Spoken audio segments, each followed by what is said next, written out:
think it says I'm live. Nothing happened here so far. Ah, there you are. And we're off.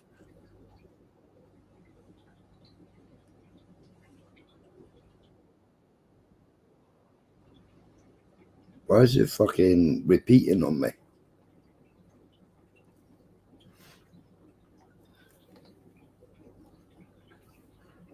It's all right this side.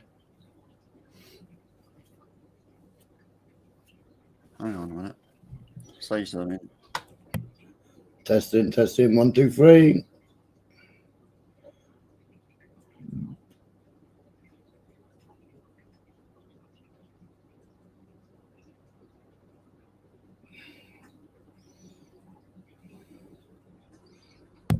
There, Bumble. Not repeating this side. No, it's stopped now. Yeah.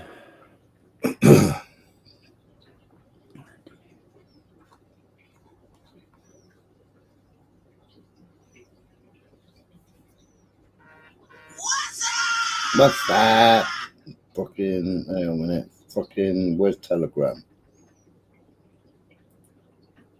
Quit. Oh, I better fucking need Telegram anyway because I've got stuff saved on Telegram. Yeah. Oh, I should just turn the fucking notifications off.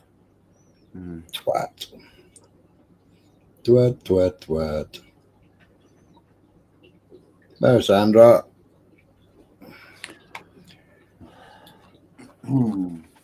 Epic. Spike. Yeah. Obviously, Michael. Spike, Sandra. Oh.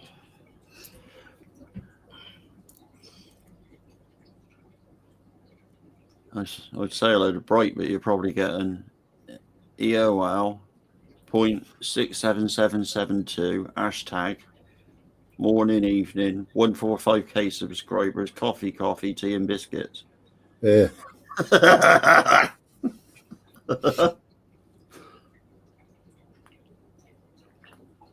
He did say something in his last fucking message. There's these a point TT. What I am showing you ignorance. Go back, mate. I.e. the building. I.e. tut. Hash tut. What the fucking hell is all that mean? I think that means there's a tut on the building somewhere. And there's a point to it. Right. Please say have you got digital ID? Yes, Constable here. Please say, is that you? No, it's a bit of plastic. Yeah, well, we don't know what these digital IDs are going to be like, do they? Are they going to be bits of plastic you carry around, or are they going to be an injected fucking... like they do with cats? Well, no. He's saying it's going to be a mobile phone app. Even worse. Even in NC. Enjoy your dinner, Spike. Yeah. Yeah, no, yeah, where's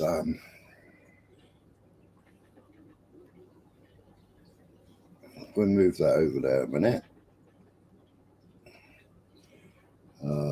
But where's fucking Sky News?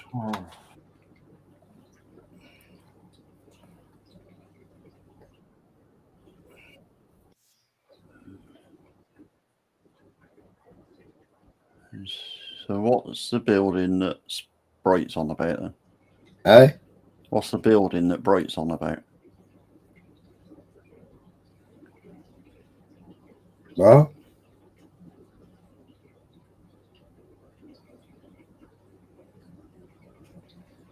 Say that again? I said, what's the building that Bright's on about? What building? Well, that last fucking message he was on about, some building or whatever, wasn't he? I don't know. I don't know.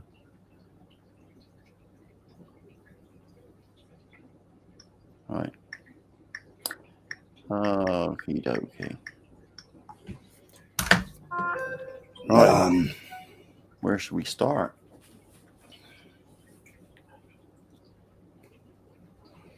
Well, fucking Sky News, I suppose. I never heard something so fucking weak in all my life. Mm-hmm. Was that it? Hey, Beyonce. Yeah, Beyonce.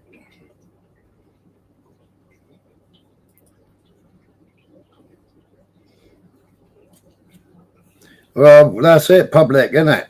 Can't withdraw money from bank if can't verify the digital ID.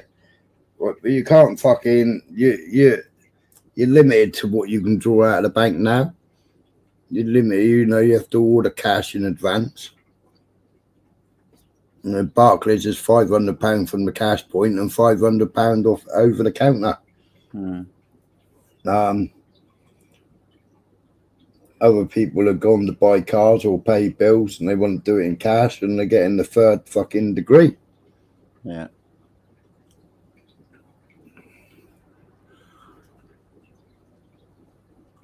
Right.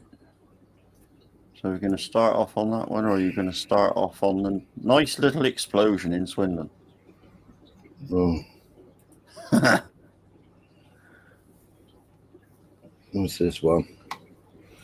I don't know whether this is the right Sky News fucking right Sky News one. Mm-hmm.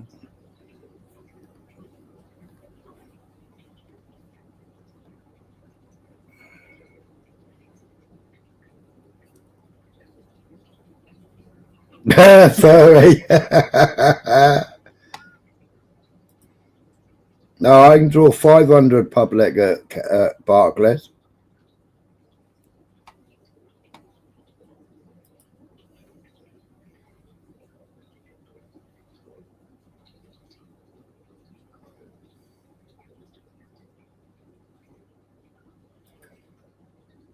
Yeah, how long ago, Beyonce?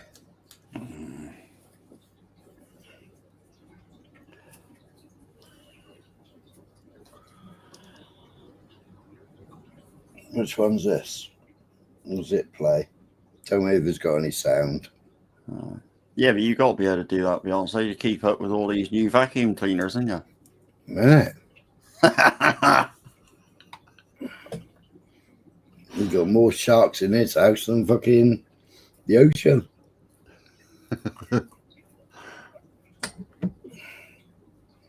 Is this the right one? Breaking news now. Digital ID will be made law for all adults in an effort to tackle small boats. Downing Street believes...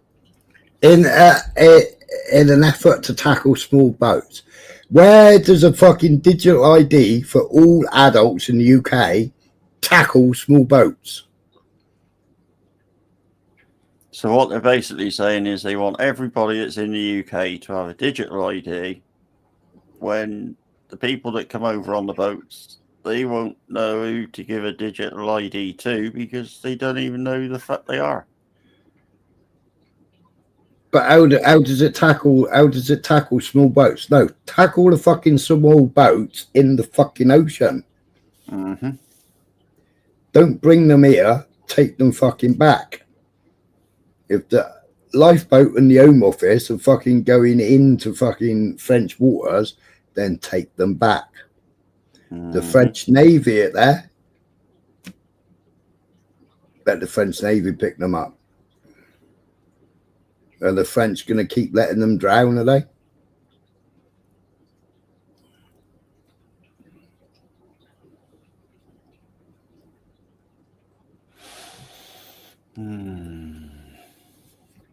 Oh, it's a nightmare with Barclays public. They wanted to give me a banker's draft and all kinds of shit. I said, well, no. I said, I want cash. I said, with cash, I can barter. Can't barter with a banker's draft, can I? They don't like you to barter now, though, do they? No. Well, you think about it, right? Yeah. For every single transaction you make that isn't cash, right? If you spend a £10 note, right? Yeah. That £10 note stays a £10 note. Yeah. No matter how many hands it passes through, it stays a £10 note. Right? As soon as you use a debit card, a phone app, a watch, straight away, the supplier loses 1.5%. Yeah. Then that 1.5% carries on and carries on and carries on. The only person that gets a tenner is the bank. Yeah. But everybody else you give a £10 note to gets a £10 note. Mm. But everybody else that does anything electronically loses 1.5%. Well, it depends what transactions they're doing, how many transactions they're doing, to what their card machine is charging them. Yeah. Some charge a fixed rate, some charge different rates, some charge rates over a certain amount of money or under a certain amount of money.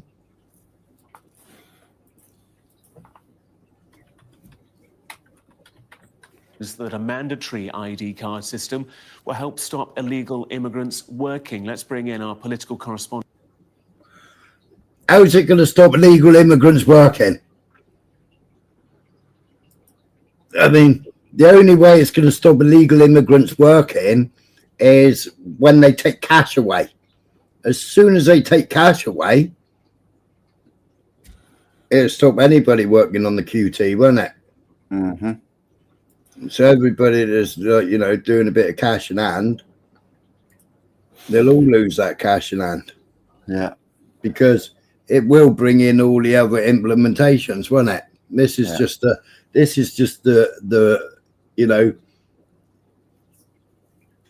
ball to get things rolling. Yeah, it's the bottom rung of the ladder to prove it, to actually do away with cash in it. Exactly, Beyonce. Most of them get paid cash in hand, or they give their brothers, aunties, cousins, sisters fucking name and national insurance number, and they get paid for doing it. I had a guy turn up here the other day, do a fucking delivery. On my app, it said it was a woman turning up, and it was a fucking young lad. He said, "Oh no, that's my missus. She sat in the car. She didn't want to get wet." So he got him and his missus driving around delivering for Co-op. She's supposed to be the fucking delivery driver. She sat in the fucking car.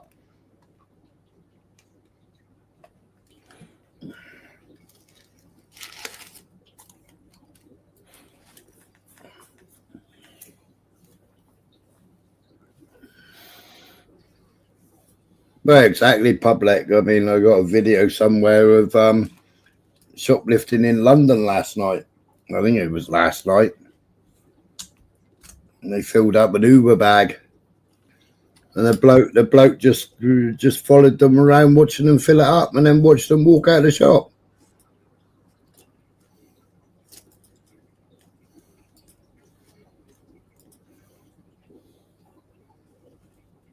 Not all women have big tits. Who mentioned anything about tits? So, Six tits. What did you say? 6 tits? Yeah. Fucking hell, if you're going to say 6 tits, at least say it fucking properly. Yeah. Just sounded like you have fucking Tourette's then. I've never heard something so funny in my life. You listen to this fucking simp, though. You listen to this fucking simping woman. Mari, what more do we know about this? Yeah, well, Gareth, this is interesting because this is something that has been spoken about a lot. Tony Blair, for instance, has been talking about this for years and years as what he always believed was one of the best ways to try and reduce illegal immigration and the ability for people to work illegally here in the UK. But Sky News understands that we will have an announcement, could be as soon as tomorrow, from the Prime Minister on these mandatory ID cards, an ID card system, the Brit card. And essentially what this will mean, it will be mandatory for all adults here in the UK.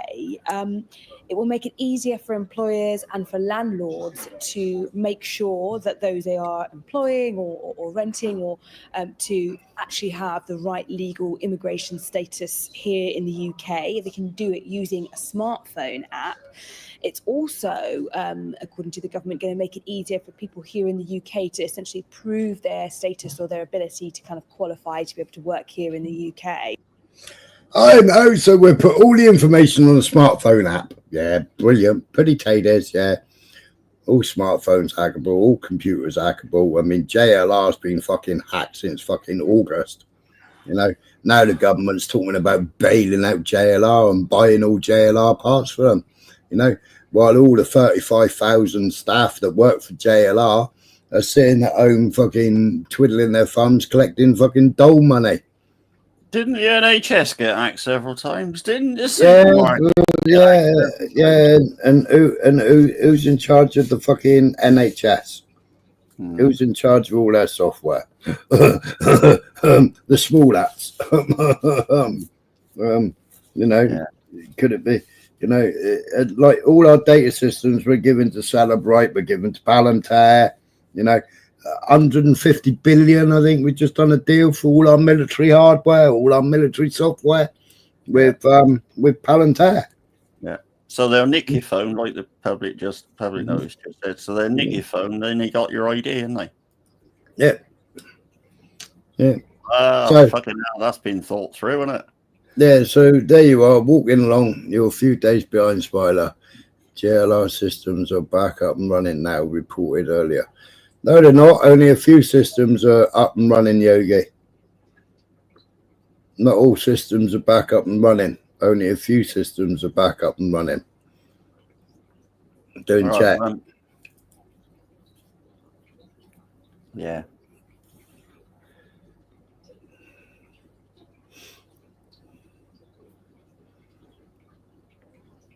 Government were only fucking speaking about it this afternoon. That silly fucking, what's she called? That sits next to her, the fucking money woman.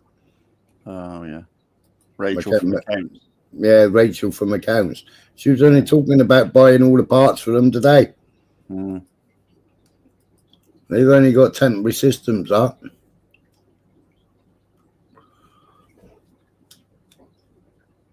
But then they haven't got a warehouse big enough.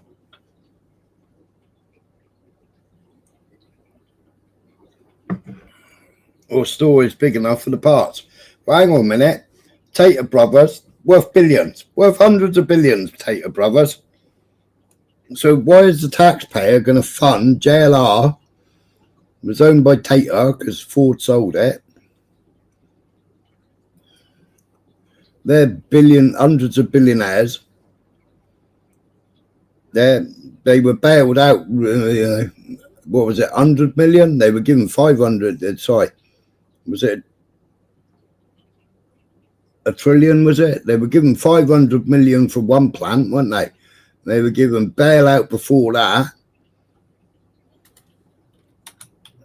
450 million or something. Was it Modi? Wasn't it Modi that got loads and loads of money? Yeah. And then Tater stepped in. 500 million, thank you very much.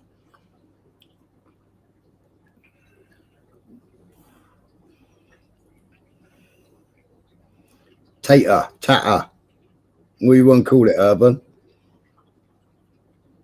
Well, I suppose if it's a British division of it, it should be called Spudge, shouldn't it? Chinese one should be called Chip. Yeah. Yeah.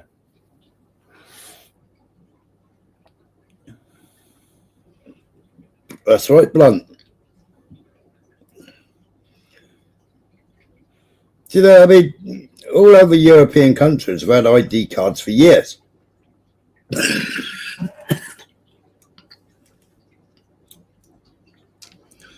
They put the what's that stupid chip called? The NFC chip, is it, or whatever it's called in your phone? Yeah, the one that I can walk behind somebody and nick a tenner off them with my card machine. Yeah. Yeah, if they've got it switched on their phone. Yeah, NFC. Yeah. So with my portable card machine, you can just walk behind somebody and nick a tenner off them. Yeah, we did it in the pub. Mm. And loads of other people have done it in pubs. Loads of other people have done it on buses, undergrounds. You know, they did a TV program about it with portable fucking card machines.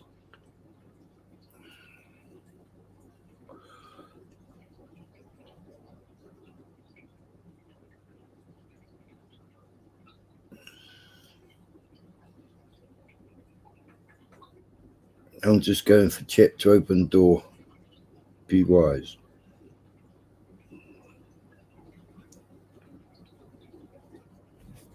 But I mean, why aren't these people moaning? Why aren't they complaining? And essentially, this is all about immigration. This is all about trying to tackle small boats crossings. We've had. How much has she been paid to say that? Do you know, the trouble is with some of these media reporters, like she's making statements like you just said, like, how much is she being paid for it? I don't think they are. I think they actually fucking believe what they're saying. No, that's I just really do. no. Sky News, right? Sky Australia. You used to go to Sky Australia, right? Yeah. Because you get good news from Sky Australia. You know, Yeah. or it wouldn't be full of shit. Yeah. Yeah. Right. Now, Sky's completely fucking gone downhill. I mean, she's selling her soul to the fucking devil there. This is propaganda. This is fucking doing the government's work. Let's back Starmer. Yeah. You know? To those looking into it and looking at it properly, they see it like that. But I think these actual reporters, I think they actually believe what they're bloody spouting. When did I last do a live? A couple of weeks ago? I don't know when I did my last live. I said on my last live, fucking Andy Burnham. Yeah. Andy Burnham. Yeah. It ain't going to be fucking Sadiq, Sadass Khan. It's going to be Andy Burnham. All over the fucking news this morning. Andy Burnham. All over Twitter. Trending Andy Burnham. Yeah.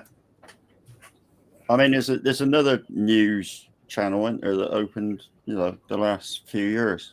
At first, they were very good, but look at the amount of people that they got rid of because they didn't want to conform to what they want to put out, didn't they? Hey? GB News. GB News are fucking, they're paid anyway. Yeah. But They're paid anyway. Have you seen the amount of people that they've actually got rid of that did tend to have their own voice? Yeah, but they got shut down. Yeah. Well, as soon as they took the fucking money, they got shut down. They weren't allowed to tell the real news anymore. No. You know? But I swear these people like her, what she's spouting, I think they actually fucking believe what they're saying. Perhaps it's part of the fucking problem. When they go there, do they have to pass some sort of test or something? They're given something to read and I don't know, but she's saying it fucking means it. As she had 16 fucking jabs, did she tell everybody to go and get her jabs? I don't fucking know. You know? God. Is she sitting there saying fucking, in the next month, go and get your fucking flu jab, go and get this jab, go and get that jab? I don't know. Was she pushing it? Was she working for them during the COVID? Yeah. Evening, Maverick. I'd rather listen to Australia and Sky any day. Yeah, but Sky Australian's gone woke as fuck as well, though. Yeah. Sky Australia's gone woke as fuck. Had a lot of conversation about small boats and about other European countries, especially the French, who have been concerned with the kind of pull factors here in the UK in terms. The fucking pull factors, that cunt right there in the middle of the fucking screen, just fucking picking them up. That's the pull factor. Fucking, it's a big square-fronted boat. Push the boats back. Yeah, use the fucking fuel to push the boats back to French waters. Don't pick them up. Just fucking nudge them back over the fucking 12-mile limit and fucking just keep nudging them back until they fucking have to go back. Right. I heard somebody saying the other day, oh, the Navy should control the waters. The Navy should control the waters. Well, when the fucking Home Office went on fucking strike, the Navy did take over the fucking waters and brought more people in than the fucking Home Office did. Hey up, Biggie. Hey up, Paul. Hey up, Lib. Hey up, Urban. Rupert Murdoch probably owns all of it, Urban.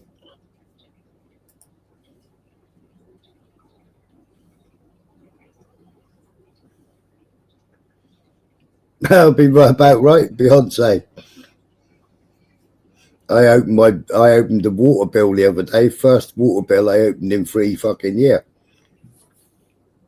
What did it say? I think it said I owed them 500 and something quid. X amount for fucking wastewater. Oh, what did it say? I can't remember what it even said. I fold it in the bin.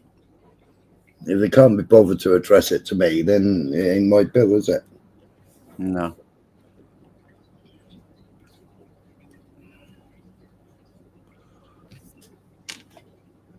Of being able to work in the black market, being able to work illegally here in the UK.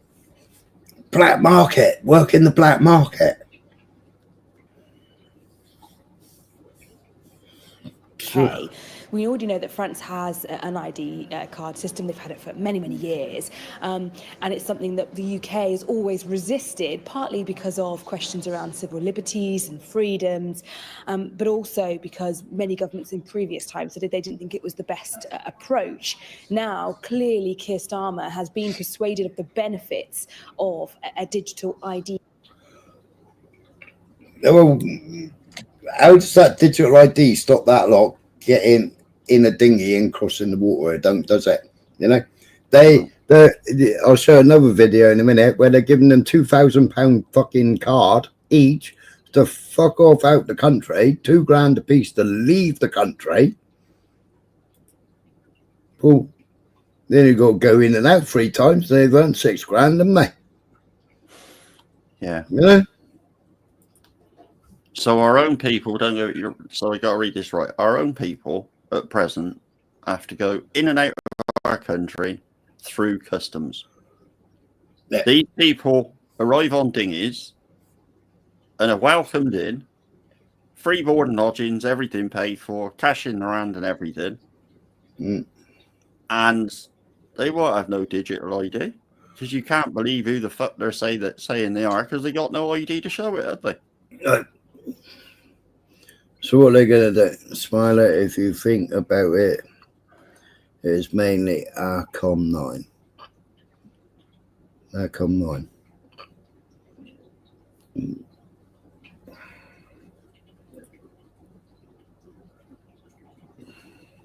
That's lost me for a minute. But if they got to have digital ID in France, why haven't they been issued digital ID in France then? Like she said, that France has already got a digital ID, so why aren't they given digital ID in France?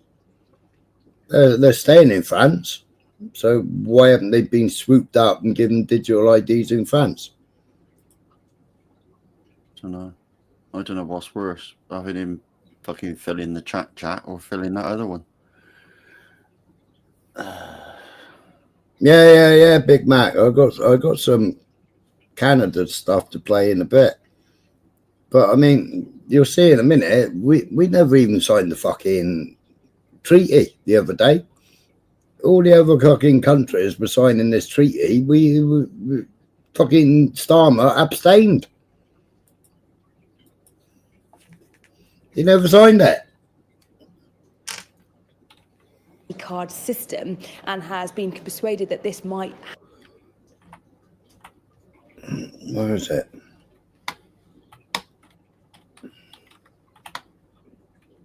That's finished. She can piss off. Yeah.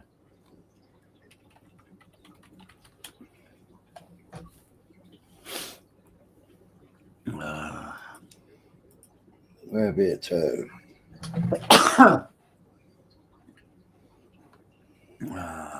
This is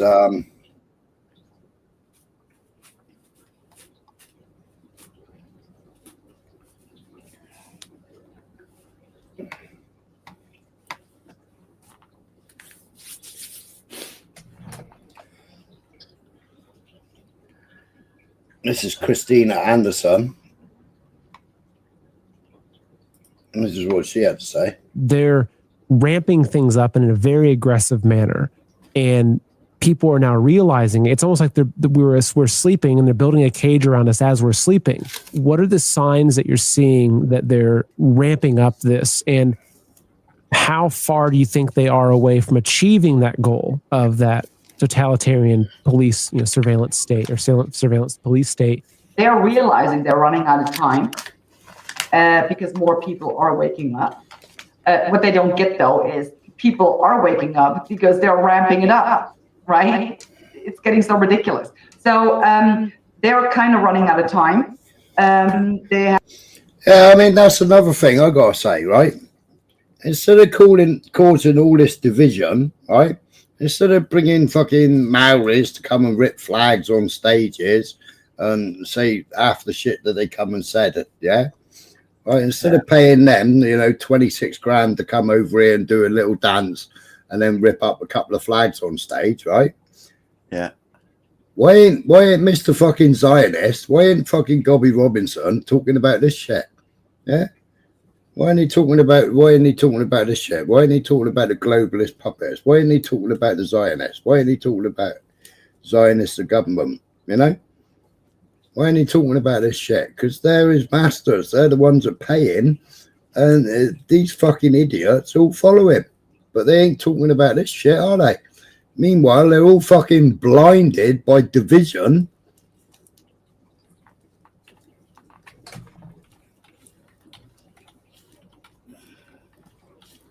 Yeah, he definitely is blunt. Yeah, Beyonce. Why ain't they on stage talking about this? Why ain't they talking about that?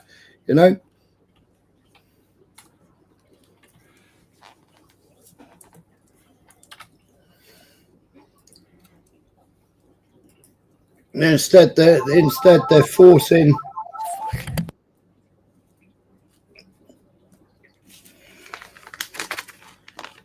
That'll be the phone.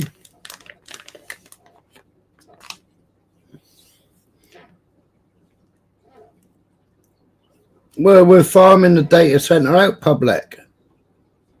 There you go, like big Israeli companies like Cellebrite and Palantir. Well, we know what Palantir wants to put fucking things in your brains and make the fucking android human being, and thinks killing people is good.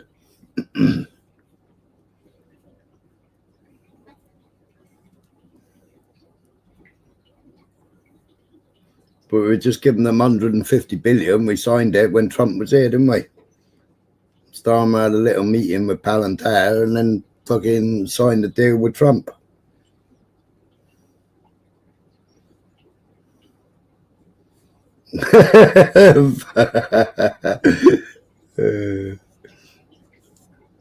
That's probably the phone call to say he's not having his internet now.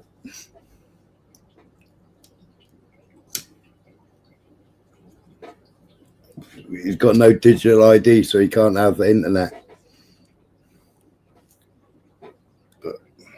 I have a feeling, rightly so, the window is kind of closing because the critical voices are becoming more and they're becoming louder. So that's why they're ramping things up. And you see that. So, I mean, there is so many issues going on right now. They're erecting these 15-minute ghettos. That's what I call them. And they're starting with that pretty much in Great Britain. Then in Ireland too, it's kind of starting there. In Netherlands, of course. You have the Yes, Blunt. I mean, Netanyahu stood there and said, every single one of you that uses your finger to unlock your phone, you're using our Israeli tech. And every single time you do it, it's stored.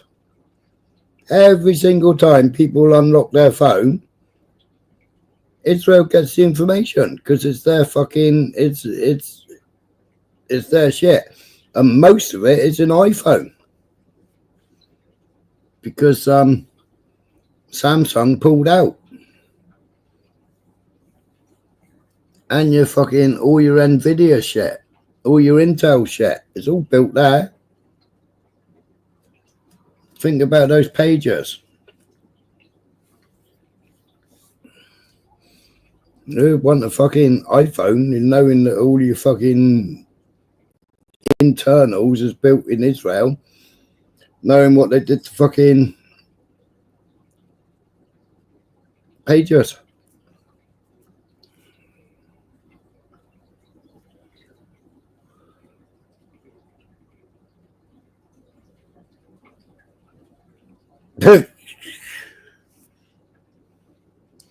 I think she's talking about 15-minute cities now. Down the farmers. Once again, we're being told it's just, you know, to make a better life for us, to make the world a better place. But what it actually means is you won't have food. If the farmers don't produce food anymore, you won't have anything to eat. It's as simple as that. Yeah, and who's buying up all the farmland? Why is a fucking computer engineer buying all the farmland? We ain't even a fucking computer engineer, is he? Hello, Mr. Dunzer. Michael was just on the telephone.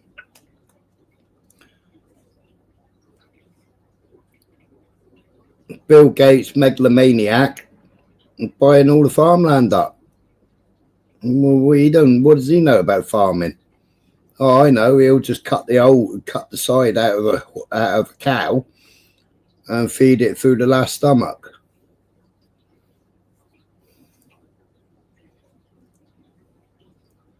Yeah, I help you, Lick. And tying into that, I wonder why Bill Gates all of a sudden, you know, buys farmland, you know, like crazy. Why would he do that? Well, if you have control over the food, you know, you have total control of the people. So we're seeing all of these issues going on. Digital identity. Yeah, but Vanguard and BlackRock have been buying up all the fucking Ukraine. And there's a strange thing, isn't it? Identity, next thing. Digital identity, it's not so your life is easier. It's nothing to do with solar, public. Solar don't work. We know solar don't work. So government has total control over you. Look to China, you know. Yeah, we had two great big solar farms, didn't we? They had one hailstorm and a bit of wind, and that was them destroyed. Turned into rubbish, turned into recycling that they can't recycle. With that social credit system. That's our future. And I'm not talking the future 30, 40, 50 years from now. It's happening now. It is happening now. Digital currency. Oh, isn't that's the creme de la creme of all control mechanisms. I mean, you know, what do you think is going to happen if the next time you refuse to take an mRNA shot? You know, with a flip of a switch. Yeah, exactly. I don't want a flu jab. I don't want one of them shots. Bosh. Your ID switched off. You can't buy nothing. You can't use your phone. Yeah. Control, innit? They just cancel your account. You cannot buy food anymore. You cannot do anything anymore. That's pretty much where I think it's going. It's to erect a totalitarian surveillance state.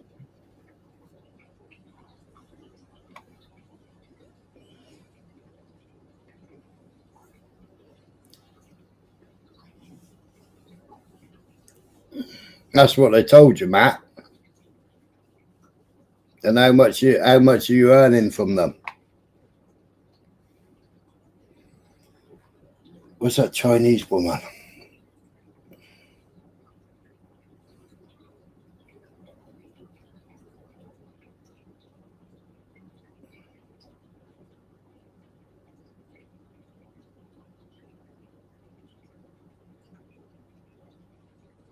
There you go.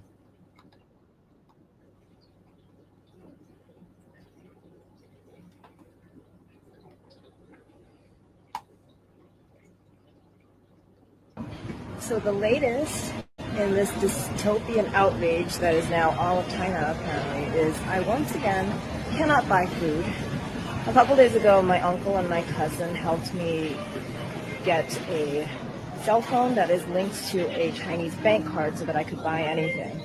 But now, apparently, it has been flagged for some reason, and I have to pass facial recognition identity verification, which is insane, because all I want to do. All these people that ain't tacky, that haven't got a smartphone, how are they going to cope? Who's going to teach them how to use a smartphone? We had that in Canada, didn't we? When Canada was making everybody have digital ID for the fucking jibby jabby. Right, and people were getting fined loads of money, and like they were flying into the country, Canadians flying into the country, but because they never had phone apps or because they never had phones that had apps, they were getting fined loads of money. Now she's got a card that's back to, all right, Wolfie, I got you. Hang on. Where are you? Sorry, mate. It's all right. Go on, you're saying. Right.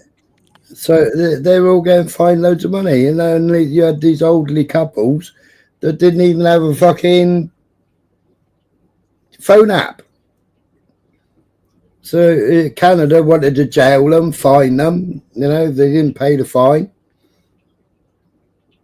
Yeah, it'd be like doing the VCR for your gran. Yeah, and setting up the TV. You know. You all right, Wolfie? Yeah, I'm all right. Everybody in chat, hello. I thought I'd slide in the back door on me inflatable. It's not a dinghy, but it's an inflatable. So. You know, it kind of reminds me of some of the very, very early Alex Jones stuff. You know, yeah, it's all dystopian, isn't it? Yeah. You know, but you mentioned these 15-minute cities. Well, conspiracy. Yeah, but everywhere you look, you got these wooden fucking planters in the way. You know, so you can't drive down that road no more. And it's like, well, hang on a minute. How does the fucking fire engine get down there? How does the fucking ambulance get down there? Oh, they got to go all the way around and get stuck in all the fucking traffic, and the road's too narrow, you know?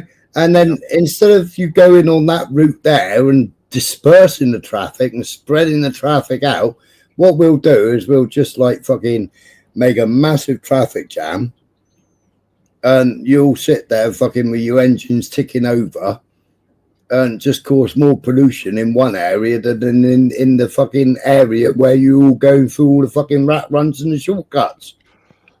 Yeah, well, don't forget, Smile, these people are also sat there in their electric cars because they're cleaner, you know, that they're charging them from the wall. You know, it's clean energy. It's all coming from the same fucking power station, you muppets. But they need more tyres because the fucking heavier vehicles, and they wear the tyres out quicker. They wear the fucking brakes out quicker. Jamblins must be a Cornish thing. Cornwall, they still got the fucking green goddesses down there, fucking knocking about. We did have about 20 years ago.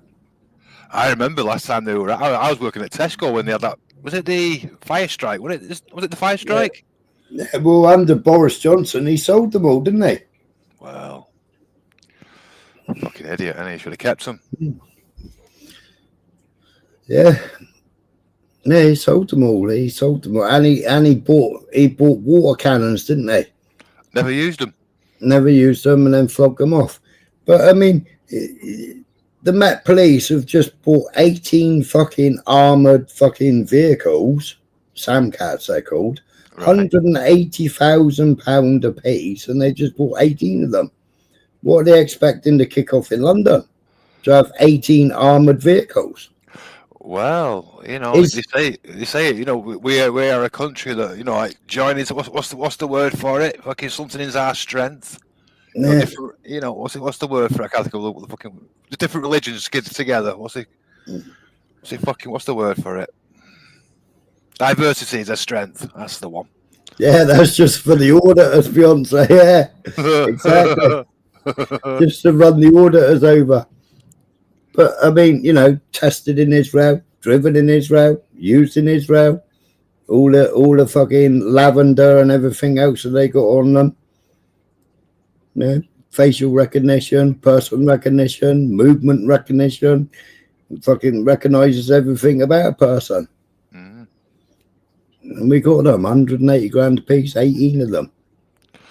Well, once you get these digital cards in, these will be your papers. You know, you'll have your Antifa gang saying, "Show me your papers.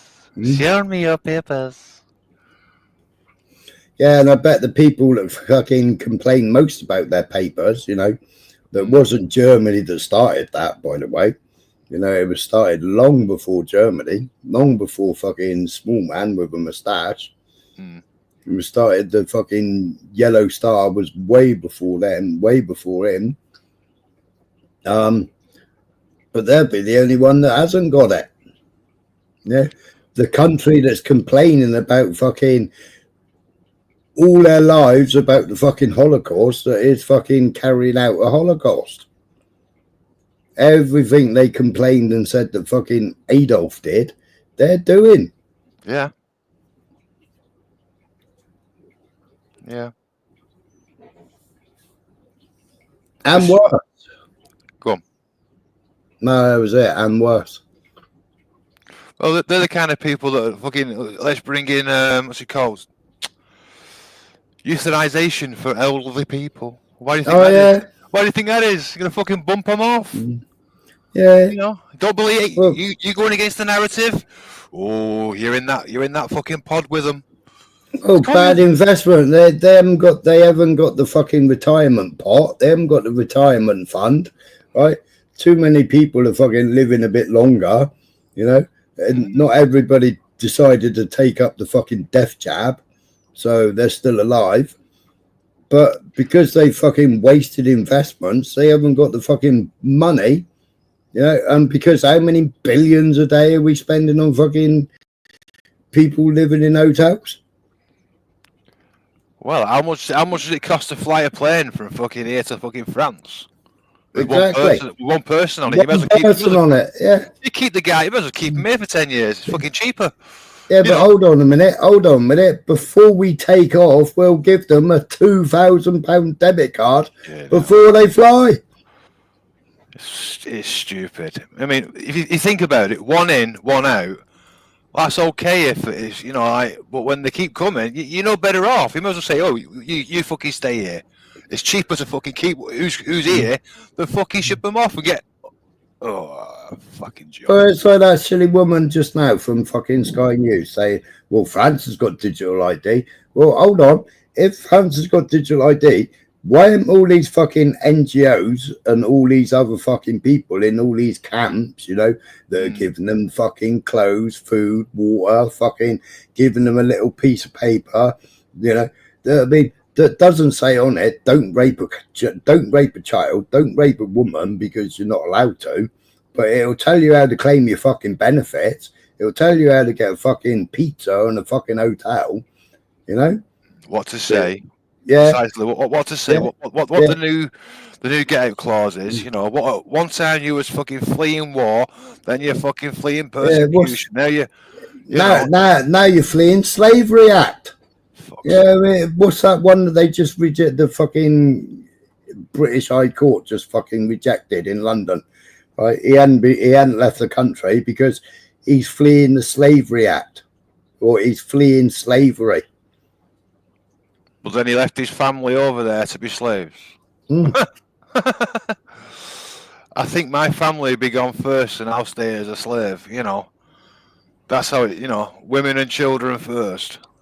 Fucking Yeah, I saw that, Ulec, but I don't know much about him. I saw his interview as well, but I don't know much about him. I don't know who he is. Was he the former minister or something? Is that called in France? Minister? Was he a leader? He wasn't a fucking leader, was he? I bet he was a minister. I bet he was a fucking prime minister or something. Well, what are they going to do about this one that fucking had 750,000 fucking pound? Which one's that? The one that's been pulling a lot of strings in Labour. Got paid out. He got paid 750 grand, and like he's pulling fucking Keir Starmer's strings. Oh fucking hell! Controlled by that old fucking Jewish man. Well, that'll be Boris's fault, I bet, or it'll be Margaret Thatcher's fault, I bet. You know, it'll be the Conservatives' fault. You know, never the fucking. You know. He was the president, was he? Oh, so I wonder when they're going to jail Trump then. It's a bit strange how the fucking. Why would they jail him unless he's got something to say? You know, they want him shut up. You know, because normally it's a case of you get to them positions for being part of the gang. Yeah, you know, I haven't really looked into it yet. I've seen the interviews and I've seen he got 5 years. But I didn't know who he was or anything else. So I haven't looked into him. Yeah, same. I was looking into other bollocks, looking at why, you know, I mean, they're talking about digital ID now, but I mean, why does the rest of the fucking country, right? A man can sexually assault a child and sexually assault a woman, right?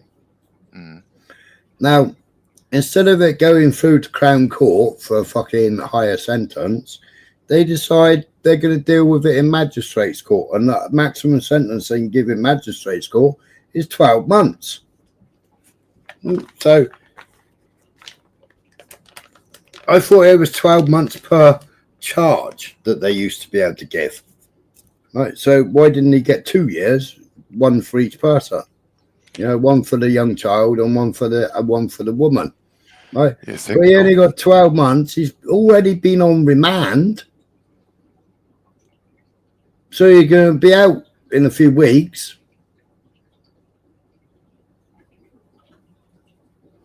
But I mean, I looked up. Oi, Rob. I looked up like down here. Yeah, a similar charge. Yeah, a guy's got 6 years. Other people, 12 years, 15 years. Our judges down here are proper fucking hanging judges. They send people down. They send them down for proper. You know? Look around the country. The rest of the country is a fucking laughing stock.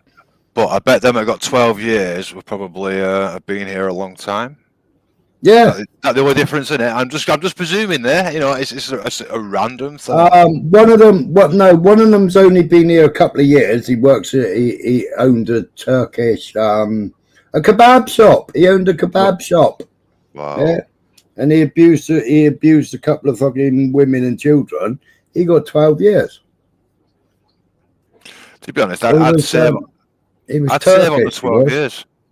I'd save on the 12 years. So you know what? We're going to pay for that guy for 12 years. Fuck that. Concrete boot the guy. You know, infill the Channel Tunnel. I'd say for any of them, concrete boots, because once they've had a dibble, they'll never be rehabilitated again. They've had that. Yeah, but hang on, Wolfie, right? Hang on, Wolfie, right? I advocate for the death penalty. Right? I advocate for the death penalty. But then, right, you got countries that still have the death penalty, yeah? Yeah. But then you've got other panels, you've got other people, yeah, saying, well, hang on a minute. Let's have a look. Iran. Well, they pull out a JCB in the middle of the square and then they fucking hang them from a rope.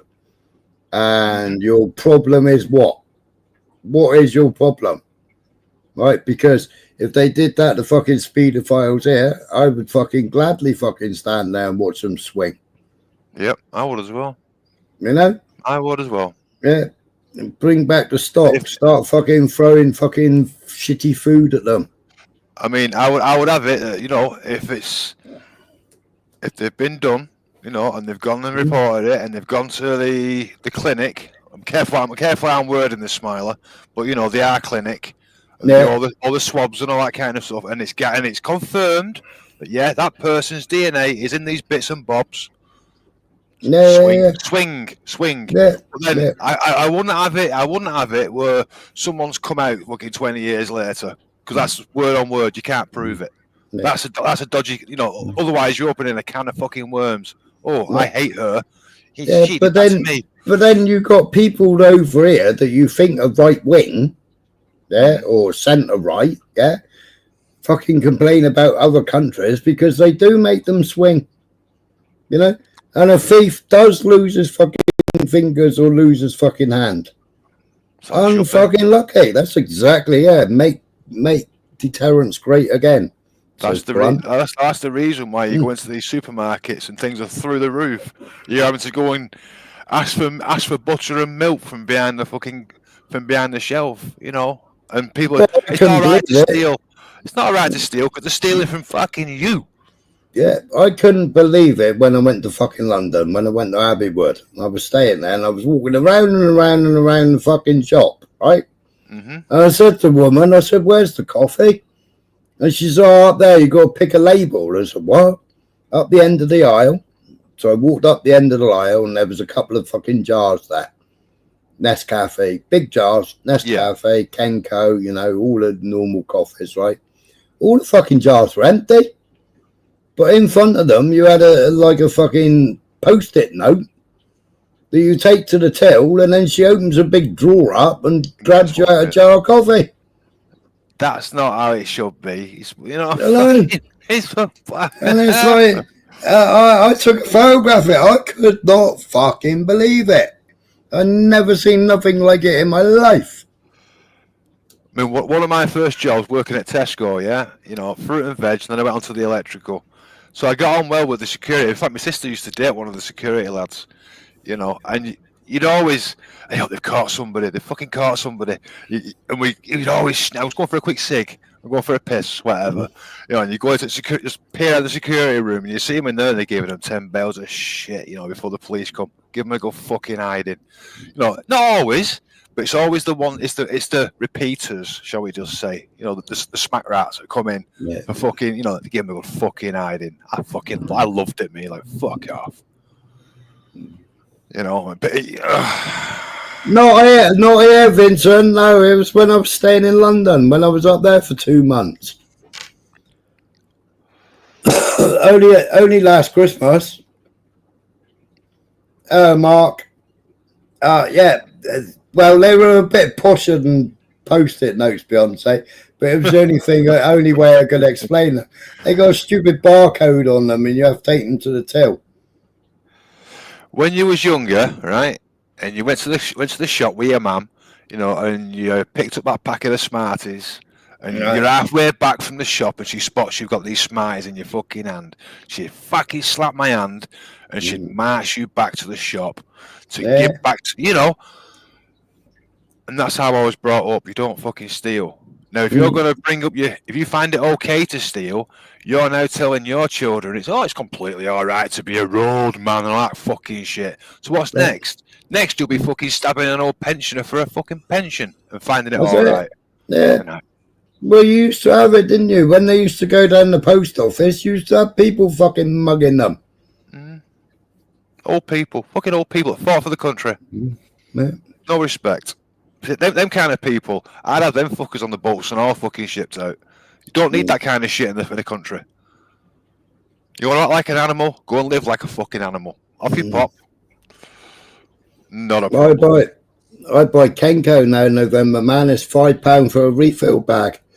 You want to try the Waitrose Finest Colombian? Fucking hell, that's nice stuff. I don't even know where Waitrose is down here. We've got one. We don't fucking go there. But the wife got all the fucking church stuff back at cars. She fucking pulling it all out. So I just put it all away from the meetings. And I saw this fucking brand new fucking coffee. I put it in the fucking baking cabinet like you do. I ran out of coffee. Oh, there's that stuff in there. This will be cheap shit, you know what I mean? It'll do me till she comes home from work, gets me some coffee on the way home. I'm fucking in a mug. Oh, it's fucking beautiful. You know, and she said, "Oh, you've got 2 refill pouches in there as well." I felt all right, bastard. I've stolen off Jesus Christ. I've pinched some of his coffee. You know, but yeah, fucking good stuff. I mean, I don't know how much it is, but fucking hell, it's worth it. So I have it now and again, just now and again, as a special occasion. Right, let's see what happens with the fucking Chinese fucking no idea fucking debit card linked to her phone. So her mum and dad have bought her a phone now that fucking links to her debit card so she can go shopping. So she's now fucking trying to do her fucking shopping. So just spend my gift card balance on this debit card.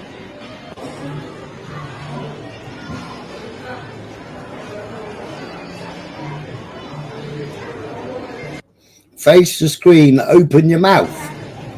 Jesus. What's it gonna do? Count all your fucking teeth now?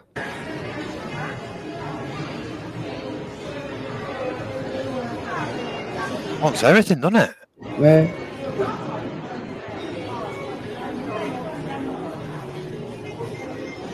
I can't believe I'm doing this. I have to open my mouth. Oh my god. Terrifying.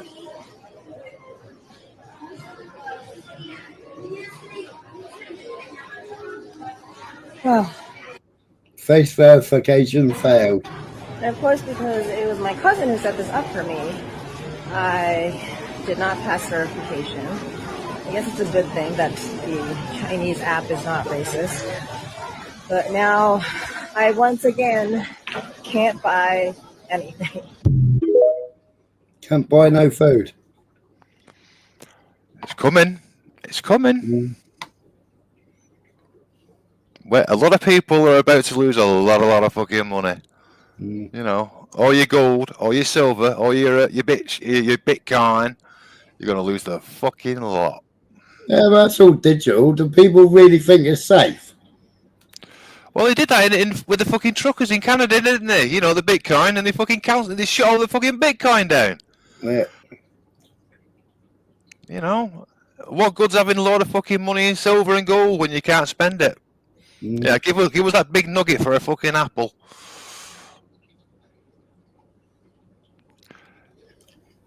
Investing offline, fucking off-grid stuff is what you want to be fucking investing in. Seeds, shit like that. Seeds. No food, no fucking person. Oh, yeah, one sec. The wife's coming. Look out.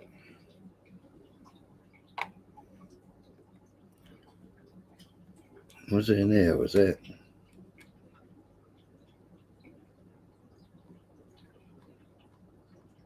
Did I save it in there?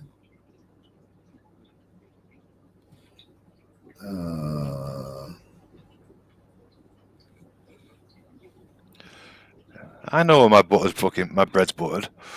I know who controls this fucking house. It certainly ain't me.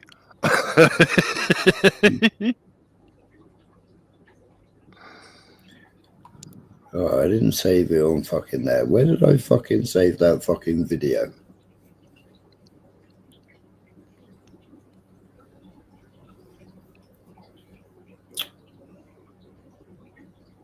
Which one's that?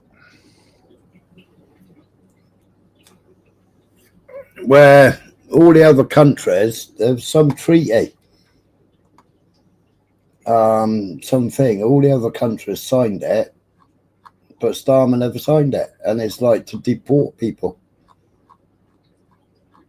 Oh, so they're happy to deport, but we're not going to deport. Yeah. So I wonder where are they going to deport their people to then? Tells you everything, doesn't it? Here. Yeah, we everybody else signed it. Where the fucking hell was it? Was it on here? Was it on YouTube? Where the fuck was it? So what they don't understand is it's not a case of these people come from that country, this country. They could be fucking Yanks. They could be Brazilians or Aussies. It's a system that can't financially fucking continue on. It's gonna go tits up. Mm. It's not viable to keep doing it.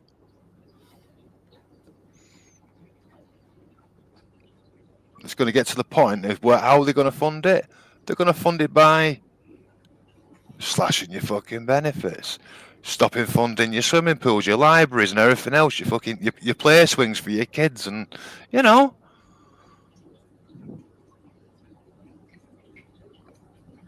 Look, it's stupid.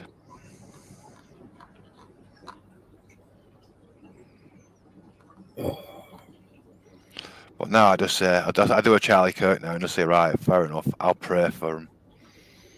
It's the best way. I'll pray for him. Oh, he's still a fucking donkey, though. Well, there's been another one, isn't there? A fucking ice fucking centre in Texas, I think, or Dallas. Another fucking one. It was pretty funny actually, because if I got it right, the mother is one of these lefties, anti-gun and all that sort of shit, but yet the son used the fucking gun and shot himself. It's like, oh, you did a good job bringing your son up. Oh no, is that where they ice and there's three people dead? Yeah, that's the one. Where I shot them. Yeah, it was ice that shot them. No, he fucking shot from he shot from across the road, didn't he? If I got it right, he's hit one of them and fucking killed one of them. I'm sure it was one of the fucking they call them aliens, don't they? Yeah. And fucking killed one of the aliens. I'm sure I said that earlier on a channel. Could be wrong. I could be wrong. But he definitely fucking shot himself.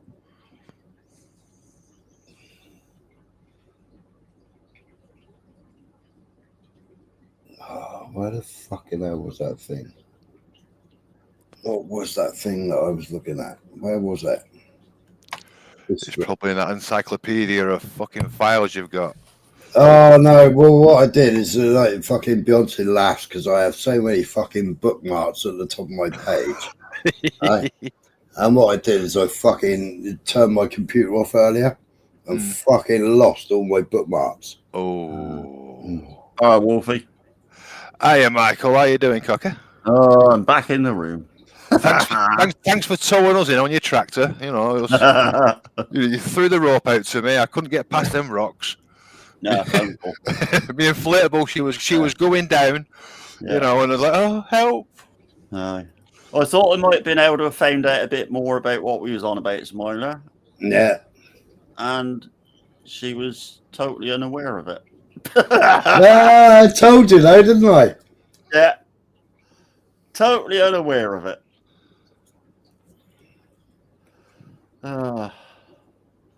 I said you were having a laugh. I said it was all over the fucking news last night. Was it? Was it? What's that? What am I missing? Or is it something behind the scenes? Huge explosion back up in Swindon. Oh, right. Yeah, on an industrial estate. You never seen nothing like it, Wolfie. Fucking hell. It looked like a nuclear mushroom. Well, we're at fireworks or fucking, what do you call it? A fucking chemical fertilizer. What did they describe it as? A print shop, didn't they, Smiler? Yeah, digital printing. It's only got it's been going since 2020, I think it is, but it's only got one Google review. And it went up like a mushroom cloud. Bollocks. Yeah. Oh, the fucking explosion. I'll show you the explosions in a minute. I was trying to look for that fucking thing where all the other countries have signed up to it. Is it some fucking treaty it was? A returns treaty. Yeah. Every other country signed up to it, bar the fucking UK. Yeah. But there are actually 3 drone making facilities in Swindon and another that maybe going to join them 3. So there will be 4 drone making facilities just in one town.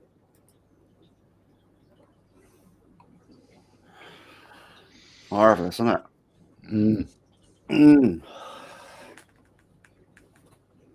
Why do they tell people about these things that they're doing in certain towns? That's going to put Swindon as a major target if we ever went to war, isn't it? You can say that about Cornwall, couldn't they, though, as well? You know what I mean? Yeah, Cold Rose. Yeah. Yeah. Cost £500 of improvements. Yeah. Yeah. Yeah. Knock out all them pasty factories. Don't do that. We're starved to death. Oh. See, that's the thing, you see. If they fucking do go, if the country just get starving, you know, you could always start ramping up them fucking passes at a high price. Fucking hell. Yeah. Cost a fortune, though, to be honest. Fucking, you had to look at fucking Phelps's, how to fucking deliver pasties, you know, in a box and that. Cost a fucking fortune. Yeah, November says about the GCHQ at Bude. That must be the Goonhilly place then. Yeah, you got Goonhilly. Yeah. Fucking great big golf ball things they look like, didn't they? Yeah. And the biggest satellites, nearly the biggest, well, they used to be at one point, they were the biggest satellites in the world. Yeah. Yeah. Yeah. Been past that. It's fucking weird looking sort of place that is. What, down there? Goonhilly. If you Google it sometime, Wolfie, Goonhilly, just see what it comes up with. There's these fucking great big white spheres. I mean, they are massive, and that's all to do with fucking radar and fucking communications and shit and God knows what. Massive place. Well, it's a special rock. It's on a special rock. I can't remember what the fucking. It's not flint.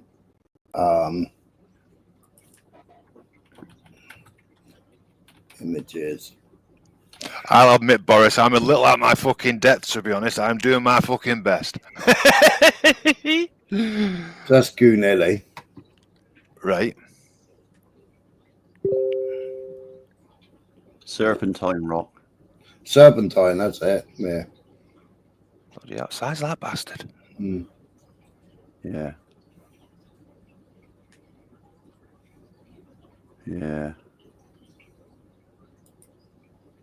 Serpentine, that's the stone that they sell down there, isn't it? Fucking molded into lighthouses. Am I right? Yeah, yeah. Well, they build lighthouses on it. Yeah. Yeah. Because it can withhold weight and stuff like that, and it doesn't interfere with radio and stuff like that. Yeah.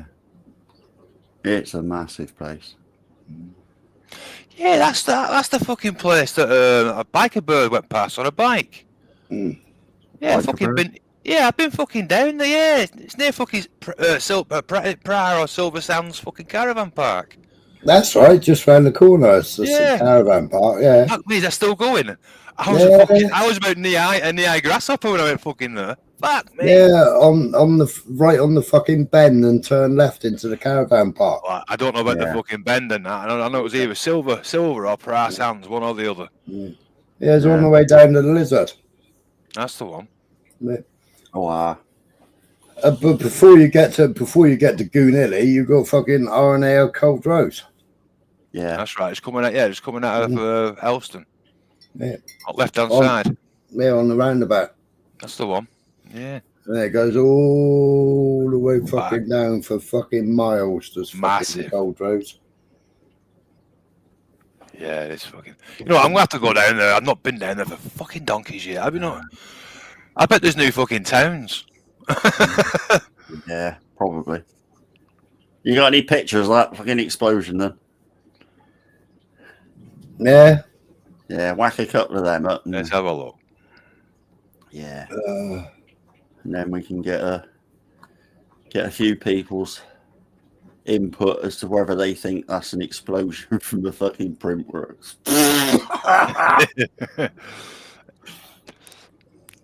Definitely not. Might have been. Well, they reckon there's fucking asbestos and insulation and stuff for fucking miles all around it. While we're there, we're fucking. Because they've had people out in hazmat suits today, Wolfie, picking the fucking stuff up. Shit. Yeah. We'll do this one first. That's going to be a black lung in a fucking couple of years, isn't it? Yeah. Were from Romania. They'd served time in our jails for, amongst other offences, murder, sexual offences, serious violent crimes. They were put on a plane to be deported, and some of them were given, to encourage them to get on the plane in a well-behaved way, a credit card loaded up with up to £2,000 of taxpayers' cash. I'm sorry, it is an outrage. There'll be people watching this programme and listening to this programme who will be struggling to think, can this has been going on since 2006, by the way. they put these on? Yeah. Pension and fuel poverty. And we're giving foreign criminals £2,000 to get them to clear off quietly. Can you believe it? I know, and I think the idea is that they can't withdraw the money until they actually land in Romania, so it makes sure they actually get on the plane. I mean, it's crazy, but on the other hand, how much would it cost to have 4 or 5 security guards for each person flying with them to make sure that they don't cause a problem at the airport? But it does seem ridiculous. The perception is just shocking. It is just terrible. And this has been going on, get this, since 2006. Yeah, it's obviously established practice. It was introduced by Tony Blair's government. Do you remember when Tony Blair was a young would-be Prime Minister? Tough on crime, tough on the causes of crime. He said, how is that tough on the causes of crime? Giving a Romanian rapist £2,000. I'm sorry, it's got to stop. That is crazy. Yeah. That's fucking crazy. You want to get him on the plane nice and peaceful? Couple of good fucking rabbit punches in the fucking kidney. There they go. Fucking sit down there. No, fucking cattle prod them. Put them on a fucking commercial. Put them on the fucking commercial aeroplane. A fucking RAF plane with the fucking seats on pallets, like we used to have to fly around in. Well, I don't think any of these people have ever seen Con Air, have they? That's all you've got to fucking do. Con Air, the fuckers. Clink, clink. Done. Give them chloroform. That'll do it. You know. But you're making a market there. £2,000, nice one. Fucking off the pot, round the corner, back, and fucking again. No. NO spells no. Turn the fuckers round, boot them back. You know, once they realise it's a tough decision, they'll stop.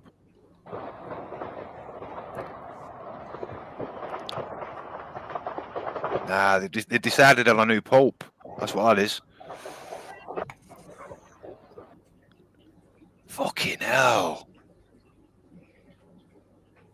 It's only a printers. Of course it is. Of course it is. Have we got that dash cam footage? Yeah, I'll find it a sec. Fuck me, you'll fucking love that, Wolfie.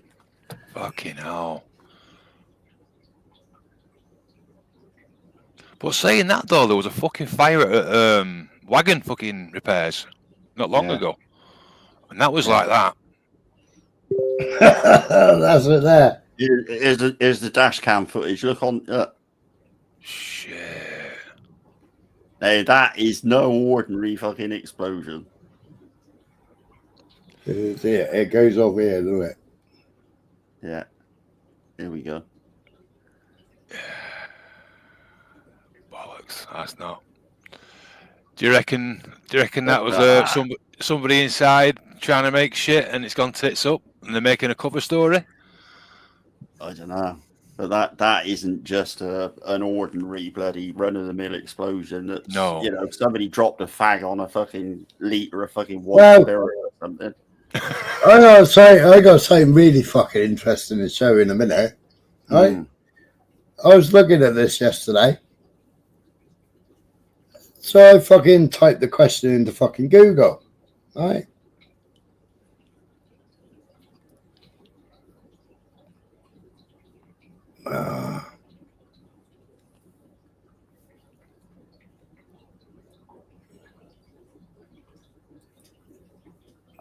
Where's the fucking question? Oh.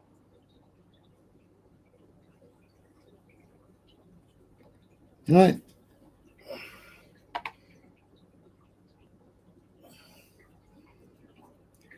So it types into fucking Google, Elbit System, Swindon explosion. right? Mm-hmm. An explosion occurred at a warehouse on the Groundwell Industrial Estate in Swindon on September the 24th, 2025, around 7:30 p.m. British summertime. Firefighters, police and ambulance crews responded to the incident, which was described by Wiltshire Police as serious. A large cordon was put in place around the site. The explosion happened in a warehouse on Crompton Road. While a warehouse explosion at the Elbit Systems location was reported, the initial reports from the day of the incident did not specify the exact type of explosion or its cause. Right? Yeah. So fucking 20 minutes later, I was searching again, right? Elbit Systems does not appear to have a physical presence or facility in Swindon. It's a cover-up, isn't it? It's Right, a cover-up. right. So fucking 20 minutes apart, you know?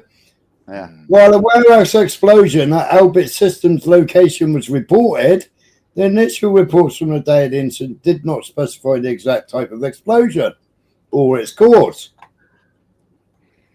Elbit Systems does not appear to have physical presence or facility in Swindon. 20 minutes apart. My bet, Smiler, is that somebody somewhere was trying to make, a little bit of this and a little bit of that, and a little bit of powder here and, for something, like learning off the Jolly Rogers cookbook, shall we just say, and fucking went wrong. See, a couple of people have said they basically labelled it as a gas explosion. A gas explosion would go off like that. I mean, that is a fucking nuclear fucking balloon type fucking explosion, isn't it? That's more than just a few litres of fucking gas or a fucking flammable liquid. That's a fucking lot of stuff. Yeah. No, the company, whatever they're called, fucking E-Smile or ESP Smile or whatever they're called, right? Yeah. Just because they had a fucking fucking picture on their, on their building that said ESP Smile, right? Now they use an ink called Mimaki ink, right? Now Mimaki ink is a bit like your fucking, it's your UV curable inks, right? It's low odor, low chemical. Yeah. It's the same stuff that you use as UV resin. You know what UV resin is, Wolfie? I kind of do. I've not used it, but I know what it is. And it's like 1 litre bottles that feed in upside down on a machine. They just sit on top of the machine. It's similar to the inks that I use here for fucking doing t-shirts and all. Yeah. And they're all basically water-based, aren't they? Yeah. Yeah. Or low chemical. I mean, I know they're green credential fucking ink. Yeah, and I mean, even if you were using spirit-based inks and stuff, there's limitations to what you can store on an actual premises, and they got to be stored away from a building. It's meant in fucking metal cabinets, padlocked, and they're regularly checked. You get the fire brigade just fucking rock up and want to inspect. Yeah. I mean, we used to have everything. We used to have all our thinners and all our gun wash and waste thinners, and I mean, we had to have a contract with Safety Clean come take all the fucking dirty away, and they had to come around once a month and take away all the gun wash, for the cleaning machines. Then you got your VOC contents, and you got to register with the council and the fire brigade with your VOC consent, VOCs, volatile fucking whatever it stands for again now, I can't remember, brain dead. But it's all got to be in fucking secure steel fucking. I mean, we had steel lockers. You got to have a compound of some sort, or got to be fucking padlocked up and everything. Well, the mixing scheme's in the fucking like blast-proof fucking room, basically. Yeah, the mixing room. you know, which is separate from everything else. Mm-hmm. Where you go in and mix paint. Yeah. So it's totally sterile. Yeah. And that would have to be vented as well, wouldn't it? That's the one, volatile organic compound. But you got to work on the tonnage. Mm. Mad. Absolutely crazy. What are you guys suggesting? I don't know. I'm late to the chat. What's the chat? Oh, we've been doing all sorts, RJ. I mean, lithium battery storage. Well, I mean, one source turned around and said,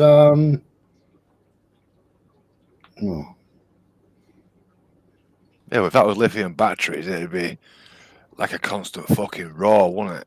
You know, you've seen them fucking electric cars going up. I don't think you'd still get that above the ground explosion.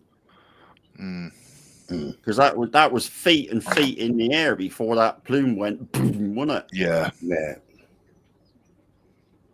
It's something ain't fucking. It's not normal. It's not a sort of normal accidental fucking explosion. If it was gas, it wouldn't explode like that either. It was a bit like that fertilizer thing, weren't it? But without the shockwave. Yeah.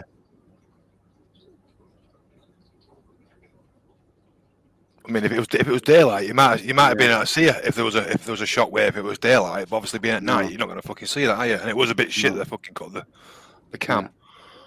But I think it was terror related. Personally, I do. I really fucking do. I mean,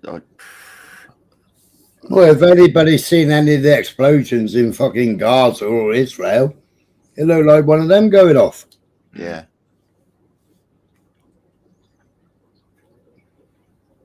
Was they dismantling fucking something like that? Well, it ain't gonna be sign master printing machines. No, they print banners and fucking signs. Well, it shook the fucking houses for fuck knows how many fucking. It blew the fucking cars to pieces, didn't it? Yeah, all the cars in the car park. No, all the debris up in the fucking air. Yeah. That's not printer fucking stuff. That's definitely not. All the cars surrounded it in the car parks and stuff. They're all totally fucked. I mean, there's pieces hanging off of them and everything, isn't it?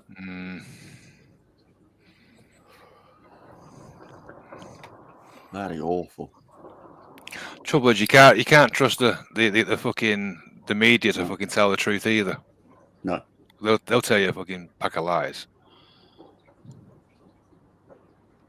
And they reckon flames and stuff, and well, there was 12 engines they reckon in attendance. One report said, another said that there was up to 18, and they were still damping it down today. But that's just unusual. Like in that first photo up there, look, that orange sort of plume. I mean, yeah. And it's the whiteness of the explosion as well, isn't it? Is that the explosions going off now? No, that's just the fire. That's just the fire. Oh, right. Oh, right, with you. Then you've got the explosion that was done from the dash cam. It's that fucking great big ball of white. But they only got big flatbed printers are all in there. And UV drying machine. I mean, most of it's dried before it comes out anyway. Yeah. Dice just said.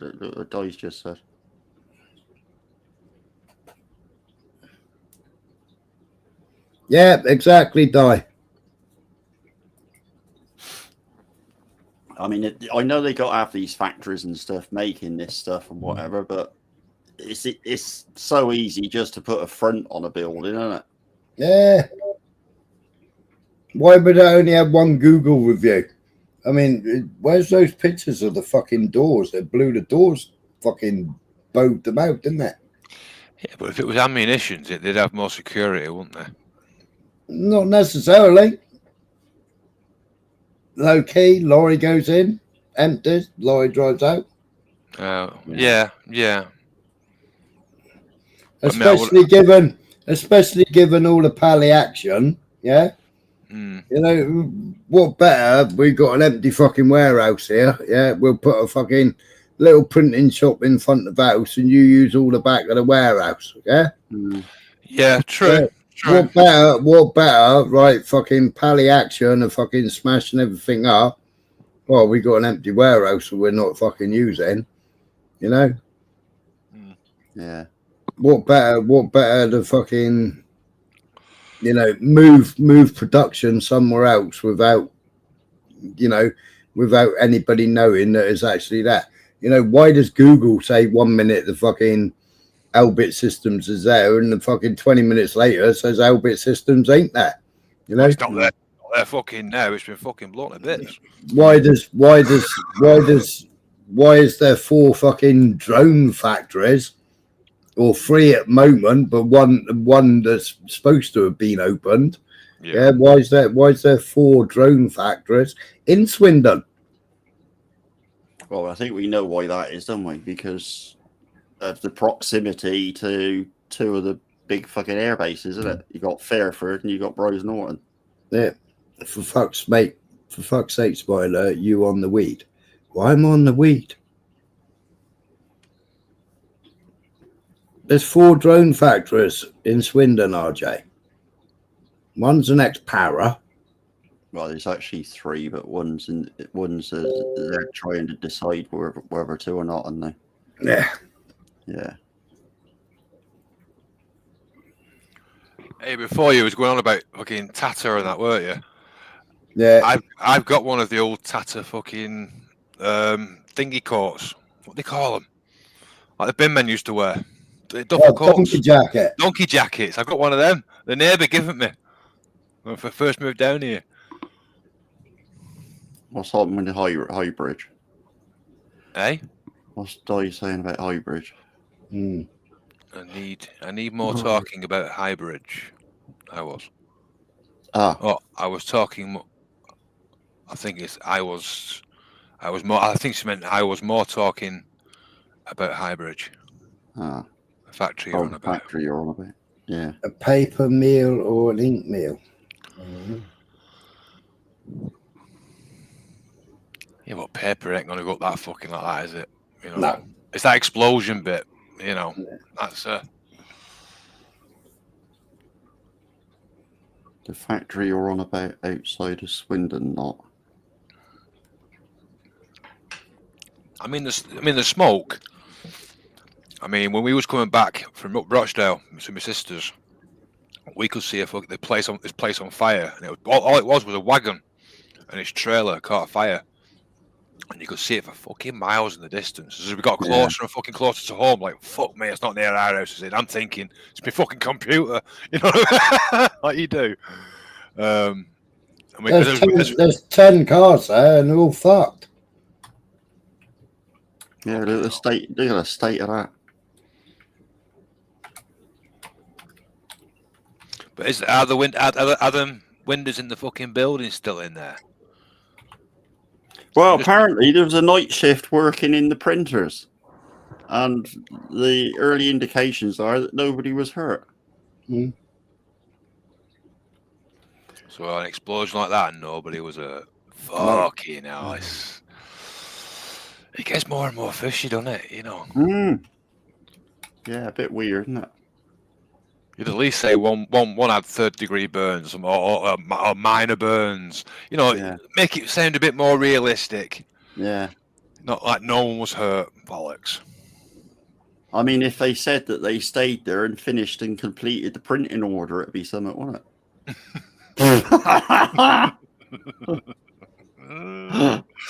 Hey, wouldn't it be a shame if it was, you know what, they were printing off them new fucking Antifa fucking banners for the Palestine action at the weekend? Oh, yeah. Right, sorry, but we're short of banners now. You're going to have to just use wood. That's one hell of a bloody explosion. Yeah.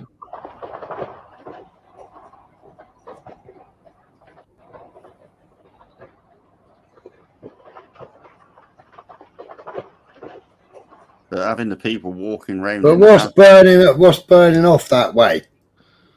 Yeah. Hmm.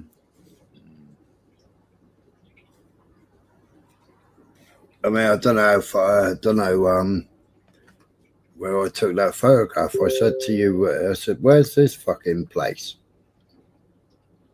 Thing is, you do have company. Where was that? Where was that fucking place that's like miles away from it?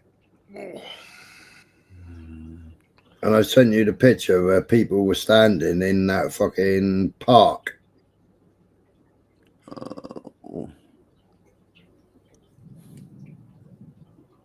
I said, where's that park? I said, because they're fucking photographing it from fucking miles away. Oh, yeah. Because this happens. This is sort of the Cirencester. Well, this is the road leading out of Swindon towards Cirencester.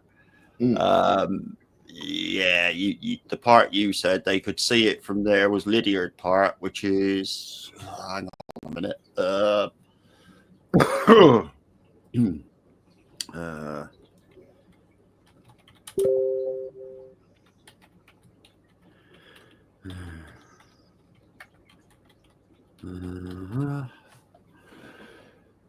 Let me see.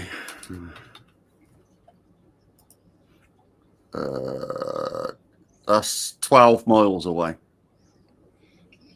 Yeah, so they were what that photograph that I sent you. That was from 12 miles away.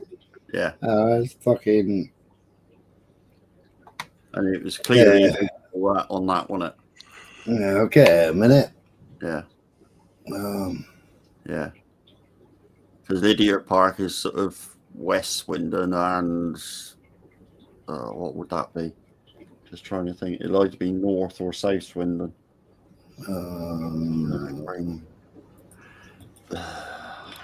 Alex Jones, RJ.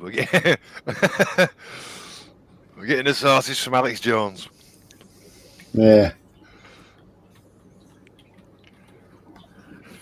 Any minute now, Alex Jones is going to WhatsApp. Smiler in a minute. Any minute. Yeah, it's North Swindon. Brainwell is. Yeah, but 12 miles away. That's some fair distance. Yeah. That's some fucking size, that. We're 12 mile away and see it. Yeah. Yeah. And very strange. What was that when you said? That's what I saw from fucking 12 mile away. Nah, that can't be 12 fucking mile away. That is. That's taken from Lydiard Park, and that's 12 miles away. Look at the fucking flames on it. That high. Yeah. That's not Prince or shit. That is definitely not fucking chemical storage. Because them chemical storages normally come in a fucking like a ton bag. I know this shit. You normally come in like a ton bag. But don't you think it's funny though, Wolfie? What was that one you said earlier on? Reported on it, Smiler. It was some Russian fucking thing, wasn't it? Yeah, Russian. Yeah. I was looking for it. It looks like it's been removed. I'll have a look a minute. So why would a Russian thing report on something in Swindon? Gotta ask yourself all these questions, haven't you? It's definitely not the Russians. No, they were reporting on it. All right. It's like I don't believe the Russians with that fucking these drones over fucking Denmark and shit. I don't believe that crap either. Yeah. Nah, they were fucking Ukrainian. They were the fucking start war. I said that to wife. I said, think about it this way: why would you want to interfere in the EU and the UN want to get in there? They want to get in there. Why would you give them any excuse to jump in? Yeah. You wouldn't. You'd make sure that your shit would. Don't you ever go over them boundaries. In fact, keep half a mile off the fucking boundary towards us, just in case. You know. No. Aye, those pesky Russians. Although I will say, Russian women sound fucking sexy as hell. Oh. Osint Radar wrote, in the British town of Swindon, where a drone manufacturing facility was set to open, an explosion occurred. What happened and who carried it out remains unknown. So that was a drone manufacturing facility was set to open.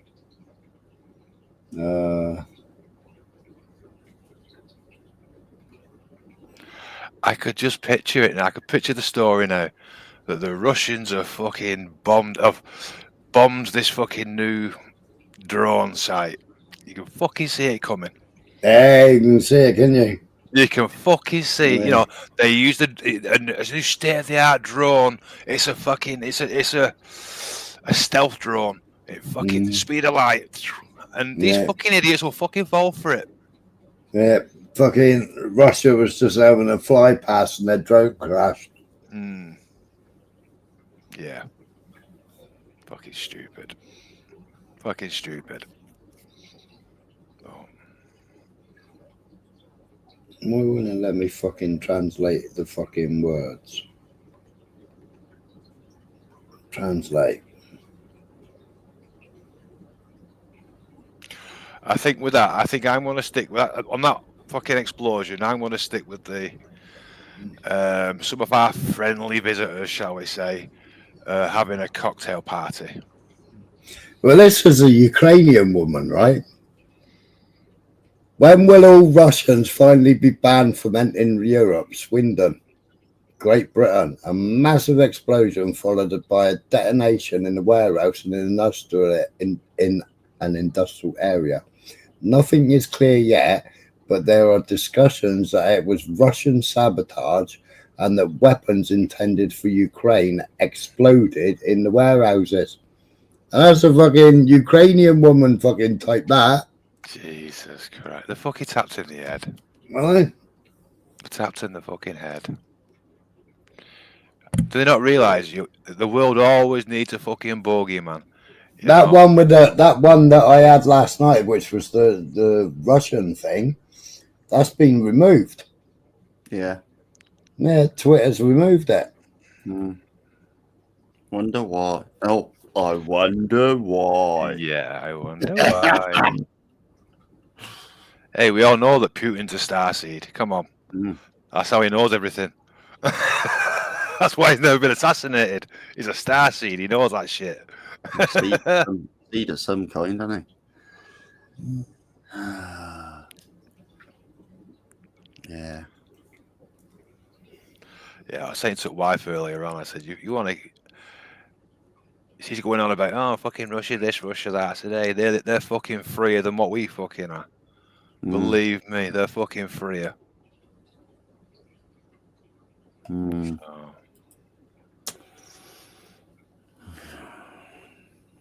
And it's just like, yeah, but they want a war. They'll bring fucking China and fucking North Korea into it. I said, nah. I said, fucking China won't get involved. I said, they'll be sat there waiting with the fucking JCBs on ferries ready to fucking rebuild. That's what they'll be waiting for. Mm.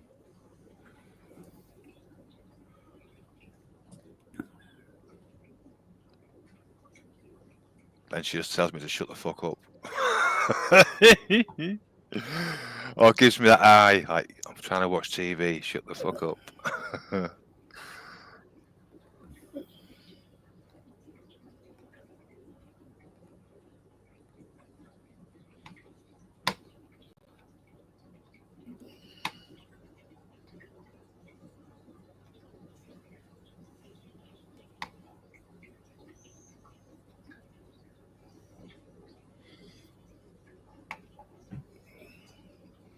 Mrs. von der Leyen getting a roasting, this is. Madam von der Leyen, we no longer expect anything from you, and yet you still manage to disappoint us. After the energy crisis and the renewable fiasco, we were expecting you to question your policies. But you go even further. After the explosion in the cost of your grand loan, we were hoping you would come to your senses. But just now, you are proposing an absurd budget with 2,000 billion in spending. After your lectures on the rule of law, We expected you to hand over your text messages with Pfizer, as the courts have ordered you to do. But the rule of law is not for you, it's only for others. After Donald Trump was elected, we expected that your anti-Trump stance would, for once, lead you to defend our interests. But you gave in without a fight, and now you sign the Mercosur agreement while over-regulating our own activities. Madam von der Leyen, looking at you, I don't even know if you understand what I'm saying to you right now. You will never change. An ideologue will always remain an ideologue. A technocrat will always remain a technocrat. The only thing the peoples of Europe expect from you now is your resignation.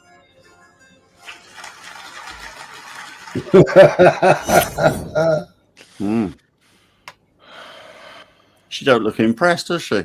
She didn't, did she? No. She's not interested, is she? She's just doing the devil's work, isn't she? She's not fucking interested. You know. You can tell by the look on her face. It's like, what the fuck?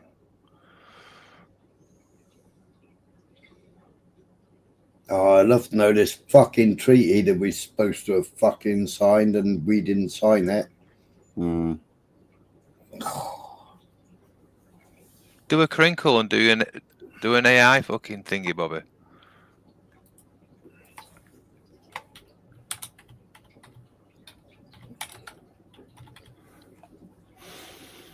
Instead of saying, "Hey Alexa," you can go, "Hey Denzel Temberthy, tell me."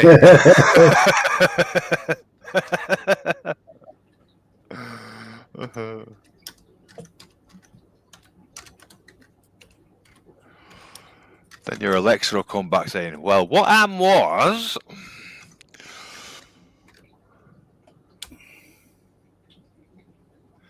I don't think anybody in the chat got that at all. No, I got it. Yeah. Bit like train don't stop Campbell on Wednesdays, do it? No. A train in Camborne? Fuck me, when did that fucking start rolling into there? Fuck, you see what I mean? Yeah. Last time I was down there, there was a cattle market at the bottom of Elston. The fucking boat inlet there used to rent out fucking pedalers and shit. You know? Yeah. Right, it was the EU's new entry-exit system. Right. So every other country in the EU signed it, but France and the UK never signed it. The EU's new entry-exit system.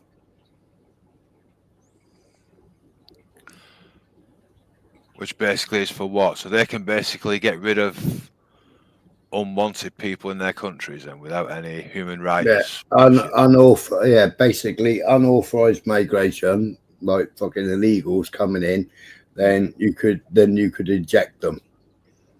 Right, we never signed it.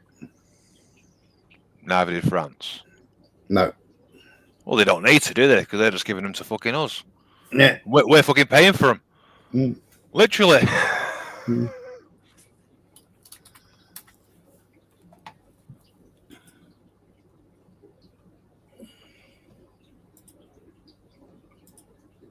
I don't know. It's a funny fucking world.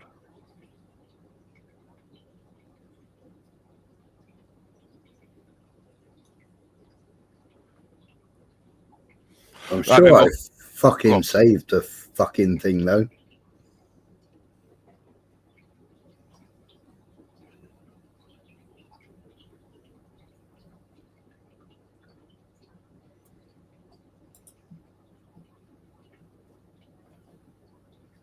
Yeah, but beautiful serendipity. I don't believe, you know, the vote thing. I don't believe that is genuine. I think it's just an idea to make you believe that you've got a part to say in the system. You know, I've had my votes. I voted for Labour or Conservatives, whatever. I don't think them votes actually count. I think they're already decided what's fucking what. Right, we all voted for fucking Brexit or fucking non-Brexit, right? They didn't even, that fucking prick Farage never even had a plan in place if we went through and everybody said, yeah, we want Brexit. They never even had a plan together. They are still trying to sort out DEFRA payments.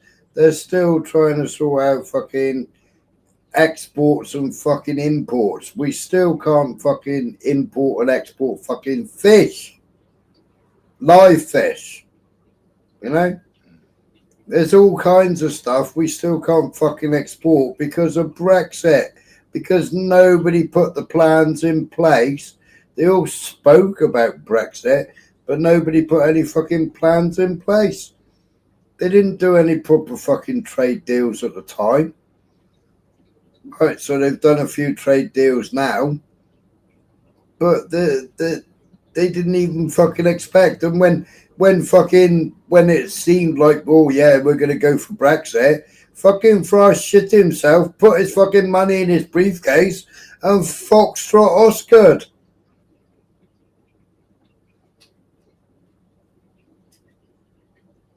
And left it to fucking bumbling Boris and fucking... Before bumbling Boris, it was Theresa May, wasn't it?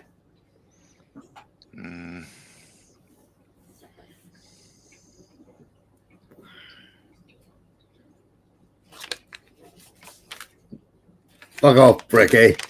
I think if they can fiddle the numbers in America, right? A country the size of it is. You think the UK would be a piece of fucking cake? Yeah. Easy.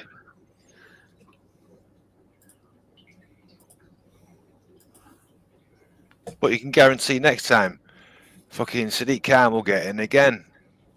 Guarantee it, you know, because there'll be every Tom, Dick, and fucking Harry. I'm going to be mayor. I'm going to be mayor. You know, and there'll be one Labour mayor fucking put forward, and that'll be Sadiq fucking Khan. And he'll get hardly any votes, but because his votes weren't split between 1,000 fucking people, he wins. Water the fucking votes down every fucking time, and they'll do it again, and they'll do it again. Then complain about it.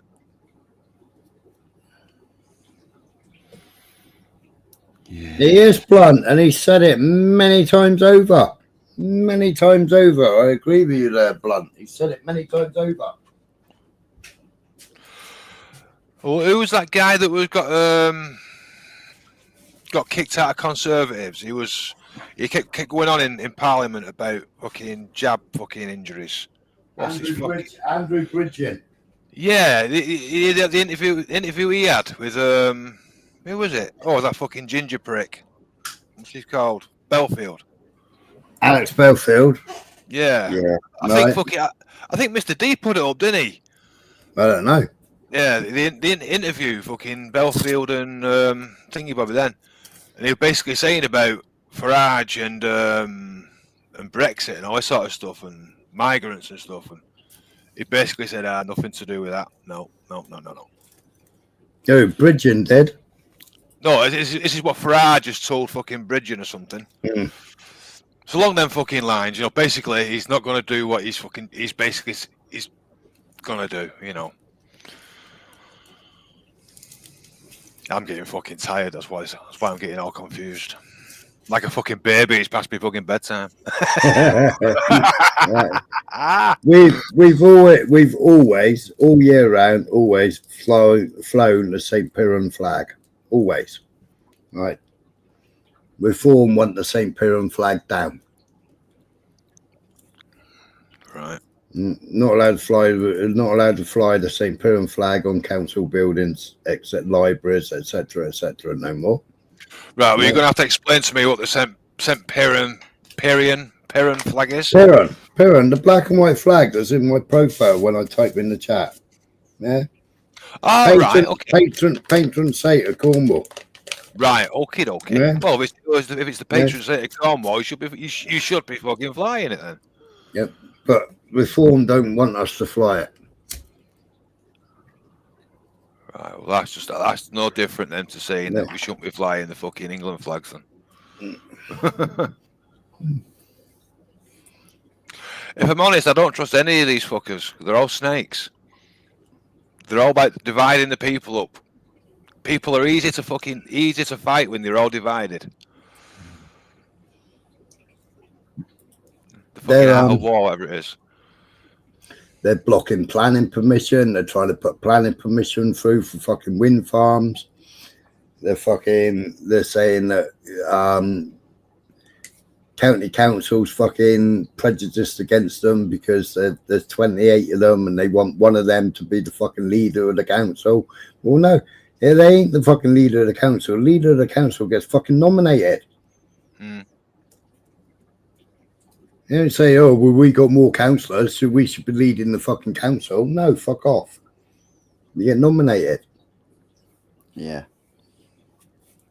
All right, and now, you know, we haven't got any fucking hotels. We haven't got any woke fucking judges. Our judges give fucking proper sentences. All right, and now they want to bring fucking, oh, we should have hotels because hotels bring money for the council. It's like, no, fuck off. We don't want no fucking migrant hotels. Thank you very much. Hey, there's a nice fucking caravan park. Fucking brass hands. You could have them all down there. You could have them all fucking painted fucking satellite dishes. Yeah. But most of Brass Hands caravan park is all privately owned now. The same as Hale Towers. They're all privately owned chalets and all now. Is it the same person? Is it the same family still owns that place? Or no, he's long gone. No, It used to be Gelbert's. It used to be the Gelbert's. He used to have his fucking Rolls Royce and his big fat cigar. Used to be like Winston Churchill. He did. He's a lovely guy. Lovely guy was Gelbert. He did a lot. He did a lot for Penzance.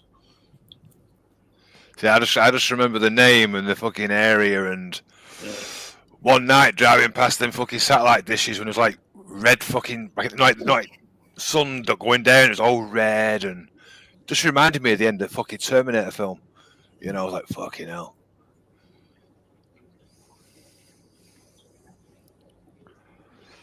Hey, Beth.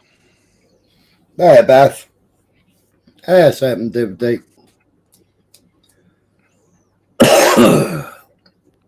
I'll sing to you, Beth. We wish you a Merry Christmas. We wish you a Merry Christmas.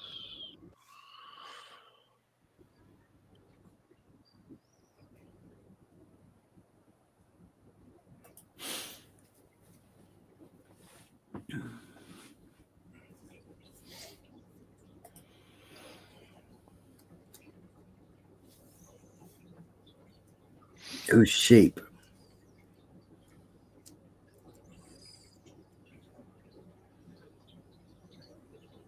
Who's Trooper? Trooper saying something about sheep. Bah.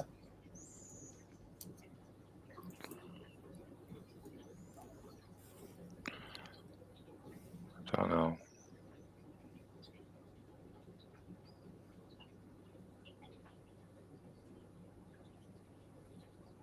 Well, I've cancelled my fucking order. I ordered a fucking webcam and a streaming mic today, and I fucking cancelled the order. No, right?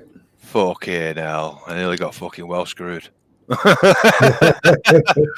mean, I didn't want. You know, obviously, the more you pay, the better the quality. You know, I understand that. You know, it's common sense. So anyway, I've got quite a bit of like Ugreen stuff, like like USB dongles, fucking caddies, shit like that. Yeah. All good stuff, you know, and they had a discount on the 4K webcams. Yeah. You buy one of them, you can get 2 items, something else that qualify, and you get fucking money off and shit. I thought, oh, I'm after a microphone anyway. So I ordered this fucking Ugreen mic and this fucking cam, this webcam. Great, on its way. Ordered a fucking cheap Amazon boom handle as well. Thought perfect. Fucking later on, I thought, I better have a fucking look. Check YouTube for fucking reviews. And this fucking webcam shit. And I'm like, fuck, that can go back. That can fucking go back.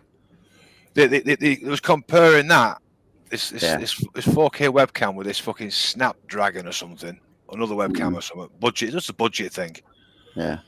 And the other one was fucking better. I was like, fucking hell. Well, that can go back. So I'm at the back door having a fag. I was like, I wonder what this fucking mic's going to be like. So this guy's talking, and then he's like, right, I'll just switch over to the fucking mic. This is what the mic sounds like. Hello, I can go fucking straight back. Fuck off. It sounded tinny as fuck. Oh. I was like, you know what, I'd be probably better off not buying the webcam and putting the fucking money together and buying a fucking snowball or something, you know, just buying the mic. Yeah. So... Well, they look a bit like a knockoff version of the very expensive bloody Logitech Brio, don't they? Mm. Yeah. But then again, a webcam, I mean, there ain't a lot in them, is it? It's they're all pretty much the bloody same when you look at them anyway. Oh, yeah, yeah. I just couldn't believe the other one was a better looking cam. You know, it was like, fucking hell. Yeah. This is sad ass Khan's fucking deputy mayor.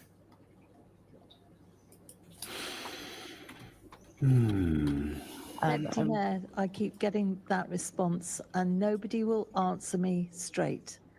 Do we or do we not have these grooming gangs, or I call them rape gangs, in London? It's a yes or a no or a I don't know, isn't it? We have obviously always had ongoing oversight on paedophilia and sexual exploitation of children, projects like the Lighthouse to support children. No, I know that. So are they the same as the grooming gangs that we're seeing all over the country? Yes or no? Sorry, Assemblymember Hall, do you want me to provide a hierarchy of abuse on children? I just want you to answer Assemblymember Hall. I know that you feel very strongly about this, and you have raised it numerous times. And asking you quite fairly, are there rape gangs in London? You're the deputy mayor for police, and the mayor won't answer. As it's a yes or a no. I will happily answer the question that we do want to prioritise and make sure there's high levels of forensic support and evidence gathering on sexual abuse of all kinds, especially how bad children. This looks. Do you understand how bad this Hall, looks? Would you like me to? You've asked the question. I've asked the question and I haven't got an answer yet again. Okay, you'd let me answer, I'd happily. You know my opinion. Well, why was sad ass Khan fucking questioned the other day about 28 children? Children that they're supposed to be selling in fucking hotels and everything for, what was it, $2,000 a pop, wasn't it? They like these $2,000, don't they? Yeah. Well, it's easy to answer that question. It's a yes or a no, or I don't fucking know. You know, they never want to fucking answer. The answer is yes. When they don't answer the question, it's yes. Right. You know, fucking hell. Because they know if she answered the question, she's get fucked. That's why. I can't think of anything worse, to be honest. Kids, fucking kids. Tony, none of this is new. We know that these payments are handed out to each deportee. We know asylum seekers get free taxes, but it comes at a time, I think, where we are reaching crisis point. The public are looking at this and just thinking this country is an utter joke. Yeah, I'm sure many people who weren't aware of this will be quite shocked at this report that's been revealed that this is what is happening, Martin. But I can tell you from this has gone on for a long time, even going back to my time in the Home Office, where we've had these schemes like the FRS, the Voluntary Assisted Return Scheme. We've always adopted a carrot and stick approach to removals. Removals are really hard to do, particularly where people are resistant. If you can persuade people to be compliant, to withdraw applications for asylum, to go quietly, then, you know, actually giving them some small financial incentive to enable them to resettle themselves when they get back home isn't such a bad deal. And I think you'll find quite a lot of the 35,000 removals the government have been talking about, they've achieved since they came into power, will have been offered some sort of scheme like this as an inducement to go back rather than to stay here and fight the system, Martin. The other thing I would say is that this is really difficult, getting these people on these planes. I've seen it. I've been there. We have to sometimes put them in chains. There's a risk assessment on every single one of these people, Martin. Some of them are very, very dangerous, nasty people. Getting somebody on a plane and getting them to be compliant on a 3-hour flight, you don't want to put the flight at risk. You want absolutely that to be safe and secure. That is also a real challenge. Now, what we use is we use commercial airlines, which we charter, and we use private sector, fully trained, fully equipped, often ex-military people to do it. But it's a real devil of a job to actually enforce a removal. So I can understand why, if you can encourage people to be... Right, you got the fucking RAF sat there. You got fucking RAF planes sat there. Yeah? Instead of fucking flying spy missions for fucking Israel, right? You fucking load them up. The fucking army go in, fucking grab them, load them up on the fucking aeroplanes. Yeah, the fucking pilot knows how to fucking parachute. If they want to fucking wreck the aeroplane or fucking, you know, cause the aeroplane to crash, well, it's their lives. The fucking pilot can jump out with fucking, yeah, they're on leash. Yeah, that's right, November man. We don't own them. The RAF don't own them. We lease the fuckers. We don't own nothing. We lease it. We'll own nothing and be happy. You just open the bottom, you know, the back fucking door. Like, when you go in orbit, middle of fucking Atlantic, and just. So they got all these excuses. You've got the military. Half of them are too fucking fat to fucking fight. Yeah. Oh, they're in drag. One or the other. They're putting their lipstick on and fucking checking their handbag, latest fucking purchase of high heel shoes. You know, worried about getting cold feet. Right, so why ain't the fucking military? All right, Max, I got you, mate. Why ain't the military fucking deporting these fuckers? But you heard him say yourself there. These are fucking dangerous fucking people. But yet these same lefty fucking solicitors are still trying to keep them in the fucking country. Yeah, these dangerous people that we have to put in chains to remove them. Yes. But we got, you know, open borders. We want them. You got Nicky Burke and his fucking son. Yeah. And these dangerous people that we often have to put in chains to remove them. Yeah. Suicidal empathy. It's a disease, I think. Suicidal. Right, Max. How you doing? Hey, Max. Yeah. Good to see you guys. It's November. It's an industry. Yeah. It's just money laundering, isn't it? Well, and for the guys deported, right? $2,000 for a deportation. Then you come back in a month, right? Get another $2,000. Yeah. You know, because unless they're keeping a database and you don't lie. Yeah, and they wonder why they come from France with pockets full of cash. Yeah. How many times have they been backwards and forwards and under? Oh, I'm now called fucking Joe Dacky. Next week I'll be fucking Mohammed fucking You get paid $2,000 a month to vacation. You can't question him.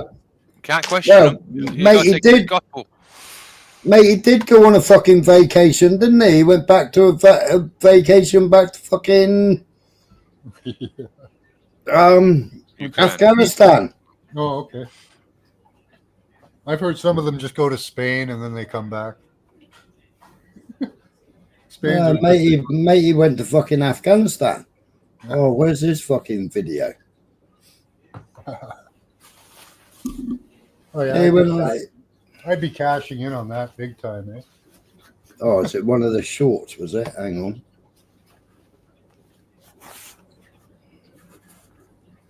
They want to treat these people like they treat them. What's that fucking Mexican gang with it? They've got them on the fucking hands and knees walking around with fucking guns behind their head. Oh, Trattoria. Yeah. Which way is it? Is it combat? Not combat 18. That's the Venezuelan gang. Venezuelan one that's doing that, isn't it? Mm. Yeah, it's one of them, innit? They've got 20 of them in a fucking cell and they're fucking huddled about on each other. Yeah, that's how you should fucking treat them. Get them on the plane that fucking way. Yeah. Yeah, put a whole bunch of them on a plane and put a fighter escort, and if they happen to take over the plane, you just blow it up. Yeah. That'll be a good deterrent. I mean, I'm sure there must be some really old, shabby old pieces of shit fucking planes, almost on the scrap heap anyway. You know what I mean? Just fucking use them. You know.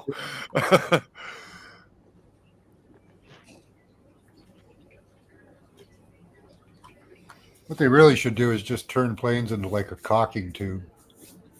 You know, then they can just plow them in there, and then when they get to the runway, you just push the caulking tube, and out they go.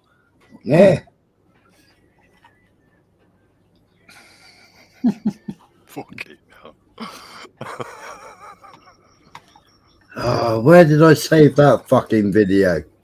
See, all this fucking stupid fucking start computer and fucking lose all my what's it called?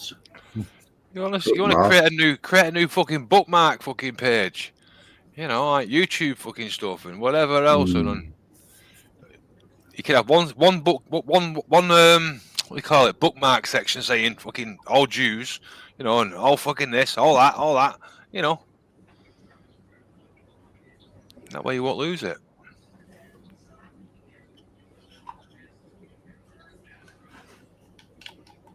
And that's what I do. What fucking bookmarks for emulation and fucking laptop, this, that. Keep it all separate. Yeah, just for you, Blunt. This one's for you, Blunt.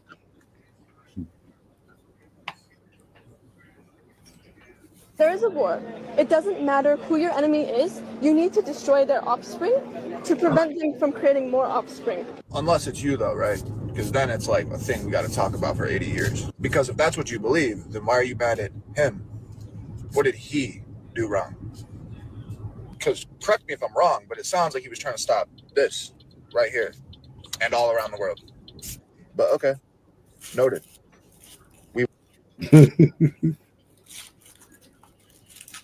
There is a war. It doesn't matter who your enemy is. You need to destroy their offspring to prevent them from creating more offspring. Wow. Yeah. So that's what they teach them. But obviously, this guy here is obviously talking about the Holocaust. Yeah. So Holocaust bad, but we need to kill all the offspring. There is a war. Well, they'll grow up to be terrorists. Right? So. You need to destroy their offspring to prevent them from creating more offspring. It's the same, isn't it? It's the fucking same. Wow. You got rid of one Nazi and got another Nazi, didn't you? Yeah. Just one, instead of one having a swastika, the other one's got a star now.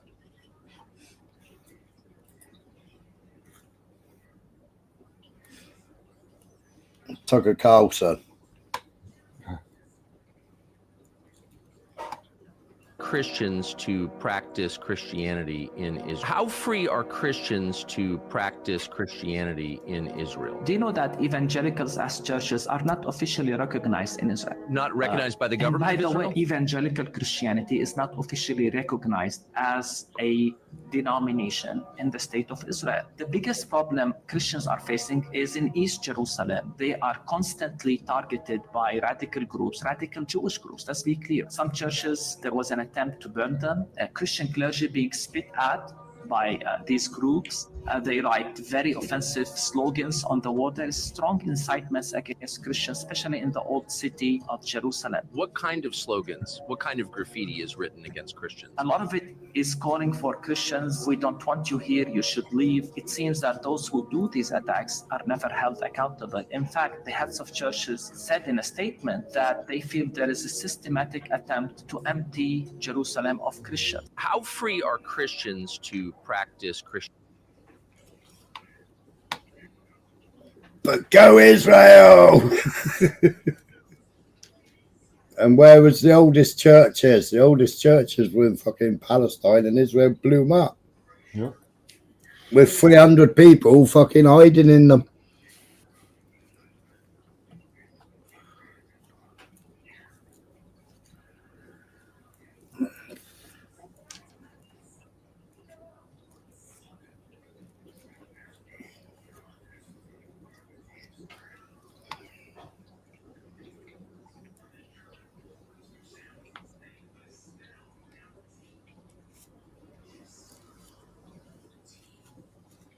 I can't help it, but I'm trying to listen to that fucking news in the background. I don't know whose it is, but I can just hear it at the TV in the background. You know, like when you listen to something in a fucking queue, and you can hear something. Yeah, that's wifey. I think it's Big Bang Theory. I'll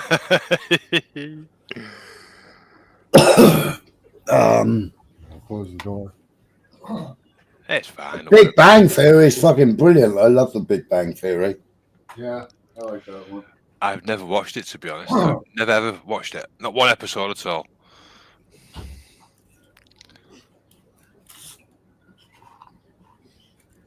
Yeah, I don't get much TV. I've just got an antenna. So. Is that the one? You're still trying to find that shortcut.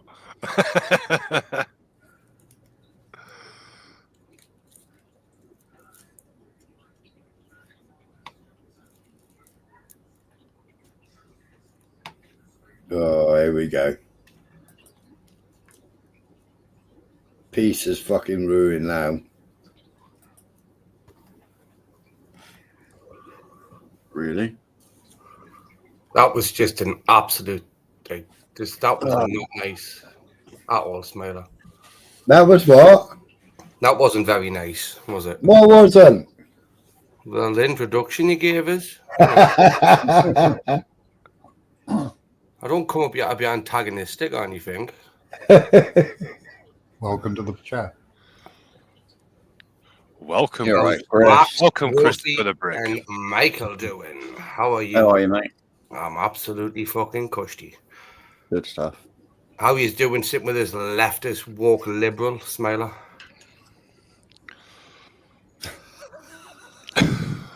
You are a lefty though, Smiler, aren't you?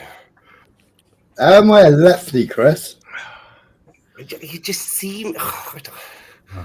You are though. Like, come on. Like, I agree with you on a lot of things, I do. How am I a lefty? Well, you're very woke. How am I what? Actual knowing the facts instead of knowing what the likes of Tommy is throwing down your throat. Yeah. The likes of mainstream media is throwing down your throats. I don't watch mainstream media. The likes of fucking Farage throwing down your throats. Because I disagree with what they're throwing down their throats, and because I do proper research into things and look at things with an open mind, that makes me lefty, does it? Where are you? When I don't have dreadlocks, yeah. I don't have fucking body piercings. I don't have fucking pink hair and blue hair, and I don't go to college fucking campuses. I don't agree in I don't agree in plasticine fucking marches on our streets. I don't agree with fucking Israeli marches on our streets. I don't agree with any marches on our streets. What do you mean a plasticine march? Palestine marches. That's better. Why couldn't you just say that as you could say? Well, because half of them that are going there are fucking fake. They're plasticine. They don't even know why they're there. Yeah. You ask them a fucking question, they can't answer the question. Totally agree with you. I do. That's why I call them plasticine, because half of them, they just stand there waving a fucking flag and ain't got a fucking clue what they're doing. So where were we meant to get all of this like grade A information that fucking like big mangling ass Smiler gets that makes him the lord and be all of every bit of information? Like, where do you get yours from? Obviously, it's not mainstream media. It's not Tommy. It's not like any other sources. Like, obviously, you get this from online. I'm taking it, Smiler. Yeah, do research, do historical research. But for present day like events, where you're getting historical research, I could argue with you that you may be getting it from a source that was a bit bent. I don't know. I'm in many groups, Chris. I'm in many Telegram groups. Other groups. You're in that woke one as well, aren't you? That woke lefty one. Chris, you've got to be in the woke ones and you've got to be in the right ones. The same as your media source, yeah. What's your fucking newspaper media source thing called? What, the Chronicle? No. You told me to sign up to it. Sunday Sport. Ground news. No.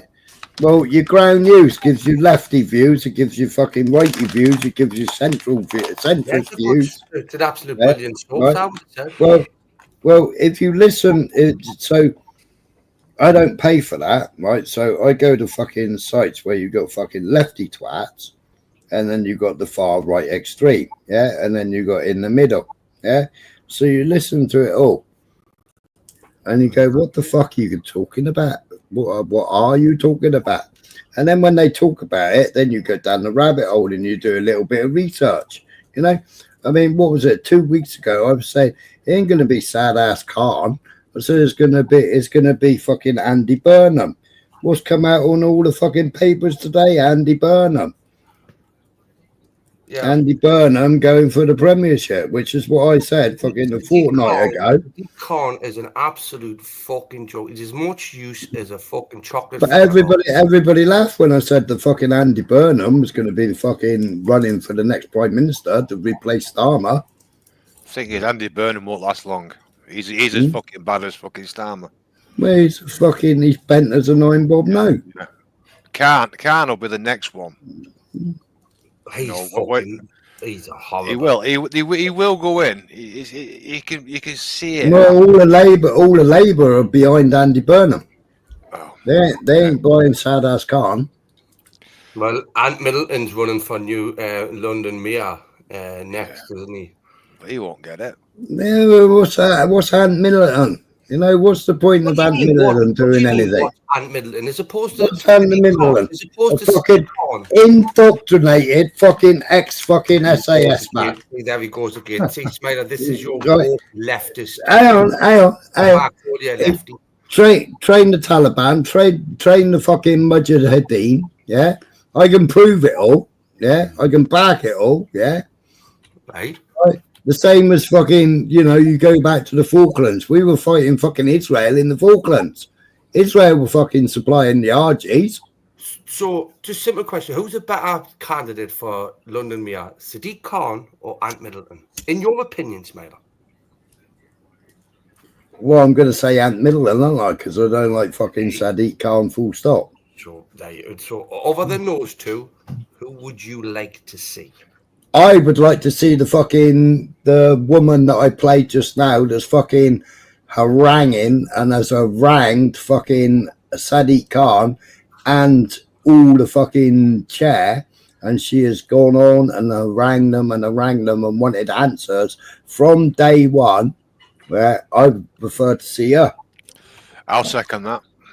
Definitely. Because she has harangued them for answers and ripped Sadiq Khan a fucking new arsehole to the fact where he's got up and fucking walked out. Yeah, did you see that that exchange? And she would do a far better job than fucking Ant Middleton, because Ant Middleton doesn't even know what he's talking about. Hang on a second, Smiler. He hasn't even been in the job yet, neither has she, right? Okay, so we're going off past experience. But we saw what he came up and said at Tommy Robinson's rally, didn't we? Right. What was wrong with that? Fucking division. Well, isn't that what's been created in this country already by the Well, that's what fucking Tommy's pushing. Division. Open borders, division, not holding the fucking government to account. Not talking about anything fucking real. Hang on, how when's Tommy pushing for open borders? He's always pushed for open borders. He's pushed for open borders. I can bring you fucking loads of statements to come out of his fucking mouth that he wants this one in, he wants that one in. Open the fucking borders. I'd rather have fucking 150,000 then turn up tomorrow. So are you telling me that Tommy's open borders is what the Labour government have got in place now? Well, obviously the Conservatives had a big part of playing it. I get that, right? I do. But what government? Because I'm not big on Farage. No, he gets his fucking Zionist check every fucking month, yeah, for fucking pushing his propaganda, causing division, pushing Israel up on the fucking pedestal, yeah. And he takes his back. He takes his check all the way to the bank. Who would he fight for? But who would he fight for if there was a war tomorrow? Is exact words. I would fight for Israel. Well, fuck off to Israel and go and fight then, you little fucking twat. Right. When you say a fight for, who would you fight for if there was a war tomorrow? Like between Israel and UK, you would fight for Israel? Is that what you're saying? No, he said he would fight for Israel. If there was a war tomorrow, I'd fight for Israel, he said, didn't he? Yeah, but who would the war be? Well, the war started October the 7th. He never got on the fucking aeroplane, did he? No, he flew to fucking Spain instead. So would you fight for Hamas instead of Israel? No, I'd fight for Russia. Right, but Russia wasn't part of the. See, because this is where my big qualm comes into it. But you got a different. But you got Palestinians, like Gaza. Gaza is nothing to do with Hamas, which you people don't understand. Gaza is separate to Hamas. Who's it ruled by? That's ruled by the Palestinian Authority, not Hamas. And who are they? Who are they? Palestinian Authority is fucking Yasser Arafat's lot, isn't it? And who is he? Who's he like ruled by? Well, he was the one that signed the fucking fake, useless fucking Abraham Accords. So it's a bit like the Mexican government, okay, being controlled by the cartel. Yeah. Well, no, because you got the PA that are controlling and fucking selling the fucking food to the Palestinians and starving the Palestinians. Who's in government? And it's always been the PA starving and having control of what comes in through the border. It's always been the Palestinian Authority. Yeah, it's always been the Palestinian Authority that have stepped back and let fucking Israel take the illegal settlements. So it's always been the PA which are friendly with Israel and not friendly with the Palestinians. Right. I don't understand how. Like, obviously, I get your gripe with Israel, right? Okay, Smell, I do, and I'm not saying what they're doing is like justified, right? Okay, in all senses. But when you're giving it like the big licks and saying that they're all to blame and shit like that, whereas like the government that are in power in Gaza and in Palestine now, who's ISIS, Chris? Who's Al Qaeda? Who's ISIS and who's Al Qaeda? Well, yeah, who funds them? Who funds them? Well, who funded the fucking tunnels that's under Gaza right now? Netanyahu. Foreign investors, including the UK, America, places like that. All that money got shipped away and put away. And them tunnels weren't built overnight, Smiler. They've been built for decades, right, mate? And it's been all up to this point here. What gives you the well, it's like the stuff under the hospitals, Chris. A lot of that stuff was built, yeah, when fucking Israel was in control. Right. Right. You got bases under the Israeli hospitals. Right. So what's the other option? Right. Everything Israel is claiming that Palestinians are doing, Israel's doing it fucking tenfold. Right. Yeah, they shoot their missiles right from the middle of the city. Yeah. You know, so they're the ones using human shields. Yeah, they're the ones that fucking tied people to tanks and fucking drove through. They're the ones that get fucking old people standing in front of them, you know, while they march through. They're the ones that stood down on October the 7th. They're the ones that stood down on October the 7th. They're the one that killed half the fucking people on October the 7th. Yeah.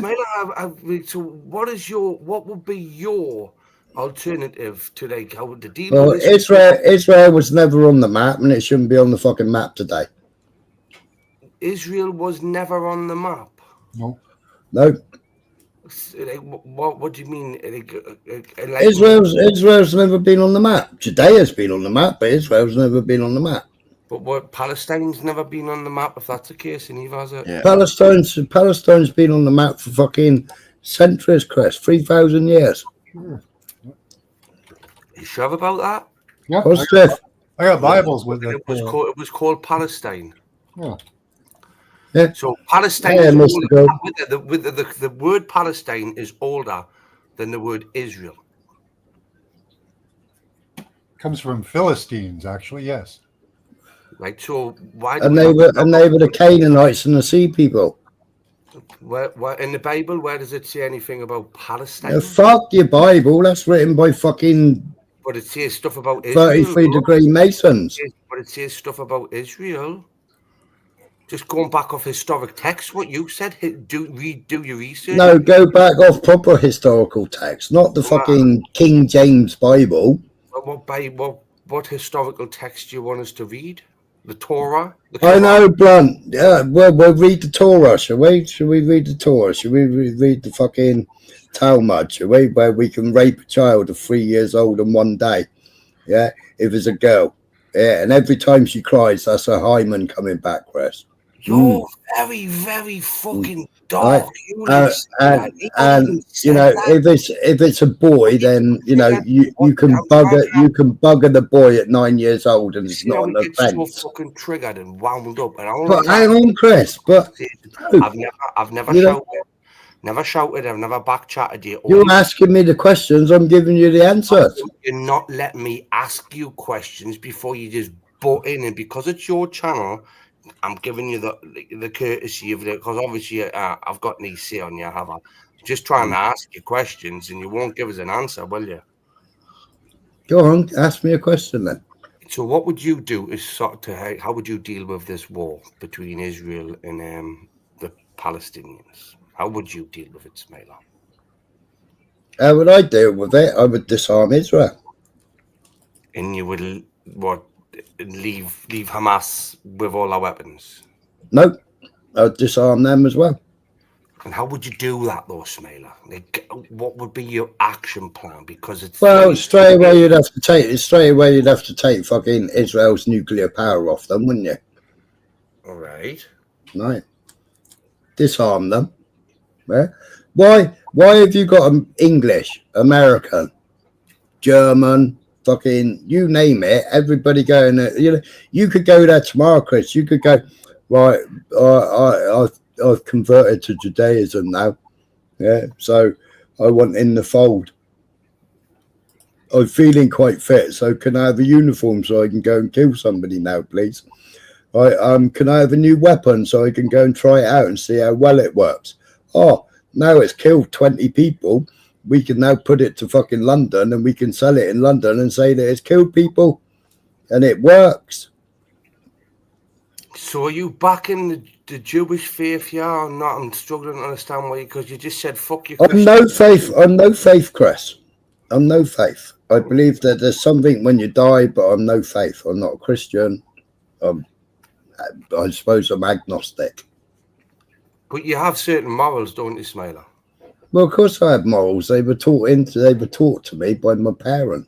Right, and they're based off, what would you say? Where would they be based off? They wouldn't be based off Judaism or like Islamism. Well, religion's all a big lie, Chris. Hang on a second. You asking me a question. Religion's all a big lie. Religion's made there for you to join a little club, you know, in your little social club.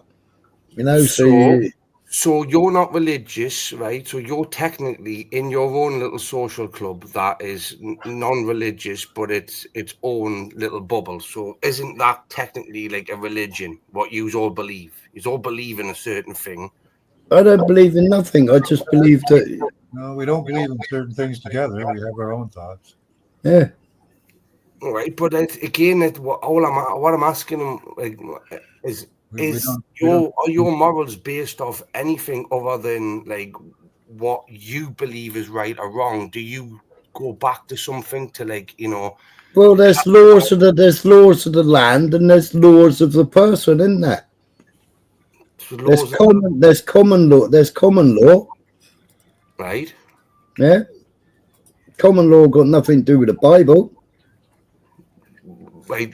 What about trespassing? What about trespassing? Right. Well, that's a common law, and you know, you shouldn't trespass. That was mentioned in the Bible. Right, Chris. Wherever there's a sign, you know, when we was growing up, and it said "Do not trespass," what did we do? I went in there, me. Exactly. When they said don't nick my apples, what did we do? We went and nicked the apples. In that stupid Right. sign on the side of houses that said no ball games, believe me. Yeah. Oh yeah, we kicked the ball 100 times against that wall. Definitely. Yeah, waiting for him to come out chasing us with his walking stick. Yeah. When we were growing up, Smiler, we all knew that, like, even though we used to steal, right, okay, or whatever, still, we knew that it was classed as wrong. We would get punished if we were found out doing it, wouldn't we? Yeah. I had my fingers put on a cooker ring, yeah, for 50p. Is that how you charged them? That's what my mum did. My mum also took me to the police station and had the sergeant put me in a cell. There you go. So have some of that. Right. Yeah. And if I swore, I got a bottle of fairy liquid poured down the back of my throat. And you do have, like, respect for elders, women, children, and you don't believe in, like, underage sex and stuff like that, do you, Smiler? No, of course I do. So again, I'm just asking you. Obviously, like, certain religious beliefs think that certain. It's stuff. nothing to do with religious beliefs, Chris. All religion. You tell me one religion that hasn't fucking been involved in paedophilia. Give me one religion that isn't involved in paedophilia. There is no religion or any secular humanist belief that doesn't do anything like that. What I'm saying, Right, so you tell me, right? So if I followed religion, if I followed religion and the Sunday school teacher told me it was okay and don't tell your mummy and don't tell your daddy, yeah, then you would think it was okay then, wouldn't you, Chris? well, there is nobody in the Christian belief that practices that stuff, mate, right? Chris, they've always practiced it. They've always practiced it. The fucking Archbishop of Canterbury, why did he get fired? Because he fucking buried it for how many years? Because he was a nonce and he should have been fucking proud. He should have been buried himself alive for that. Right? There you go. That's your Christians. Hang on a second, Smiler. That's not common practice amongst Christians. They don't get. Of course it is. What? So when children go to school and Sunday school and churches and people, they go, right, okay, it's all right to fiddle with young kids. Do they? It isn't Jewish. It's all right to fiddle with a 3-year-old girl. There you go, and in Islam as well, it is. Well, they say it was 9. They say that she was 9 years old, don't they? But it's still practiced to this day in Christianity. Give me an example of where anything like that is still practiced and preached, right? Well, why do you keep on getting these Christian nonsense getting arrested every week? Smiler, you're a non-believer, right, mate? Non-believers can turn out to be nonsense, right? You Smile, don't even deny it. People that don't believe in religion can still do dirty, harmful, wrong things. Fact. Am I right? Where's your religion got you? What I'm asking you, are you gonna answer me question? What's the question? Like, all religions, in all walks of life, right? People do bad things regardless. So even in your secular humanist belief system, as a non-believer and anything else, right? You will still have people amongst you that believe in stuff that you believe in that will do dirty, wrong, harmful things that you disagree with. Okay? And it's like, just because they believe in no religion like you do, does that mean that they're the same as you? Do you okay them doing that? No, you don't. You fucking call them out for it. Of course you call them out for it, but if you got morals, then you ain't doing it, are you? But where do your morals come from, Smiler? They're taught by your parent. Right, and where did they get their morals from? From their parents. Based off what? Like, widely, right? When you look at the basis of it. Hey, if you steal, you got your fucking hand wrapped, didn't you? If you fucking did this, you got a punishment, yeah? Right. Well, it's only been about 3 to 400 years that we've been allowed to be autonomous with our religion. Before that, the state enforced religion on you. Yeah, exactly. And before Christianity was here, you had to pay your alms to the gods. So there was never a time when religion wasn't forced on the people. Religion's been around for. And your firstborn was sacrificed to Baal. In some places, yeah. Listen, the Mayans. Or your firstborn went into a trumpet pit. So like I say, the Mayans used to sacrifice young children and stuff like that. You know, there's tribes in that, like, you know, there's tribes that still believe in like stuff that's paedophilic at nature, but they grow up their youth and their cultures believing that this is okay. But us as Westerners and having our morals, our own morals, we don't look at them as like decent morals. Like, we don't look at sleeping with a marrying a 6-year-old and sleep with a 9-year-old as a justified form of a relationship. That's basically a nonce, isn't it? You know, can we all agree on that? Like, sleeping with a 9-year-old when you're married at 6, that's perverted, twisted, and it's like noncy. But what about sleeping with a 3-year-old? Hang on a second, Smiler. Can we just agree on one thing first before you start doing whataboutism? Do you agree with what I'm saying? Chris, sleeping with any child. Thank you, right? And again, any child, not just a 9-year-old, any child. And that stuff is still practiced in a certain religion. And again, another religion that practices other perverted, sick, nonsense stuff is using your lips and your mouth to cut the blood circulation off when a certain procedure has been performed. That also is a bit perverted and nonsense. In fact, it's a lot, right? Still practiced to this day. Name me one practice, anything like them two, that is practiced by Christians. Name it. That is like promoted. So, okay, Chris. So right, that is, yeah, that's, you know, pure nonsense, right? So, why are all these fucking idiots turning up, yeah, on the Saturday or whatever, the 13th, whatever it was, all waving their Israeli flags, all waving their Star of Ramphon. Well, I don't know. Would you rather Like, be all agreeing that Mr. Rabbi can shag a 3-year-old girl? So is that the same basis? Using your logic there, anyone raising a Palestinian flag or a Pakistani flag or an Afghan flag in all of these places across Britain, you also saying that they are promoting underage sex as well?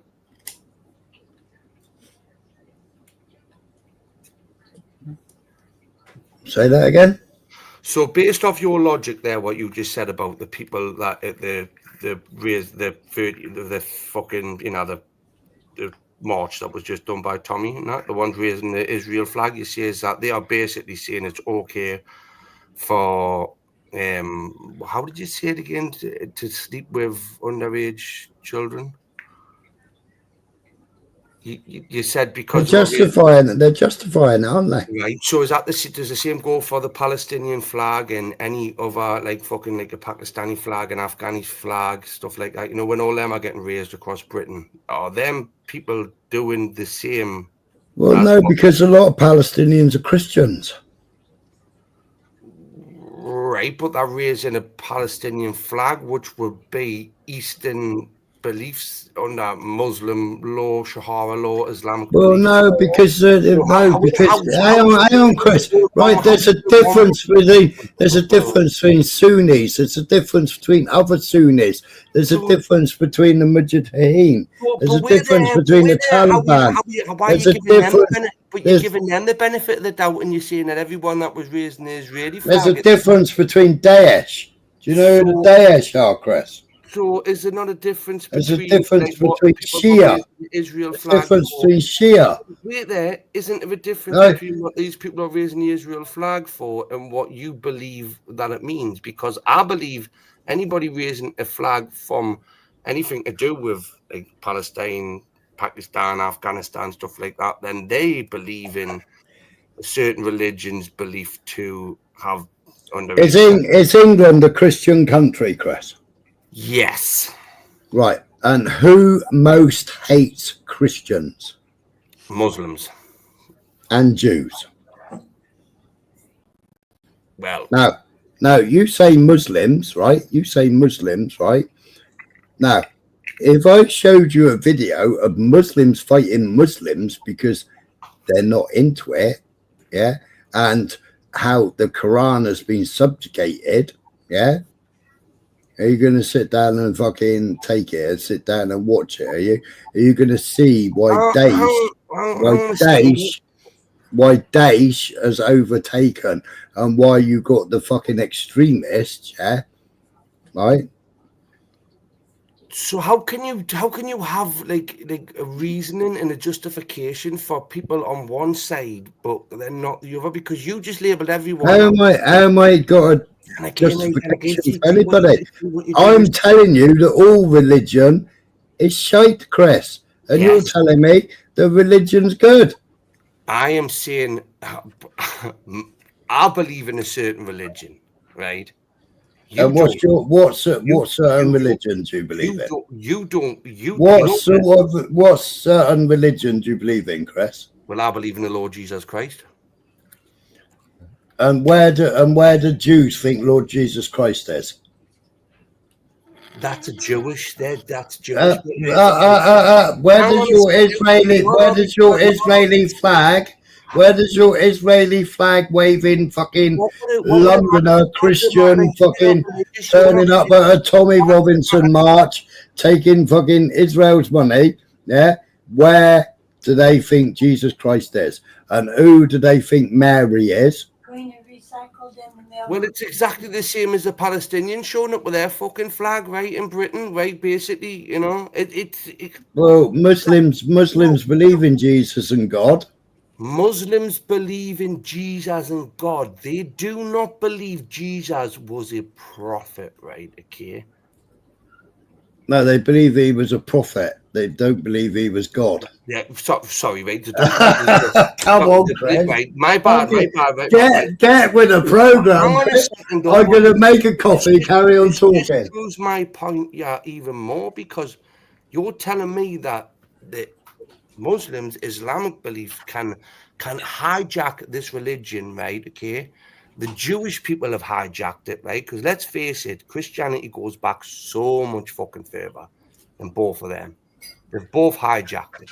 Yeah, we pushed when Rome created it. You seem to be sat there defending like Islamic behavior when deaf to all infidel. You know what I mean? All of this shit that they still practice. Read through the Quran, they still fucking practice it, Smiler. Now, can we not just agree, right, that all religions have had some bad shit go on in their life? But what I'm saying is, who practices these? Who still practices these? Read through the Talmud, Chris. Read through the Talmud. Read through the Talmud. What do you want us to read a bit about? Like what specifically? Read Sanhedrin. Right. Yeah, go and read the Sanhedrin. And tell me about death to infidels. And tell me death to goyams.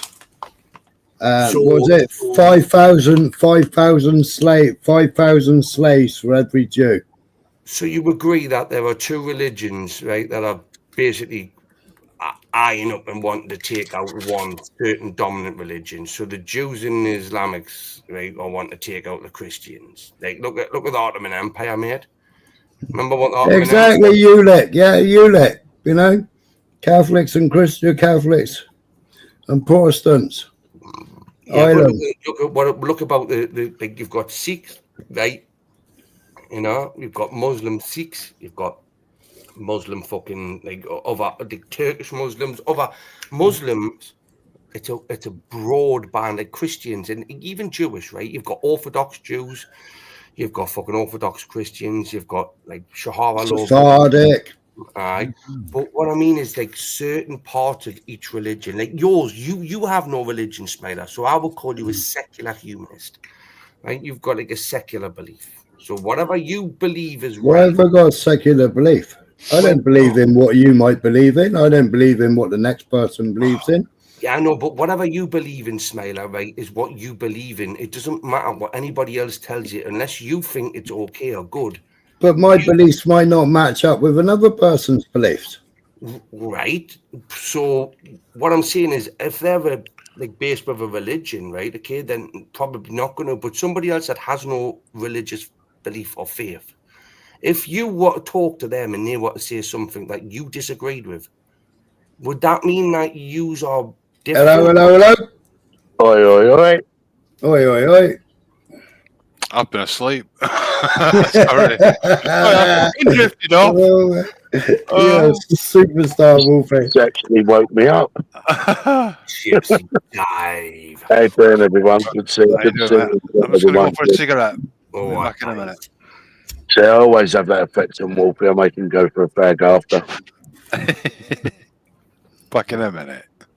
I believe that everyone's entitled to their beliefs. Everyone's entitled to their point of view, their argument, etc. For me personally, I have my own belief. But do I believe that they're all been corrupted? Religion, yeah, definitely. And that with religion, is religion the problem, or is it man's interpretation of religion that's the problem?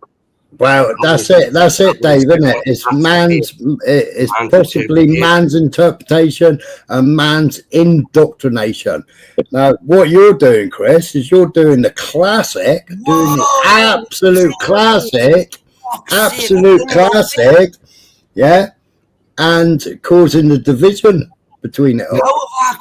I've asked you a couple of questions. You got uncomfortable, right? Okay. I ain't got uncomfortable at all, Chris. Smiler, you got uncomfortable with my answers. You don't like my replies, Chris. Smiler, you don't like knowing that your fucking Christians are fucking pedophiles. Yeah, but you non-believers are pedophiles as well.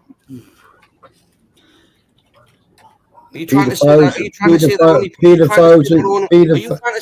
Are you trying to say that only people that believe in a religion are pedophiles? No, I'm not saying that. I'm saying there's pedophiles in all walks of life. The premise of your argument is fucking baseless. But you'll find most of them are a member of a religion or two. Right, okay, right. Organization. Okay, let's go back to Smiler's fucking bullshit and fat sauce. Right, okay. Smiler, just because you non-believers, right, with no religious faith, are a smaller group, right?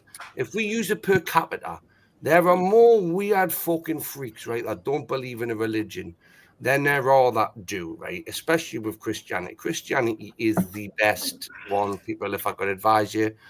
Believe in God, Jesus is king. Okay, he's all welcome to believe in whatever faith and religion you want to. You get killed for saying that. Who by? Who do you think? Wow, how God's burning in hot. How can I get so with it? I'm supposed to be. Mother Mary. I mean, she never done nothing, but she's am I meant to not speak about my religious belief and faith, and because of fear for persecution? But you can run around with your fucking Star of Ramfam and your fucking blue stripes on a white background. Fucking take that to Israel and stand in the middle of Israel and say, I'm a Christian. And they'll spit on you. I don't run around with that, Smiler. What worries me more is the fact that people are allowed to run around with terrorist organization flags, Hamas flags and shit like that, right, in this country. Where's the Hamas flag? The St. George's flag gets taken down from lampposts, but the Pride flag and who's St. George, Chris? See what I mean? Who's St. George, Chris? But Chris, who is Saint Chris? You're fucking contradicting yourself. Who's St. George? What does that have where is St. George's sarcophagus? Where is St. George's sarcophagus with his remains in it? Where is St. George's sarcophagus with his remains in it, Chris? What are you getting triggered for? Because all you know. No, I'm asking you a question, Chris. Right? And I'm where is the sarcophagus? Where's the sarcophagus with St. George's remains in? It's buried. Where? Somewhere. No, it isn't buried. It's on full display. Is it? Yeah. Well, then you know more about it than me. Do you want a fucking brownie point? It's in Lyd, which was Palestine. It has Chris. nothing to do with where his church is. This has nothing Where to it still do stands today. This has nothing to do with the premise I was talking about at all. Well, no, you're talking about the St. George. You're talking about St. George, but you don't even know the history of St. George, Chris. Right, so You don't even know the history of St. George. Smiler, we're not all old fossil cocks like you that were born in 1904. Well, you run around waving a red and white cross on a white bat or a red flag with a cross on it, yeah? You'll fucking go out and you paint your road signs and ain't even got a clue. Can I just say something, Smiler? Yeah. So, with regards to patron saints, in actual fact, historically, our patron saint was St. Patrick until he went to Ireland. Well, I thought it was St. Edmund. So he was our patron saint. Was it St. Patrick or St. Edmund? St. Patrick. Was it? Yeah. So you fucked up there, Smiler, didn't you? I think at the end of the day, right, you're all going to have like your own points of view and opinions and stuff. That's fine. But I mean, Smiler's belief is one thing, Chris's belief is another thing. I mean, look, I was Church of England. I never asked to be baptised at 6 months or 4 months or however old I was when my mum and dad took me to church to be baptised. But that's what I've been blessed with. So for me, I'm Church of England. I'm a Christian, even though I would say I'm a good Christian. No, it was St. Edmund. St. Edmund the Martyr. Yeah, it was. He was king of East Anglia. So, right, so where have you got that from? History. Where's your source? No, but what's your sources, Marlo? That's what I'm asking. What your sources? Historic UK. St. Edmund, original patron saint of England. And I've had Tyke in here screaming it, St. George is not our patron saint. Well, no, yeah.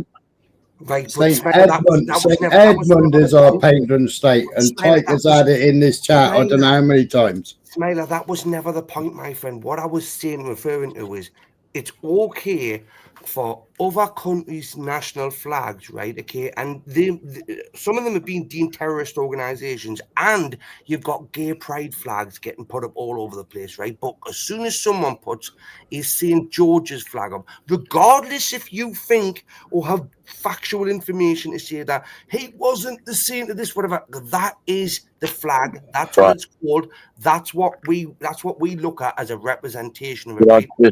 Get back to Smiler's point. So I stand corrected, but he was born in Roman Britain and later became the patron saint of Ireland.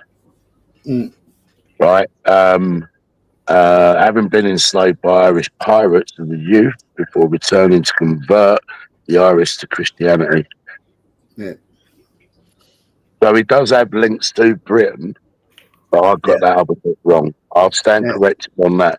So Chris, so you're proud to be a Christian. I am.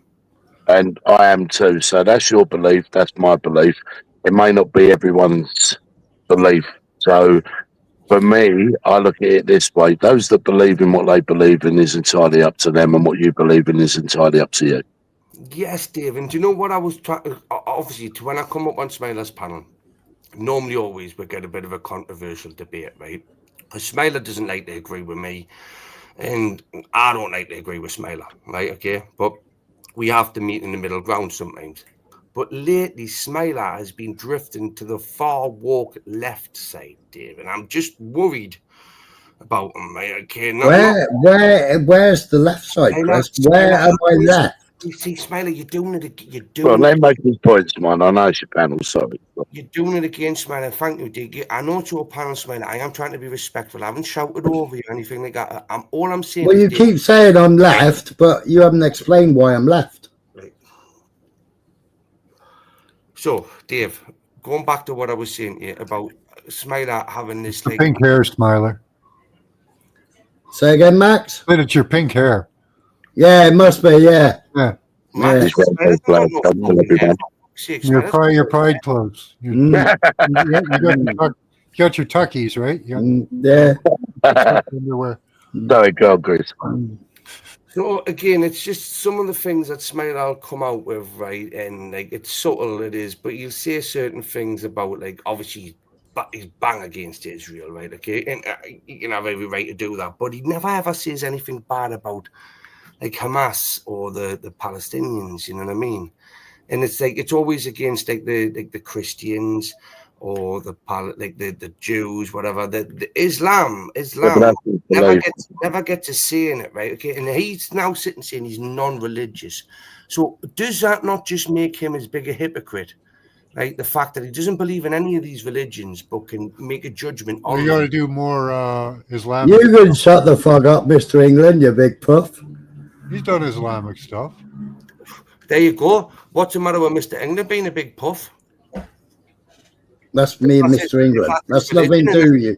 That's nothing to do with you, Chris. That's just me and Mr. England. If that's his belief structure, right, Smiler, what would be wrong with that? Because in your Bible, Chris, it says no man should lie with another man. And if a man lies with another man, he should be put to death. That's what it says. That's what it says in your Bible, Chris. Your Bible says no man shall lie with another man. If he does lie with another man, he shall be put to death. In Leviticus, your Bible. What does it say about them in the Quran? I call out. What does it say about them in the Quran, Smiler? Come on, you've called out the Bible. You've called it out for the Bible. I don't know what it says in the Quran. There you go. See what I mean? Shitty bomb. This is what I mean, Dave, about him being a leftist. But right. I have shown videos. I have shown videos, Chris, of boys. Chris, shut up, right? I have shown videos of boys, teenage boys, and young boys dancing for Islamic leaders, and the Islamic leaders choose who they're going to take back to their tent with them. What have you shown? What have you shown, Chris? You've shown fuck all. I call out all religion. Not just one religion, Chris. I call it all religion. Your non-belief structure as well, Smiler. Yous are just as bad, if not worse, because you've got no moral foundation to go off. Why have I got no moral foundation? Moral foundation was beaten into me as a child growing up. Yeah, and they were probably based off Christian values, mate, not Jewish or not Christian values. No, even small children have a knowledge of what's right. Mom and Dad were non-believers as well. You learn, Chris. You learn by the eyes. Yeah, you learn by the pick of the slipper. You learn the difference between right and wrong as a child. They ain't Christian. Yeah. So Smiler, me bending over and getting the fucking slipper or the coat hanger, that isn't Christian, is it? Smiler, do you believe a man can be a woman? No. Right, okay. Great. Do I have fucking she-men? Do I have she-men on my panel? No. Smiler, so say that again, Dave. Don't speak too soon, honey. Let's try and de-escalate it. And where did that come? Where did that fucking depravity come from, Chris? It came from fucking Berlin. Yeah, it came from Berlin. Why did it come from Berlin? Because they wanted a particular religion was selling their children into prostitution, yeah, and then they were converting the first fucking trans people, and then after they converted one person, gave them an innie instead of an outie, and gave them some titties, yeah, then they decided we'll have a go at fucking transplanting ovaries and fucking all the rest of the fucking female bit. And who was it who was doing that? Who was doing that? It was a Jewish scientist with a Jewish man. When has a trans person ever been a real thing, right? It's a mental illness. 1919, Berlin. That's why you had the night of the burning books when Hitler burnt all their fucking books. But because where's the gay capital of the world? Tel Aviv. Men could be women back then, Smail. Is that what you're saying? Back then, men could turn into women. That's when they started playing with it, Chris. The Jews started playing with it in 1919. But it's not biologically possible. It doesn't matter how far back. Of course it's not biologically possible. So we agree. What's up, Dave? Now saying they're messing with nature. Yeah. They're messing with human biology and who was doing it, Chris? I don't know who was doing it. Who's the gay capital of the world, Chris? 42s. I don't know, Smiler. Enlighten us. Who was doing it? Dave's just answered you. The Jews. Right. Okay. So, what does this have to do with me personally? Because I'm not Jewish, right? I don't believe that any priest that touches young boys in a Christian church should have nothing but his dick chopped off and stuck in his mouth, right? Okay. But again, these things don't get practiced. They're prime examples, Chris, of how man uses religion for his own ends. Yeah, that's a power grab, and like that I can't stand. People, look, and again, who owns all your sex industry, Chris? Who does all the sex industry? Who owns all the sex industry? I don't know. Well, the Christians don't believe in prostitution or stuff like that, mate. So all your 4x2s. That's a bit of timber. All your Jews. Well, the porn does give you wood, doesn't it? Right. Well, nobody listened to JPN. JPN said he's not going on Pornhub anymore because fucking every bloke on it's fucking circumcised. So every fucking bloke on there's been sucked by a rabbi. The only reason JPM's not going on Pornhub is because of the online safety bill, right? Okay. Yeah. So. I mean, look, Chris, it's clear as day that you're proud to be a Christian. I'll tell you, I'm happy to be a Christian.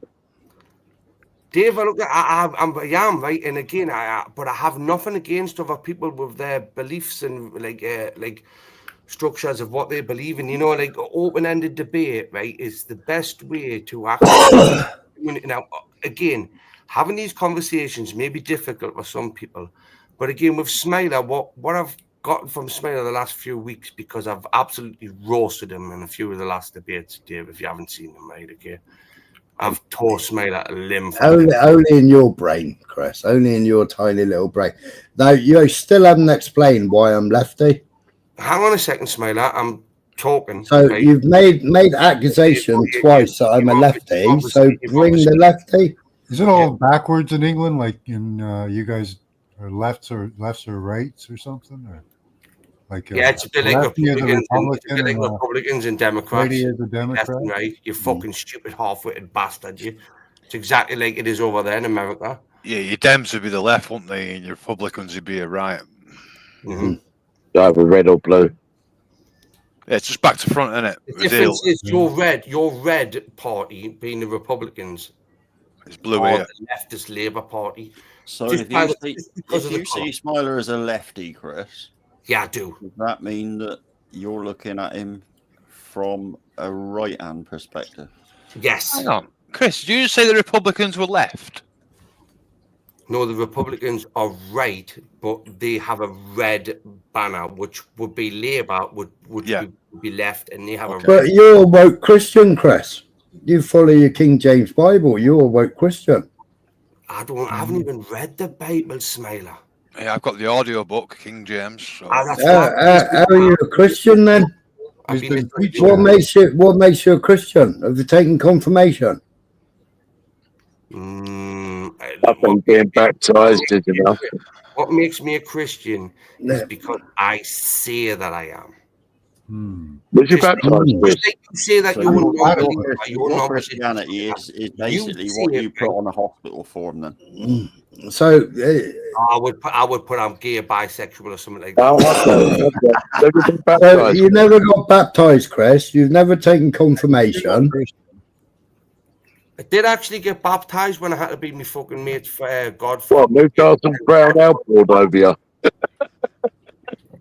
Have you been It reborn? doesn't count when your mate pukes over you, Chris. Listen, I got baptized, right? Okay, when I was going to be my mate's son's godfather. Thing is, what worried me is the fact that I got took into a back room and the priest pissed on my head. Right? Okay, and this was how it was. And then you had to lick it off for him. No, seriously though, Chris, have you been baptised? No, I haven't, Dave. No, I haven't. So you're not a Christian then? Not a Christian. I'm a believer. Well, okay, so you're a believer. I'll give you that. Right, but hang on a second. But does that make me any less of a? Do you believe that Jesus was on the cross, Chris? I do. Do you believe that Jesus was on the cross? I do. Even though there's so many facts that prove that Jesus wasn't ever on the cross. I believe in the Trinity. I believe in Jesus as the Son of God, God and the Holy Spirit. They're all three different entities, but the same person. Right? Trouble is, how can you get the information being that far back? You know what I mean? It's like, Well, Smiler can. Smiler's got it all. I've got to question it. You know, it's because it can be manipulated, can't it? That's what I'm saying. Of course it can. Well, it has been. And it has been. You know, the Masons, they've written it over and over and over again. You know, what's that stupid Bible called again? I always forget the name of it. They gave it out free all the way across America. Oh. He's referring November Man. What's that Bible called again? Referring to Trump's Bible. Well, the Good News Bible? No, not that one. Oh, it's a weird one. The fucking Jesus Christ is saying. No, not the Collins. The fucking. It begins. I'm sure it begins with a C. Not the Coleman. The fucking. It was made in Oxford Press. I can't think what it's called. It's the Masonic Bible. Well, they're all Masonic anyway. They're all Masonic. And you're misogynistic, Tyler. I mean, basically, most of them worship Saturn anyway. Yeah, but you're misogynistic, Smiler. The sun god. Oh, fuck me, we're going to Starseeds now. They got on with it and shit like that. You know what I mean? Fucking hell, the sun god. I think there's always going to be, like, you know, divisions, arguments, opinions, etc. Whatever you go with, whatever you don't, you don't. Yeah, you can agree and disagree, can't you? Yeah. But this is what it should be like, though. You know, like debate, conversation. It should be like we shouldn't be like held and left thinking that just because one person thinks this way, another thinks that way, that they are right and they are wrong, or I'm right, they're wrong. Again, this is where open-ended debate is a massive. The only way that we're ever going to actually stay and connect and in contact with each other, even if we disagree with each other. Yeah, but Chris, isn't it another form of control, if you think about it, by creating that division, not you personally, but the division already there. Yeah, but if we stop talking, Dave, to each other, then the division just becomes even more like inevitable. So, like, I don't mean stop talking to each other. All I'm saying is that because all these things are put in place, it's a bit like, you know, television. That's got to be one of the biggest brainwashing tools going. BBC and Channel 4, couldn't agree with you more, mate. Brainwashing tools. All of it, basically. All of it. Yeah. It's like if you just get your information from one source, like me and Smiler were talking to. Good look at him. I do get on with Smiler, you know. Believe me, if you fucking I've heard them too. Heard me and Smiler speak offline, right? Okay. I've heard the pillow talk. Yeah, well, how's he heard the pillow talk, Smiler? You've been recording me. All the time, Chris. Yeah, good. I hope you have me. Chris, you just don't know we're there. I'll be honest with you, Dave. This is why I tend to not see anything nasty or like too out of line. You know. Well, say what you feel. You have done, haven't you? So just say what you fucking feel. No, but when me and Smile have had conversations offline and that, whatever, it's 9 times out of 10, it's nothing to do with what gets spoke online, right? But genuinely, when I have a conversation with them online, right, I can always sense a bit of a resistance and a challenge, right? And again, I love that. You all know I do, right? But I would never ever judge Smiler because he's a woke leftist liberal, right? Okay. I'm just saying I wouldn't judge you for it, Smiler, even though you are. Well, back those words up, Chris. You keep saying it. Well, do I really need to back it up when you're that triggered about me just saying it? Is it because of the rhetoric that he says, or is it the things he says? I mean, what is it? Because he's dyed his free pubic hair pink, right? Okay. I'll believe Smile was a lefty when I see him on the Berks. Then I'll believe he's a lefty. You were righty, Smiler. Chris, my pubes are coming back a bit spiky at the moment. I had a scan the other day. How did you get on anyway, by the way? I don't know. I haven't had no results back yet. All right, okay. Wait a Smiler, who shaved your pubes for you? Was it a very young, attractive nurse? No, me. Oh, that's diabolical. You should have just claimed you've got no fucking power on your arms and that you need somebody to do it for you. Chris, it's fucking bad enough having fucking 5 people standing there fucking spreading them a fucking thought about Smiler's had all the fucking young trainees in there, hasn't he? And shining a fucking torch through my bollocks. Smiler, Fuck's sake, man. this is how comfortable Smiler is, right? He's been getting fucking service, right? And they've went, can we get the young student nurses in here just to have a look because this is something that they need to learn, right? And Smiler's went, yeah, just get them in here. Just out his fucking legs. Five trainee Jewish nurses coming. Oh, you're not circumcised. We better sort that here. Sorry. 5 Jewish nurses. You still get a foreskin. See, boys, this is how it should be. This is how it fucking should be. It is. That's a reason, isn't it? Foreskin. Oh, fucking hell, honestly. You're made that way. Oh, it's I lost mine. Fucking lost mine. Yeah, but that was when you was getting your pants up when you were being page boy, wasn't it, at that wedding, Wolfie? You know, yeah, I slipped and mine fell off. I remember mine. I was when a kid in Bath and he was fucking about and he went back and I couldn't get it forward. The skin was too tight. So. Listen, you've got to go forward before you go back, you know, and that's a horrible thing, you know, and you jam it in your zip. So can I just address Mr. England? Sorry to interrupt, Chris. Can I just address him? So I don't believe when you die, that's it. I believe your body is a vessel and the vessel dies, but your spirit lives on. Yeah, your soul lives on. Yeah. It moves on. Energy. Yeah. But how would you, your soul, Smelly, your soul, why would you believe in a soul if you haven't got a religious belief? Because when we die, we lose 2.5 pounds, and that's your soul, isn't it? I was going to say that.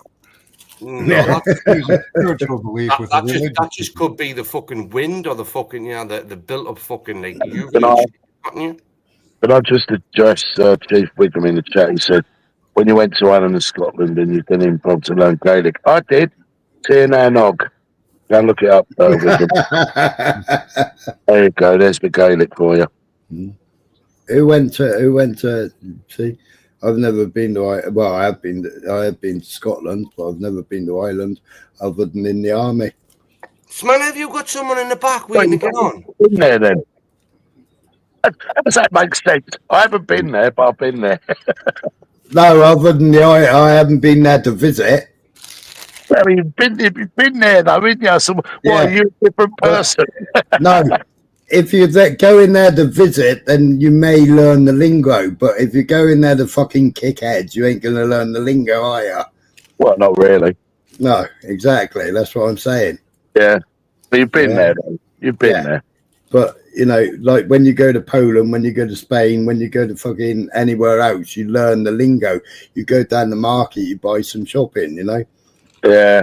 You're not shitting your pants every fucking day wondering what that noise is or who's bunging a fucking bottle of piss at you.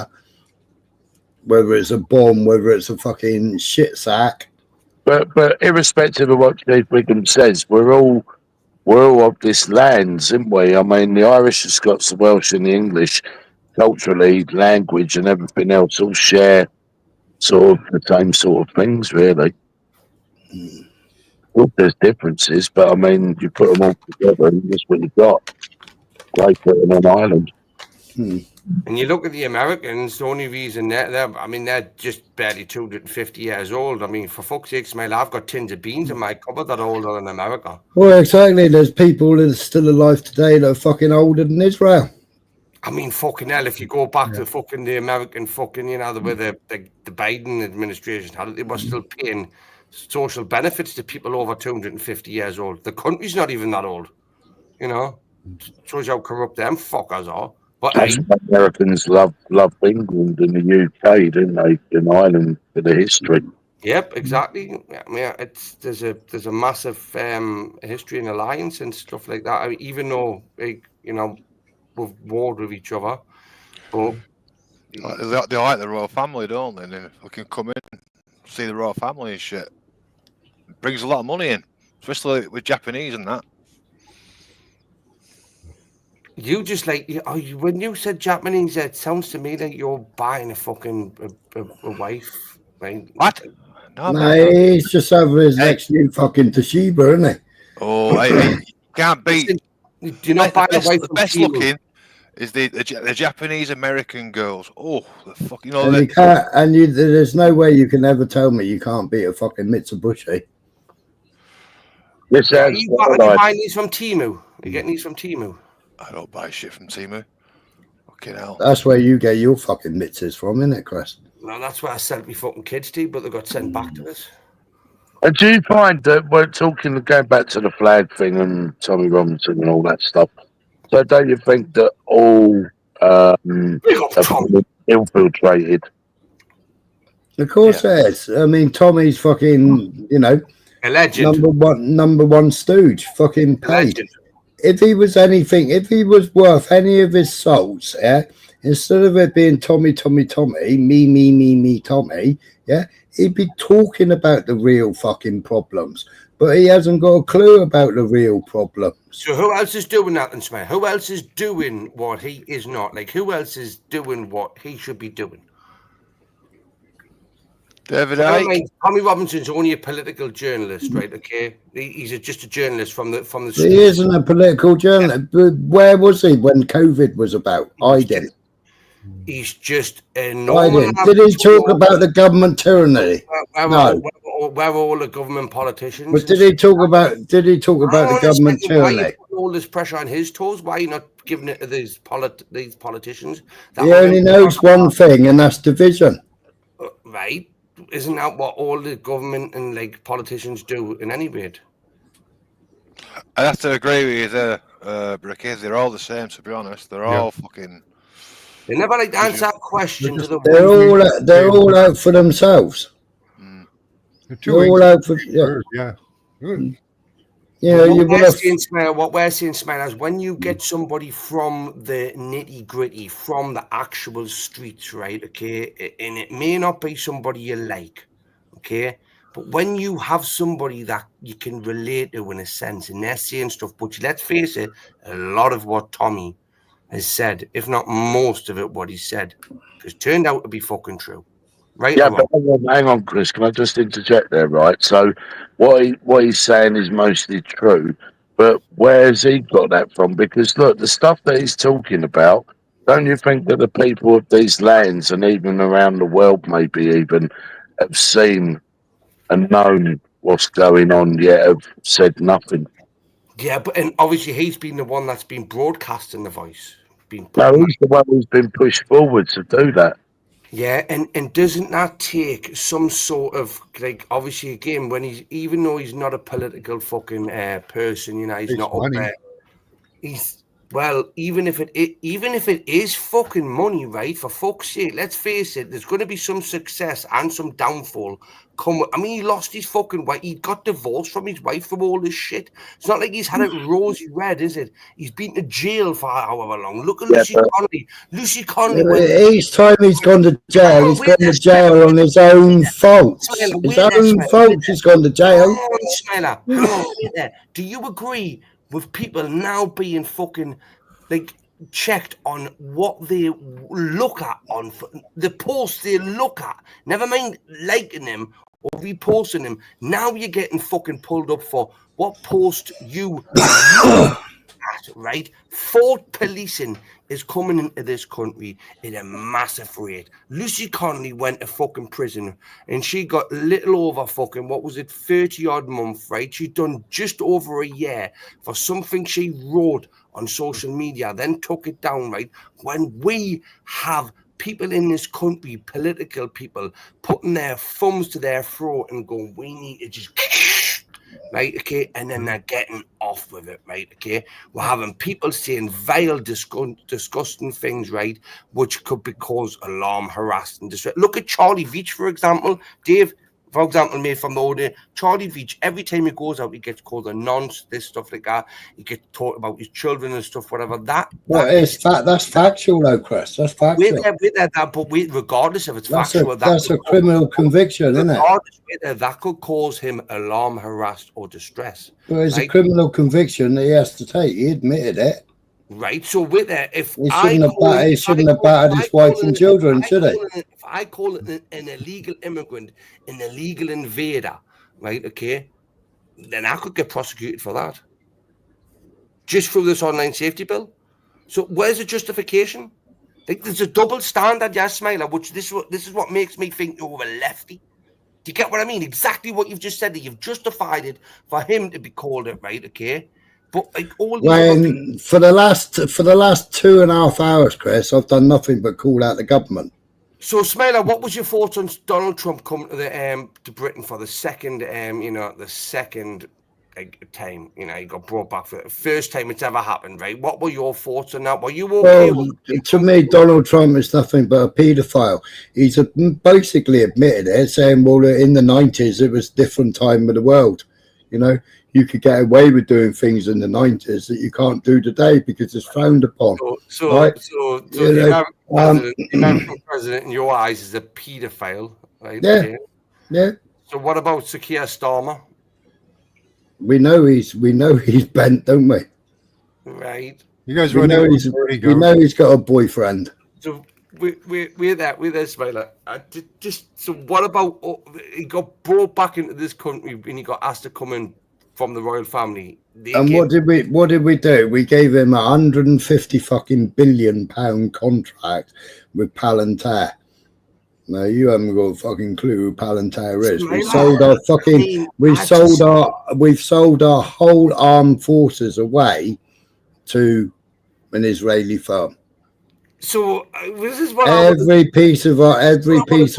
Like our hospitals have already been sold off. This is what I want to go back on, Usmaila. You say Donald Trump is a paedophile. Yeah. Right. Where's your evidence for that? Publish the Epstein. Why is he hiding?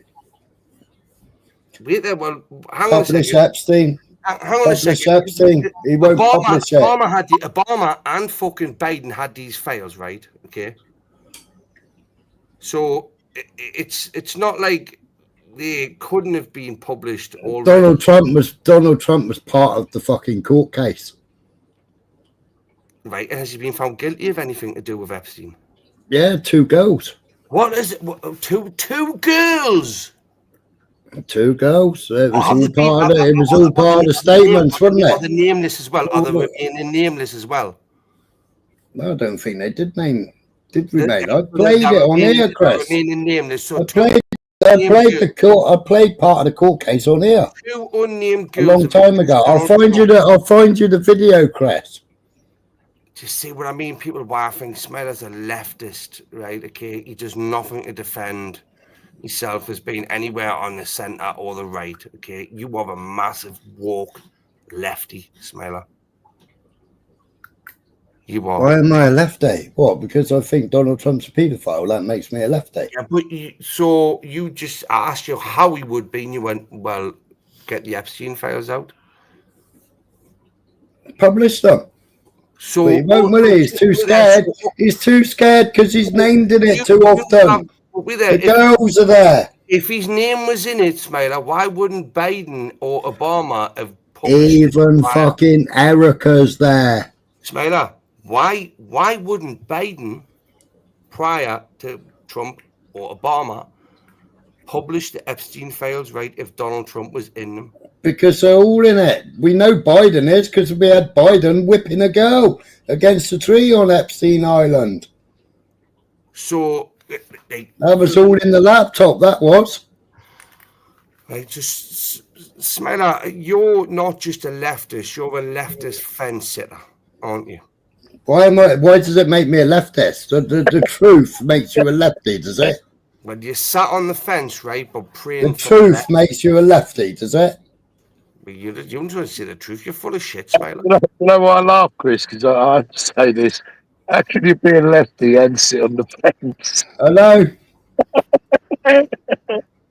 Yeah, well, he's left and he's trying to jump fucking centre, hasn't he? He's more left going to jump into the centre. Do you ever? I'm not going to lie, mate, but honestly, these last few weeks, Smiler has been, to me personally. Oh, Chris. Smiler, I'm entitled to my opinion on. I like yours. You call me worse than shit, mate. Right? Just giving you my honest opinion. I think you're going very woke, Smiler. That's just my opinion. You know, now you're entitled to do that, but you know when everything comes back and bites you on yours. I think it's a bit like me. If I started talking to my missus about Alex Jones shit back in the day, you know, it's a bit like that with Smiler talking about what he knows. Are you trying to refer Smiler to Alex Jones? No. If you've heard, if someone starts talking about something you've never fucking heard before, you know, but like some of the details, the first thing you're going to think is, yeah, fuck off, you're talking So shit. you're relating Smiler to someone like Alex Jones? No, fuck it. Am I going to repeat you like a fucking record, you? But then why would you use Smiler and Alex Jones as a comparison? I know. Listen to what I said, right? If I was talking to my missus when I first started dating her, because I was into Alex Jones back then, you know, so me talking to my missus about Alex Jones stuff, I would come across to her like Smiler's coming across to us now. In it, THC. I'm not a sheep, but that's therefore it makes me woke. All right, Rick. Chris is sat on the fence with wood stuck up his arse. He likes a bit of wood up his arse. Right. So, in Congress at the moment, there's the 280 signatures for files, right? Like a little bit of back rub by someone in the chat from you. Yeah. Of course, you're going to get that from someone in the chat. Tonight, there is mass chaos and panic within the White House over the Epstein files because we may actually get a vote on them. 218 signatures are needed in the House. They have 217. They're going to get 218 as soon as next week. Meanwhile, Donald Trump, according to the Wall Street Journal, made seemingly an admission saying he doesn't understand privately why people care about the Epstein because they don't understand what Palm Beach was like in the 90s. The Wall Street Journal is reporting that Susie Wiles literally put together a situation room kind of get together to try to triage the situation. Pam Bondi complained that the FBI was trying to sabotage her, undermine her, all while the House of Representatives in a bipartisan push is moving closer to getting the file. And Congress is getting calls right now from senior White House staffers, from senior White House officials lobbying them not to vote for this bill or this discharge petition. And there are a few Republicans that are getting a ton of heat from the White House: Nancy Mace, Marjorie Taylor Greene, Thomas Massie, and others. But right now, mass chaos at the White House. They don't want the files coming out. The files are coming out whether or not they want it, so spread the word. Follow along for more. Why doesn't he want it out? Why don't they want it out, Chris? Smiler, can I give you a reason why it may not be one to brought out, right? Okay, just showers out, yeah. So again, like the last two, parties, like when Biden and Obama were in power, and they didn't want to bring this out, right? Do you not honestly think that? Now, I agree with you. Trump should never ever have ran on this promise, right? If he wasn't going to do it, believe me, as a Trump supporter, I am fucking pissed off the fact that this has not been brought out, right? Okay, I am. I'm going to say that right now. But for me, when you look at why it wasn't brought out in the last 2 administrations, right? Okay, and now it's being forced upon Trump to bring this out. It's like, do you not realize how many high people up there in the ranks are probably on this Epstein Island file, right? Okay, and this could cause World War fucking 3. Well, within World War 3, Chris. Right, okay, then World War 4 then, for fuck's sake, man. Right, this is an American patriot, right? I'm a three-time Trump voter and a constitutional conservative. I worked for Trump's presidential campaign. I now regret all of the above, as from Epstein to Israel, he has completely betrayed us all. God help us, we've been played. And she worked on his presidential campaign. Marjorie Taylor Greene, she's come out. How many people smile at it?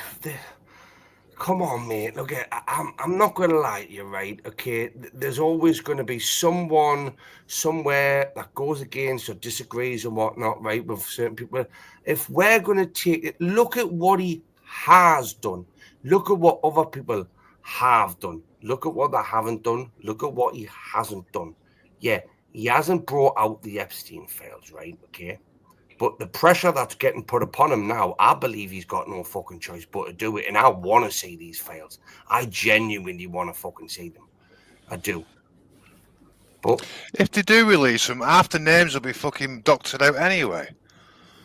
Yeah, you really think that? You really think those in power are really going to allow their names to be fucking released? Wolfie, is this why the political left is pushing this on Donald Trump to come out with it, right? When they could have done this as well. Because they're on it as well. They're on it as well. You know, it's this left and right narrative fucking shit. It doesn't matter to them. They're all part of the magic club. You tickle my balls, I tickle yours. Right. This is what pisses me off, Wolfie. The fact that Trump ran on this, right? He ran on this. Well, maybe he was. Maybe I don't know.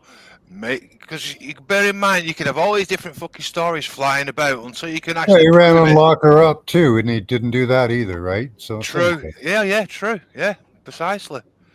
Is it a case of he went in there to make a difference, and then realised once she gets in the office, oh, I'm just the president I'm a leader by name only. Every fucker around me is actually in power. I just hear fucking stamping checks. I don't know. I could be I probably am completely fucking wrong. Donors, or no, Wolfie, you want us all these big donors, you know what I mean? That they push. Of course, there's a fucking big club, Chris, and you're not fucking invited to it. You know. Oh, believe me, I get invited to every single one of those meetings. No. I mean the special clubs. You know the. I get invited to all them special club meetings as well. Honestly, Sunshine Variety Bus, Window Lickers, the lot, mate. Honestly, we're there.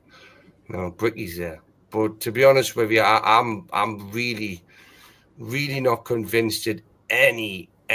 Look, I look at what Trump's done for America, right? Okay, and I look at the state America was in before Trump took over.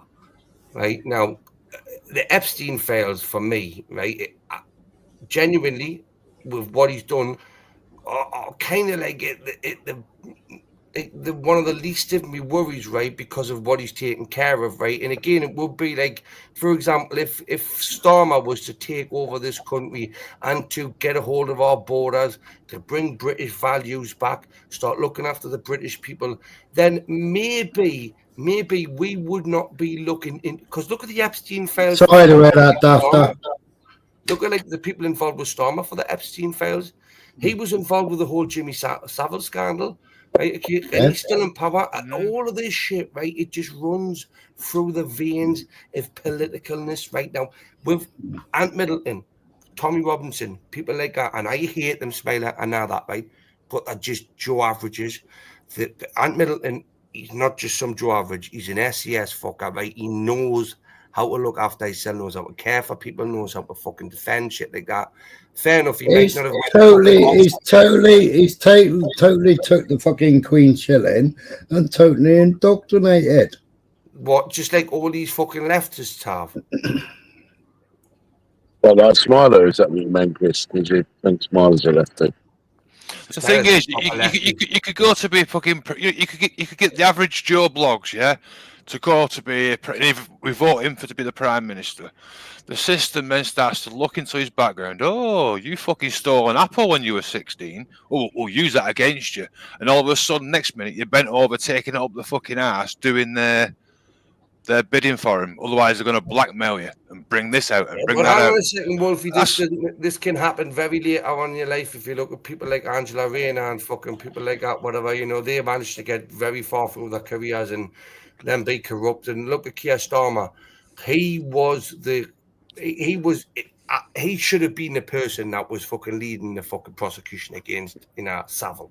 Right? Okay. Now look at who he's bumming. Look at that fucking apartment what his son was doing fucking research in wasn't really for that, was it? That was for a bit of little bitty bum love between like one man and another. And that's fine. Okay, it is, but just admit it. Just admit it. More to the point, Chris, if you look at Starmer with his involvement with a Muslim man, if you look at Farage, not saying sexually, but involvement with Muslim, and look, everyone I don't trust him either. I don't trust Farage, mate. No, yeah, but everyone can have a difference. Look, the thing is, Farage is playing the game, right? And he's playing the game very well. Some people can see through him, that's fine. But the thing is, all the time, us as indigenous of this land, right, have differences. You're never ever going to get whatever we want over the finish line because it's dead and buried before it fucking started. Yeah, but look at what's happening, Dave, now with these like the protests, the uprising and stuff like that. We're all getting called far right.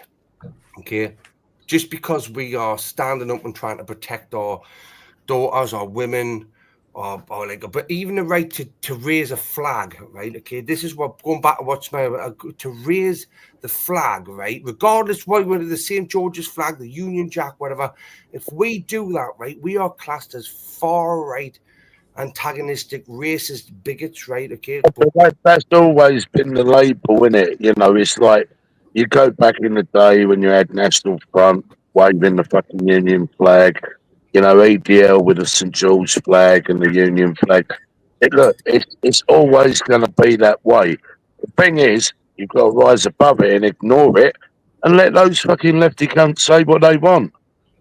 But Dave, they never get pulled up and checked on anything this year because they're actually paid for by. Look at these Antifa pro. Look at the Palestine protests and the stand up to racism in the Antifa group and whatever.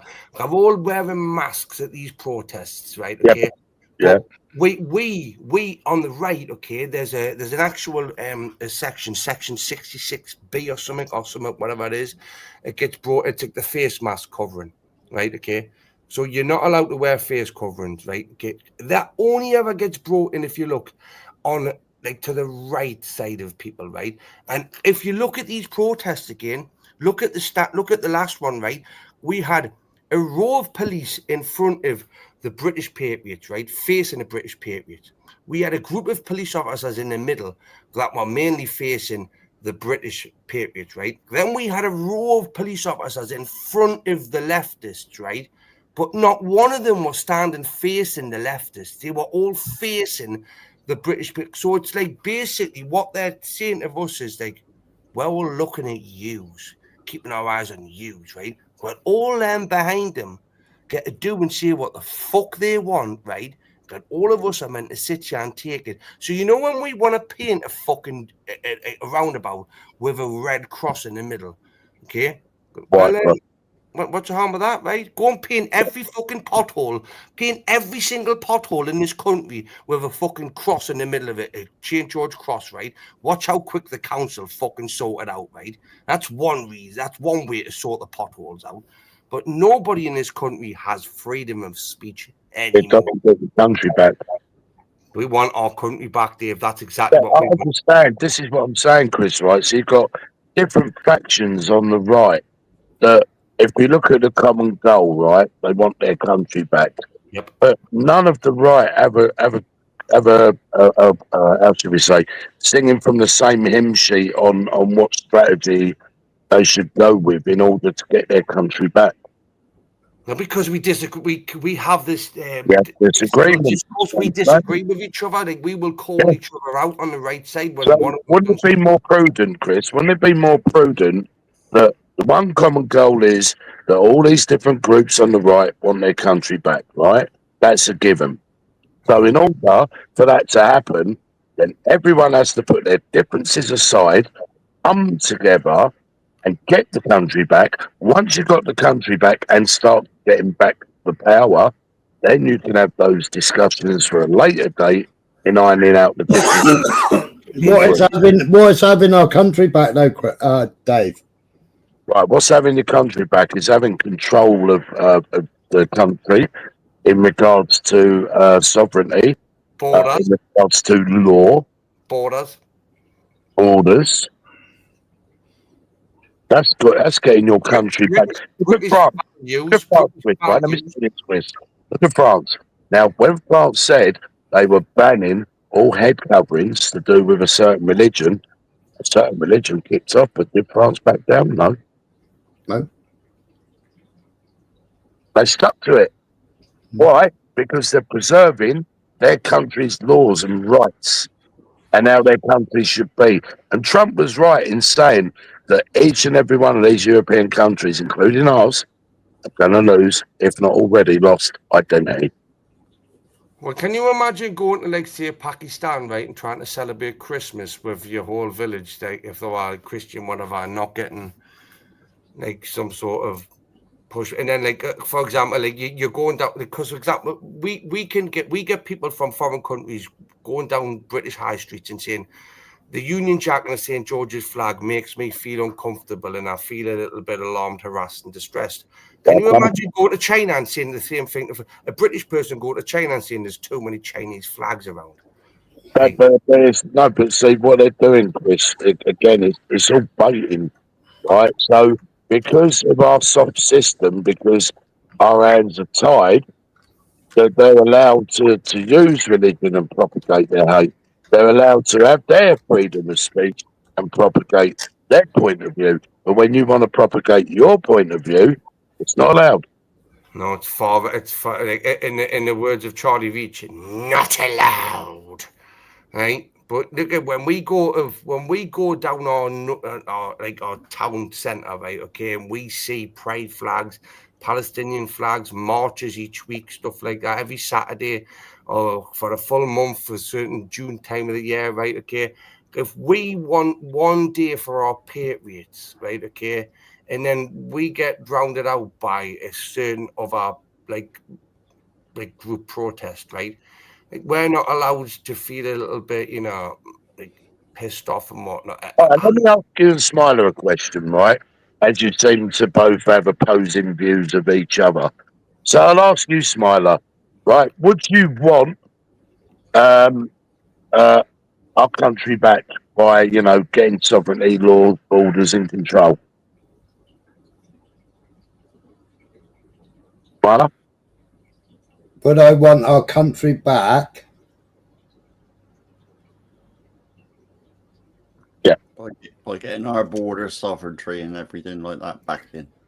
Well, first of all, Dave, we have to go back to the Constitution, right? And we need to codify the Constitution because we have a Constitution that isn't codified, right? Would you want it back, though, Smiler? Would you want it back? Absolutely. Absolutely. I would be using, instead of the Home Office bringing people back in the boats, I tweeted out earlier on, the front of that boat is square. Yeah, it's a catamaran, right? They fucking square bull nose front, right? Instead of fucking picking people up, they should be pushing the fucking dinghies back over the 12-mile limit. Yeah. Not picking them up. I can picture Smiler sat there like fucking Afghani with his pipe. I agree. Right, you got the French Navy, 2 fucking Navy vessels the other day when a fucking dinghy capsized, sank, whatever it fucking did, and they all fell out of the dinghy. The French Navy never picked them up. No, they waited for the fucking 2 lifeboats to come all the way from Dover. And then go into French waters, pick them up, and bring them back. And bring them back here.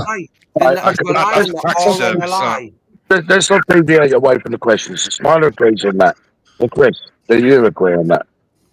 I absolutely agree. I mean, this is what I say, Dave. Me and Smiler can agree and disagree, but we agree on certain things. Sorry to interject, Chris, right? Sorry to cut over you again, right? But this is the point I'm making. So all the different beliefs, opinions, and views, rather than thrashing them out, because that's not the fucking crux of it, is it? The crux of it. So then, Dave. He was onto something there. Dave was about to say about a common ground. Yes, that's what I'm saying. So wouldn't it be better for everyone to unify properly instead of having all these different, arguments and fucking opinions on who's right, who's wrong, and what should be and what shouldn't be? This is why you need to be Prime Minister. Yeah, but Dave, I mean, your country's fucked. I don't want to be part of your country. I want the fucking Tamar Bridge blown up. I don't want none of you fuckers coming down here into Goonhilly. Fair enough. Right? We ain't got that problem that you've all got up there. Your country.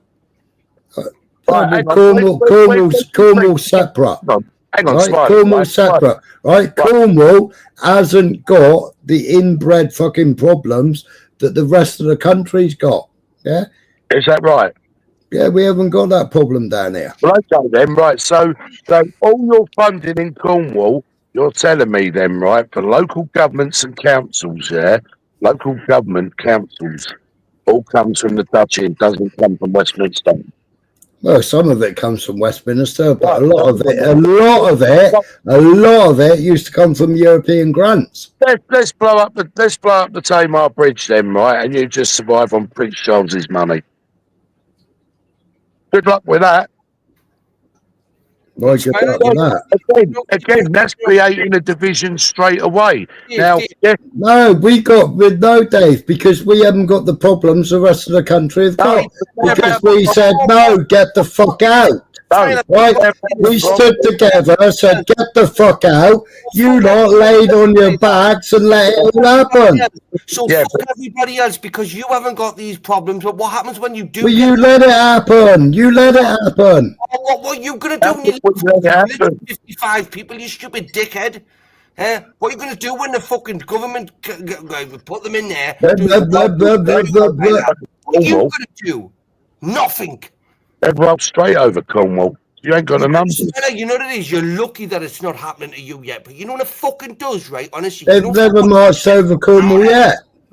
I'm going to laugh at you and say, ha, it's happening to you now, you little fucking victim. Yeah, but Cornwall's Chris. Cornwall, right, has its own set of problems, Smiler, in so much as the Cornish, and quite rightly so, protested and were totally against, and I'm against it, all those second homeowners. Yeah. It should be for the local Cornish people, I agree. Right? Yeah. So you do have your problems. And that's why they're on double bubble tax now. And that's why they're selling properties now. Yeah, but are they going to the Cornish or are they going elsewhere? BlackRock's buying them. Illegal immigrants going to Cornwall fucking beach, like holiday resorts, right? And given them places, right, to stay in. Chris, we haven't got the foreigners down here like you have. Well, also, we haven't got it. We haven't got it, Chris. Listen to that, people, right? So because you haven't got them down where you are, it makes it okay for us to deal with it while you don't have to. No, because we dealt with it. Yeah, but can I say this, Smiler, right? So I respect the fact that you're Cornish, right? I respect the fact that Cornwall has its own independency to a degree, its own flag, its own language, and everything And else. it's got its own pasty as well. Right now, we could look at the rest of the UK and say, right, let's divide it up into counties, let's divide it up into kingdoms, let's go back 1,000 fucking years, right? Yeah. Isn't it better to have unity rather than fucking division? Is all I'm saying. No, what you've got, yeah, but see that what you've got now, see, is because the dear old Tommy said everybody vote reform, so they all voted reform. So you've got 28 reform councillors. 28 reform councillors now want hotels. They now want immigrants down here to bring us in line with the rest of the fucking country. Whoa. So you're not going to be happy about that, are you? You're going to taste the medicine that everyone Well, no, else because reform will get fucking ousted. End of. Right? But there's your fucking Mr. Farage singing and dancing and making all the farts and all the noises about immigration, right? But then his little councillors are pushing another narrative. Yeah, and saying, well, the council will earn X amount of money if we have a hotel. The council. You're getting kicked out of your free bedroom house. So you're thinking about stuff, right, which is factually correct, right? What I'm saying is... Who's talking about stuff that's factually incorrect? No, I said factually correct. Right. Right, so don't look for an argument when there ain't one. So what I'm saying is, you're saying stuff that's factually correct. So what I'm saying to you is, right, put all that aside, right, would you like the United Kingdom to be united? Yeah. Right. But it'll never happen, will it? But it'll only never happen if we keep using the language it'll never happen. Exactly, Smiler, like what you're using. It's not happening yet. Why should I need to fucking worry? That's where we don't have unity amongst the British. Like, that's Smiler, one example. Smiler, do you not worry I ask you a serious question, Smiler. Do you not worry for me and my family, right? Okay, and I just say like even other people. Look, I'll just use me as an example. Me and my family, right? Me and my children and my family. The fact that they have to deal with this shit, right? You don't have to, Smiler, but we do. Is that not an issue to you, right? Okay, at all? As long as it doesn't affect you, are you okay with us having to deal with that?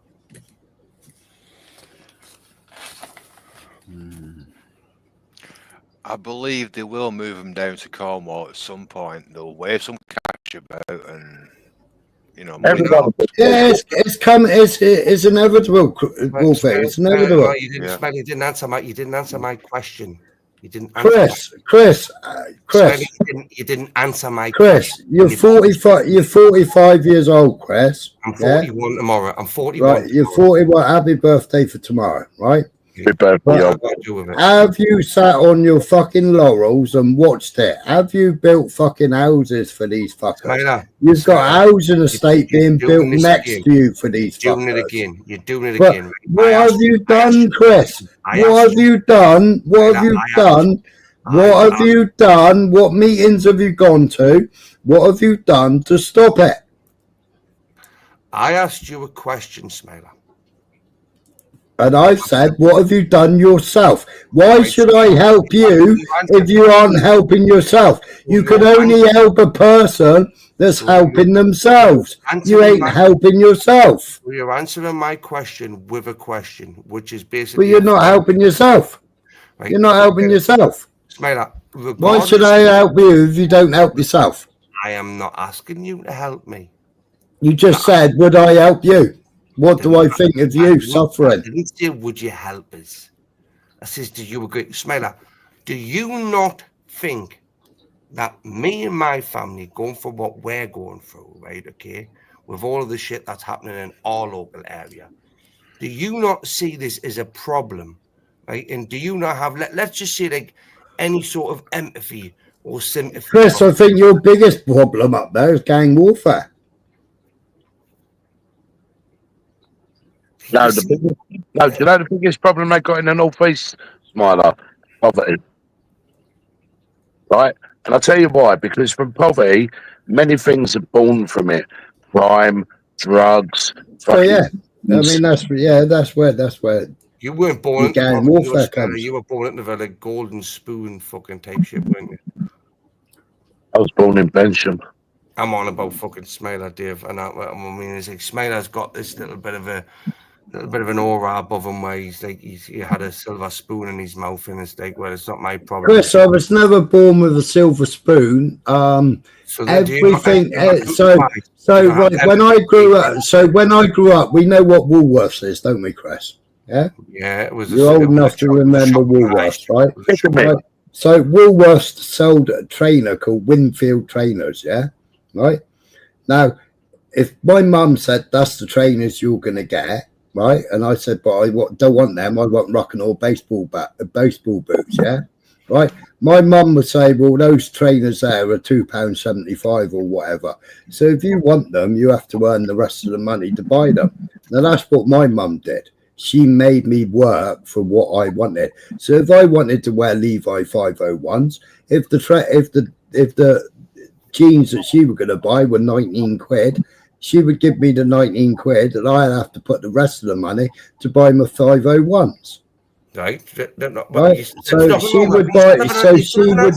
Question. You still she was very. She was very frugal. She was very frugal. Keep fucking doing this. You keep avoiding. So I wasn't born with a silver spoon in my mouth. You know No. why you avoid the questions you're asking people, because they're going to make them look. Well, no, because you said I was born with a silver spoon. I did go to private school. Yeah, I did go to private school.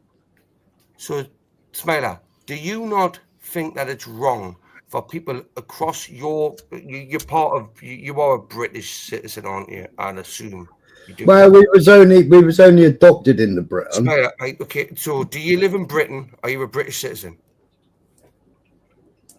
Only by adoption, yeah. Right, and like Dave said, you would want your country back in unity, wouldn't you? You would want. I would like to travel up and down the country and not witness what I witnessed. Yeah. Right. So now, but also, what I did witness, which I can't lie about, right, is the actual grief that I suffered while I was in London. It was the grief that I got was from the indigenous people, not the visitors, not the foreigners, not the. And why do you think that was, Smiler? Eh? Why do you think that was? Why? Because they were the thieves, Dave. They were the ones that broke into my brother's house. So why do you think they're thieving? Why were they thieving?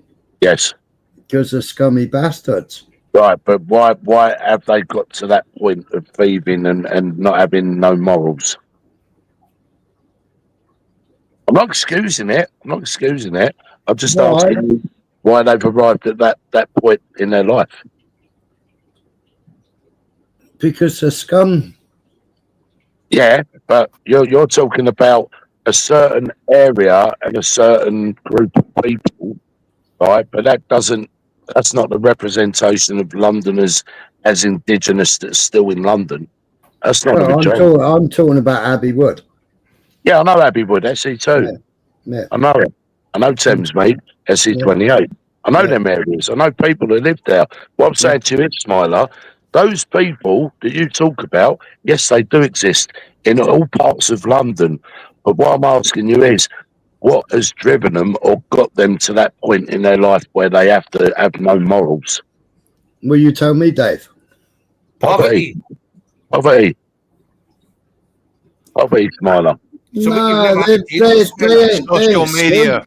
They ain't skinned. They got electric scooters. Why they got ain't cars. Because they're fucking on the rob.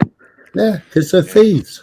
Social media, what about all these people coming into this country, right, that are abusing our laws, right, and they're like, they're going around robbing, sexually abusing, and stuff like that, right? Okay, are you trying to tell me that these people are like the same, worse? But what's your answer? Because you're saying that you don't deal with it in Cornwall, right? But I go out on my street, right, okay, and I see stuff that you couldn't even dream about seeing, right, okay? But if you came up here, what you're saying, when you went to London, it was all the local Londoners that were the ones committing the crimes. It wasn't any illegal immigrants. It wasn't any fucking.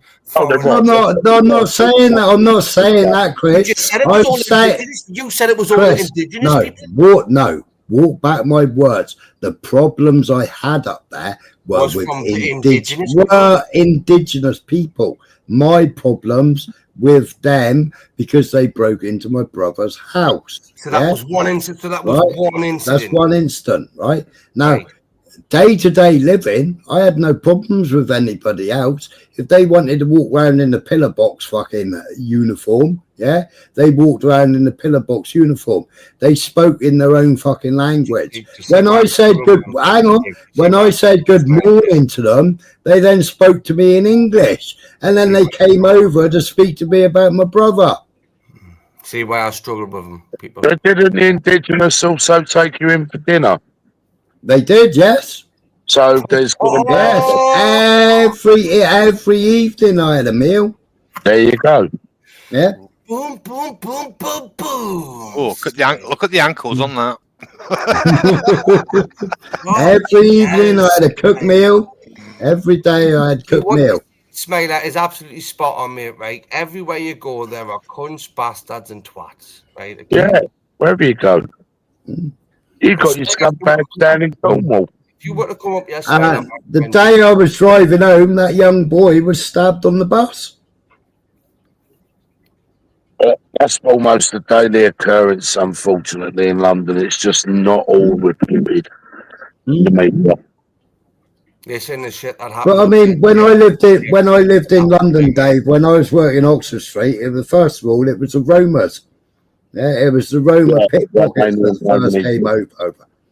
Right, and London was still London then. When are you talking? Right. The 90s. Yeah, 90s. Now Hayes, I lived in Hayes. Well, I was warned. I was warned. Fucking. Oh, when you go to Hayes, fucking hell, be careful. Blah blah blah. I was warned. I was warned about Hayes. Right. I went to fucking Hayes. I went to the wrong fucking house because my cousin lives in a fucking cul-de-sac, and I went down the wrong cul-de-sac, and I fucking knocked on the door, wondered where my cousin's car was. Yeah, knocked on the door, walked in. I'm met by fucking some woman wearing all the fucking fancy gear with a fucking red dot on her head. And it was like, whoa, Nelly. And it was like, made me a cup of tea and everything. Told me I was in the wrong close. I had to go round the corner to the next one, but they were lovely. Yeah, they would. I didn't get chopped. I didn't get chopped up. So, right. I walked into the Old Crown and I had a pint. Smile, you understand? You know, back in the 90s, right, mate? You know, if some man, like, regardless of what colour or nationality he was, right, if they were to be found abusing or sexually assaulting a young boy or a young girl, the local people would be, like, anyone that saw it would, like, they would say something about it, and they would be made. That person would get a good fucking kicking at least, wouldn't he? Out. Right now, what we're seeing now is like certain demographics of people are coming to this country, doing it openly, right? Okay, and getting like they're getting driven around the block and took back to their hotel. While if you put a nasty tweet or look at a post on Facebook or something, you're getting sent to jail for it. But Chris, I spoke about earlier on. Why did that man 2 sexual assaults? 1 year jail. He'd be out before Christmas because he was on remand, right? Our courts down here, the minimum sentence for 2 sexual assaults is 6 years. The maximum was 15 years, and that was only this month. No. And that kind of stuff was happening in Blackpool in the 1990s. That stuff was happening in the 70s, for fuck's sake. Yeah. Jeez. But you're under English law, so there's no Polish law that supersedes English law. But I was just thinking there, Smiler, how is... But our judges, the judges around the rest of the country seem to be woke as fuck and seem to be They seem to not give out a proper sentence, right? Because if that was down here, he would have gone straight to Crown Court and he would have got a minimum of a 5 year. Yeah, but how can he get dealt with in magistrates' court? Is my Exactly. He had two charges. He had 2 charges, right? Yep. It should have been straight to fucking Crown. Right. The same as that fucking MP or whatever he fucking was, with all those fucking paedophile pictures. Yeah, they bought them off another fucking paedophile. Yeah, but the reason why it's going on, Smiler, is because those that are in power are the corrupt and they are left leaning. And this is what I'm saying to people. You can have your divisions, your arguments, opinions, whatever, beliefs all day long. But unless the British people truly come together, you ain't going to fucking get nowhere. Get your power back. Yeah, it's hard to vote your way out of a tyranny. It's like, yes, correct. I agree to a degree. It is. But if you get enough people saying no, then no gets heard. Yep. That's what people are not doing. Silent majority are waking up, mate. Yeah, they are waking up. But the thing is, you're having all these divisions with all these different groups that are so-called right-leaning, but they're not all coming together because of their disagreements. What happened after just having a good old fucking Barney, right, and finding out who was the fucking winner after a good old fight? But no, all seriousness, Rick, look, unless these people truly wake up, you've lost. You see, I think they need a proper phrase when they go on these marches. Chris, you need to turn your speakers down. Who? Chris. Why? You got echo coming through. Well, it's just fucking starting to happen. That's better. It's gone now. Oh, it's back. Turn it down a bit. Well, I haven't got the volume on, so we're there 2 Let me seconds. mute. No, it's Chris. Smiler? Is this any better, Smiler, for me? 1 2 1 2. 1 No, 2 1 2. It's coming from you, Chris. Right. You got headphones, Chris? No, I haven't, and I've never had the echo. Chris, 1 2 snake for a 1 second. 2. Still echoing. Let me mute. No, it's Chris that's doing it. Look, as soon as I've muted Chris now, and we ain't got it. If I unmute him, right now we've got it. You got YouTube open? If you do, close it. Is he recording us? I haven't got YouTube opened, and I haven't I haven't had the echo since I've been on here. Smiler. Hey, how do I put him on 1 fucking? 2.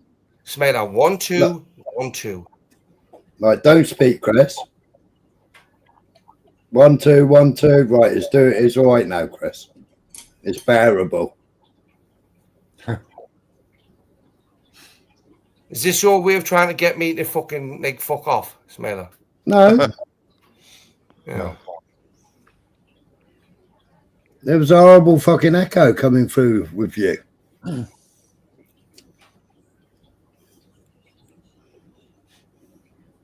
How can you have something in the background now, though? Yeah, it's Smiler's fish tank. That's my fish tank, that is. It's Kirk armor over his shoulder, Chris. Put your back ass in your fish tank or something, will you? Here's the Smiler's front room. Chris, how do you think Smiler stays online 24 hours? He pisses in the fish tank. And he can say whatever he wants. Just funny how I was getting an echo at the end there, Smiler, and I've never had one the whole time.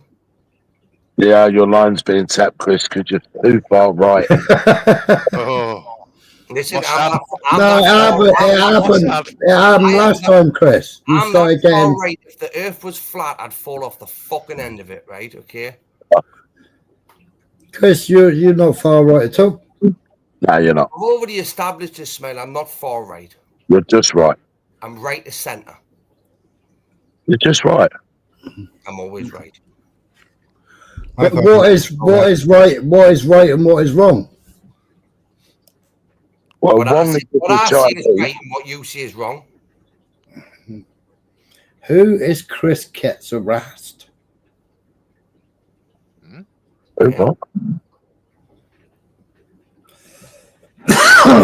Somebody keeps popping in the back and dropping stuff in the back. Don't worry about it. Hello, Libertarian. Chris gets harassed. Oh shit, there's a link. Don't click that link. That's not from me. Oh no, I don't click any fucking links. Yeah, definitely don't. I'm not putting links in the back, right? No. That's not right. Can't you see them, Smile, after in the back though? Yeah, but they pop up too quick, don't they? They've copied in paste. there. Bright 77's been in there all night. Oh, that's because he got fucking kicked out of the chat earlier. Right, well, find out who this Chris gets harassed is. Michelle C's got Beyonce, right? Smiler's got Bright. I think it was Beyonce. They kicked him in the back.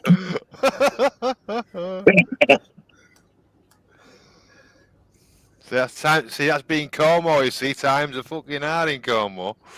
Smiler, click that link and see what it does, mate. No, you can fuck off. No. I'll let you click it. It'd be one of The last time I got you to click a link, Smiler, and I found info grabbers. That's exactly what I've done to Smiler, Dave. I got him to click a link, right, and found out exactly where he was. He still can't find out. He hated his phone. You can't even tell me the colour of my front door. Neither can you tell me the colour of your front door, either. You've never been out of your house for fucking 6 years. Hello. So, Chris, do you think we should come away from the European Court of Human Rights? Absolutely. Why? Why? Yeah. Well, because then we're not governed by their fucking rules and humanitarian laws and shit like that. Then we could probably get Brexit, what we voted for with Brexit, underway, getting our borders back, our country back. But because we're still part of that shit, the World Economic Forum basically. Well, because they've told you that that's what the problem is. Have you actually researched, Chris? Have you actually, Chris? I really want to punch you straight in the fucking nose, you know, Smiler. Have you actually researched yourself and actually seen why haven't the immigrants been shipped out of the country this week? Stayed where they fucking were, or stayed in a safe country before they came to Britain. Why are they coming to Britain, Smiler? Why have all these illegal immigrants come to fucking Britain? That's nothing to do with the ECHR, is it? Let's see this, Smiler. Let's see this. You know when they're coming across the fucking channel, right? Let's shoot that dinghy before they get halfway across, right, and pop it, right? They've all got life jackets on. Then they're going to have to take the path of least resistance. They're going to have to swim back to fucking France. And isn't it funny how Britain was able to defend its shores from fucking Nazi Germany, right, for World War II? But we can't defend a fucking blown up dinghy. Chris, we go back to the Armada as well. We defended our shores then. But we can't stop a fucking an inflatable dinghy coming across the channel, Dave. It's amazing, isn't it? That were made and ratified and signed after World War II. We had Luftwaffe, we had fucking U-boats and shit like that, right? Okay, we as an island, Britain, right? Okay, we were pretty, apart from the fucking, the bombs and stuff like that. We did get bombed a bit, but they weren't able to cross the channel. We bombed ourselves. 80. We bombed ourselves every fucking. Undocumented. Right, Chris, don't speak. Chris, mute yourself up a minute. Fuck off. Every time them fucking bombers came over, you was firing their shells up. Most of them right, came jump back up now, Chris. See if it fucking goes away, because it's gone now. Is he gone now? What? Yeah, the echo's gone, look. He don't believe the echo's coming from him. Rage quit. Is he gone? Yeah, Rage quit. All he had to do was sort his fucking mic out. Yeah, when them fucking German bombers were coming across, half the fucking shells that weren't fucking hitting were coming down on London. Well, half the shells that we were firing to take the fucking aircraft out, they were coming down. Yeah, that's what I meant. Mm. And having to clear the slum areas. Yeah. That's what it was all about. All done by design. Precisely. The same as in Afghanistan, Syria, all the country, all the different parts now where you've got history, where you've got ancient buildings, etc., etc. I mean, what did they say to ISIS? Before you leave, blow it all up, please, so we can't excavate it. When you look at some of them fucking some of the videos of old Germany, fucking some of the buildings are unbelievable. You know, the architecture, the shapes, the curvature, beautiful. Now look at it. It's like everywhere else, just a fucking square. That war should never have happened. No. That's it. Palmyra, November man knows. And they were told to blow it up before they left. But we ain't in bed with them. Do you know what I mean?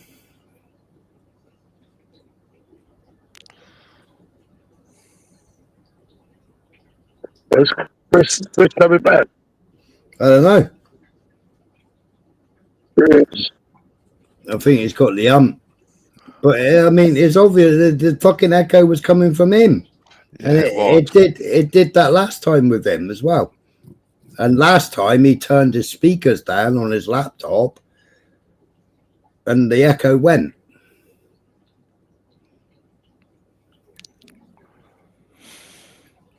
He's not bought one. Sometimes if you toggle the echo cancellation, it gets the echo going too.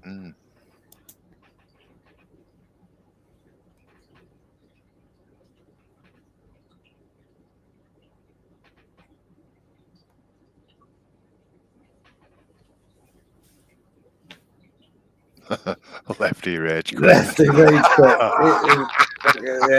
I did think he was a lefty myself.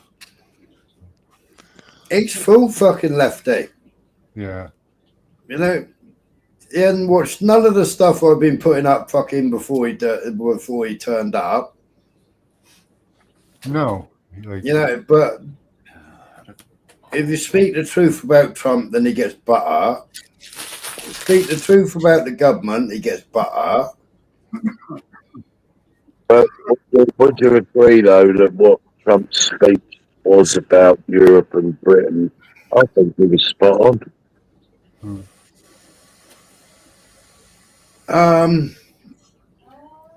To be personal, to be honest, Dave, do you know what? I didn't fucking listen. Yeah, but you know an old Chinese proverb, Smiler, a wise man listens. Right, now, I listened to his Charlie Kirk debacle, right? I listened to some of his stuff at the United Nations, and I had to turn it off because I think he's a fucking bumbling idiot at the moment. I agree to a point that some of his speeches are rambling, but I think maybe said about us is fucking right.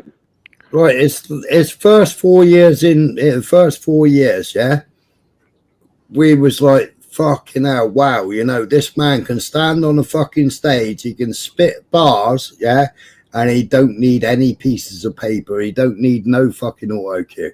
Now, sack that cunt who turned my auto cue off. Find out who was in charge of my auto cue. Right, he wants fucking heads to roll because he didn't have his auto cue. Well, where's this great man Trump that doesn't need an auto cue anymore? But again, it goes back to divisions, doesn't it? You know, we can all be critical of each other and other people, right? But the thing is, if someone's speaking up for what should be the good of your country, then to me that's a good thing, not a bad thing. You know, if he can speak up and take longer than 15 minutes allocated and speak for over an hour, fucking more power to him. Well, I'll have to go and listen to the speech. Yeah, it's spot on, I think. That's just my own humble opinion. I don't know what anyone else thinks.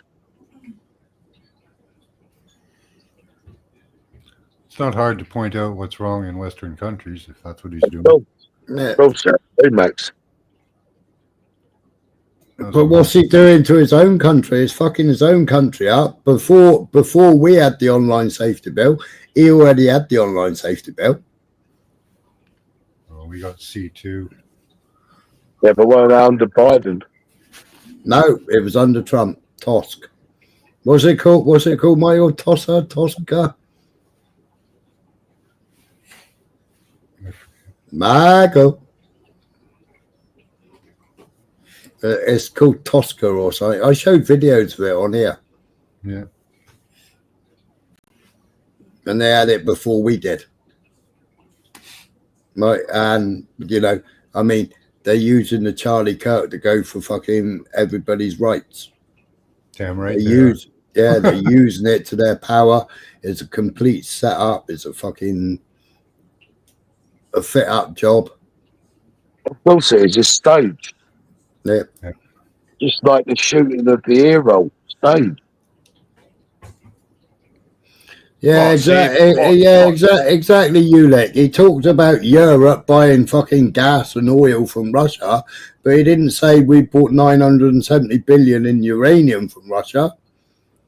Well, The gas that we import from America, either. What? So you reckon that the shooting was fake then?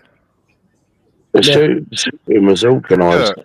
Oh, so the Kirk shooting was fake. He's not dead then. No, he's dead. He's dead because she's the Illuminati. She's the Knights of Malta. She's got too many fucking secrets. She should have been the one that got off, not him. Right? What is Mrs.? Yeah. Yeah, she's controllable. Go and look at the shit that she's been up to. She's Knights of Malta. She's the big family. Her family are into all the fucking weaponry. They built the Iron Dome for Israel. Her and Charlie Kirk's wedding was a complete setup, the same as fucking Melania and Trump. Right. That was a complete setup as well. So in that case, then it wasn't the Jews that shot him, then. Yeah, it was because he was speaking out.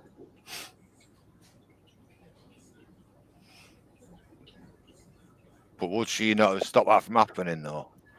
No, because he had to go. There was already talks of them getting a divorce. Right. Okay. This is the thing, you see. I've heard that many stories about it. Like all of a sudden, as soon as it happened, everybody became a fucking armchair reporter or an investigator. Right. You know what I mean? There's that much fucking shit out there. You don't know what's true, what's fake. So I just like, right, ears open. Okay. Right, that big act on the stage for the fucking memorial night, yeah? They already pre-booked that. They pre-booked that in May.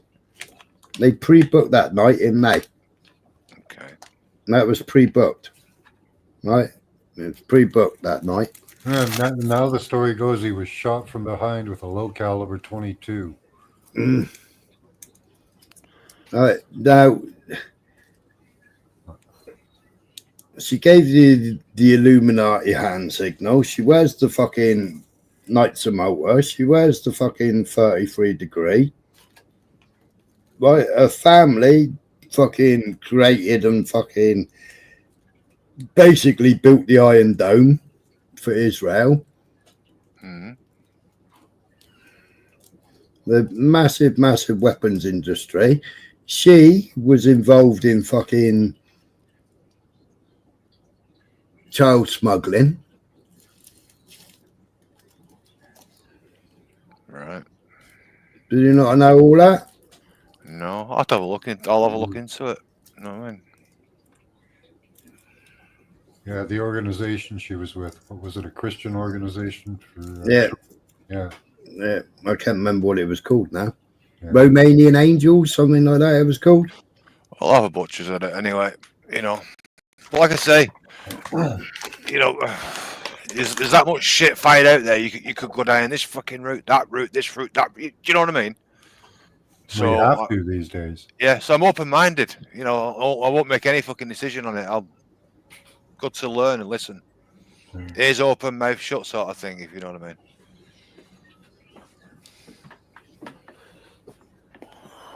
That's all shit.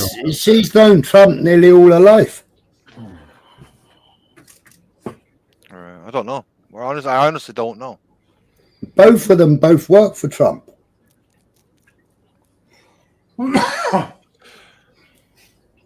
Yeah, I know he did a lot for his campaign and that. I know that.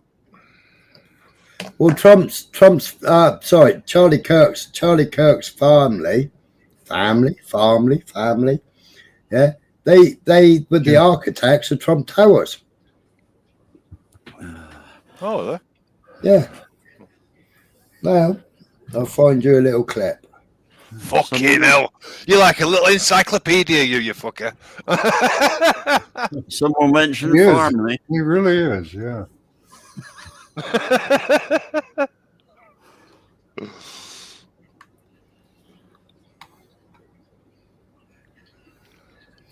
Can you touch on the Romanian Angels? Yeah, we'll do in a minute. I mean, there's your cross of Malta around the neck there, look. Oh, yeah. The question is maybe off topic. How did your mom choose Phoenix? So she chose to move to Phoenix from Ohio because there was more of an opportunity for a female business owner out here, especially from the standpoint of she was getting involved with the government, so Homeland Security and Department of Defense.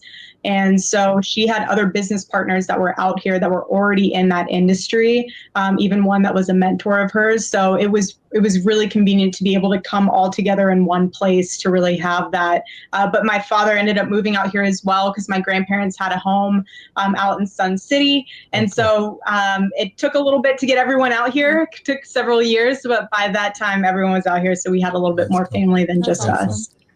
Can I ask a question? It's maybe off topic. How did your mom choose Phoenix? Okay. Yeah, them eyebrows. I'm not going to say anything because if she is the almighty powerful and that, I ain't being fucking bumped. Not for a wank. Not a chance. You know. But yes, I would. I would, definitely. Shall we just say? Oh, yeah. It's not worth a bullet, though. Fuck that.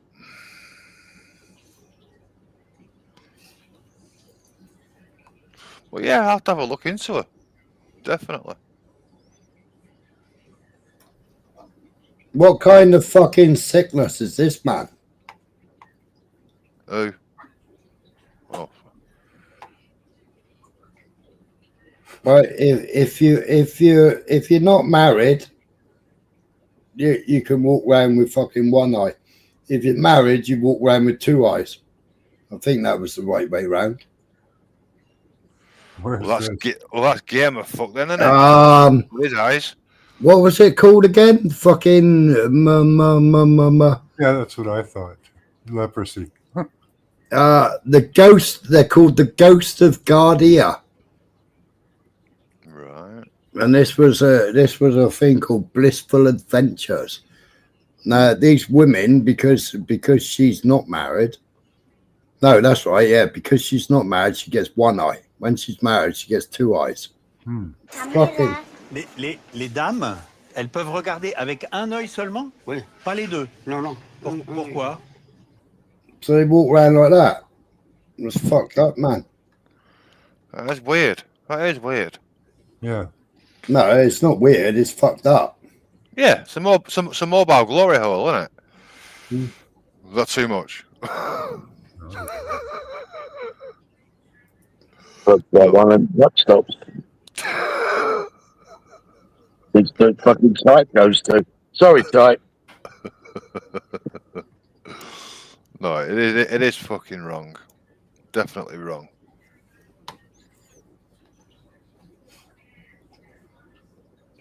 I think there's a resurgence of anti-Semitism because at this point in time, Europe has not yet learned how to be multicultural.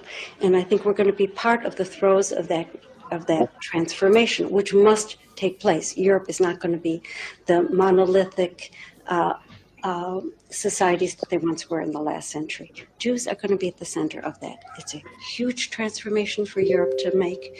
They are now going into a multicultural mode, and Jews will be resented because of our leading role. But without that leading role and without that transformation, Europe will not survive. Is she deluded? She's very smart, isn't she? But Dave, is what half the fucking my chat tells you. It's the fucking small hats that are pushing all the fucking multiculturalism. She's got that look on her, hasn't she? That weird fucking. She's called Barbara Lerner Spector. Lives in Israel and does massive donations for fucking people to come to UK and Europe. So does she not realise that Europe has its own identity and has its own people, and for hundreds of years was, doing very nicely without these people saying that they want to take control or have control, which they do anyway, effectively have. See, you look at her. To me, she looked like fucking George Bush Jr. But using fucking skin cream. Have a look at her and compare her to fucking Bush Jr. Well, they're mostly psychopaths. Yeah, so they have that problem too. These people that talk like that, they're psychopaths. Mm.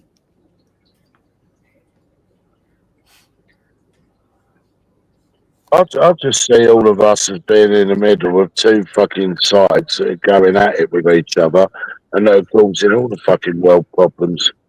Yeah. Big up, Arky. How you doing, brother? There's a few sides, but yeah, it's just a few mafias fighting it out. Yeah, but this is the problem with man, isn't it? And DNA of fucking human beings. We want power. People fighting over power. It's human nature, isn't it? This is bullshit, man. No, one world we all live in. One world, Yeah, but look at nature. You got your lion or running the pride. At some point, the fucking the younger lion will take over. Will attempt to take over the pride. Yeah, at some point, and he will. Yeah. Go on. No, I'm just saying, every dog has its day. Yeah. Well, I think borders, even though people say, yeah, they're man-made and all the rest of it, I think there's some good in having borders. Too right. What's wrong with people wanting to retain their own identity? What's wrong with people wanting to retain their own culture without others pushing their fucking beliefs and cultures upon you? Well, if you were to reverse it, you wouldn't be accepted and it wouldn't be promoted. Yeah. All right. So it's only one way, and it's to do with freedom and the belief. Yeah, but if I come to your country, Max, I'd have to abide by the rules, assimilate with the people, learn about the culture and all the rest of it, not be separatist. Well, yeah, that doesn't happen right now. We've got 4 million. Exactly. That's the lack of respect. Yeah. Exactly. Yeah. And we got 4 million extra people in Canada. But, yeah, Wolfie. What's up? Oh. Go on. They told us the story was simple. A tragedy, a grieving widow, a nation watching in sympathy. But scratch the surface and the mask falls fast. The widow might not be who she says she is.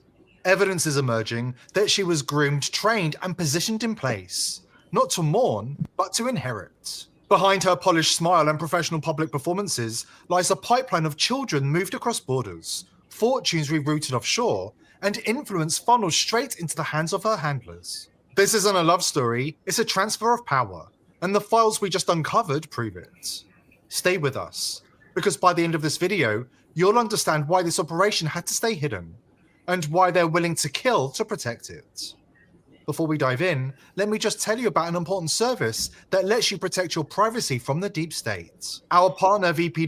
No, we won't fucking learn about that. Since the Epstein conspiracy was blown wide open by the architecture. That means no records, no traces. The conspiracy was blown wide open. Israel has been on shaky ground since the Epstein conspiracy was blown wide open by the alternative media. And when whispers move from fringe feeds into mainstream headlines, power feels exposed. When that happens, those who depend on that power don't sit back. They secure the future. This is the playbook. If you can't control the money, control the minds. Right now, that play is audacious and direct. A focused grab for America's youth. They're not just buying influence by paying for propaganda, they're weaponizing attention. Days after the Charlie Kirk assassination, the TikTok algorithm was handed over to Israeli intelligence by Larry Ellison of Oracle. The mission? Brainwash the conservative youth of America with Israel First narratives. Tell us, what is your connection to Israel? Well, the renewal of the Jewish state is something that I think touches all of us. For 2,000 years, we were a stateless people. And now we have a country of our own, defended by all the... Don't tell Chris that. Chris thinks they were a state. Brave men and women of the IDF.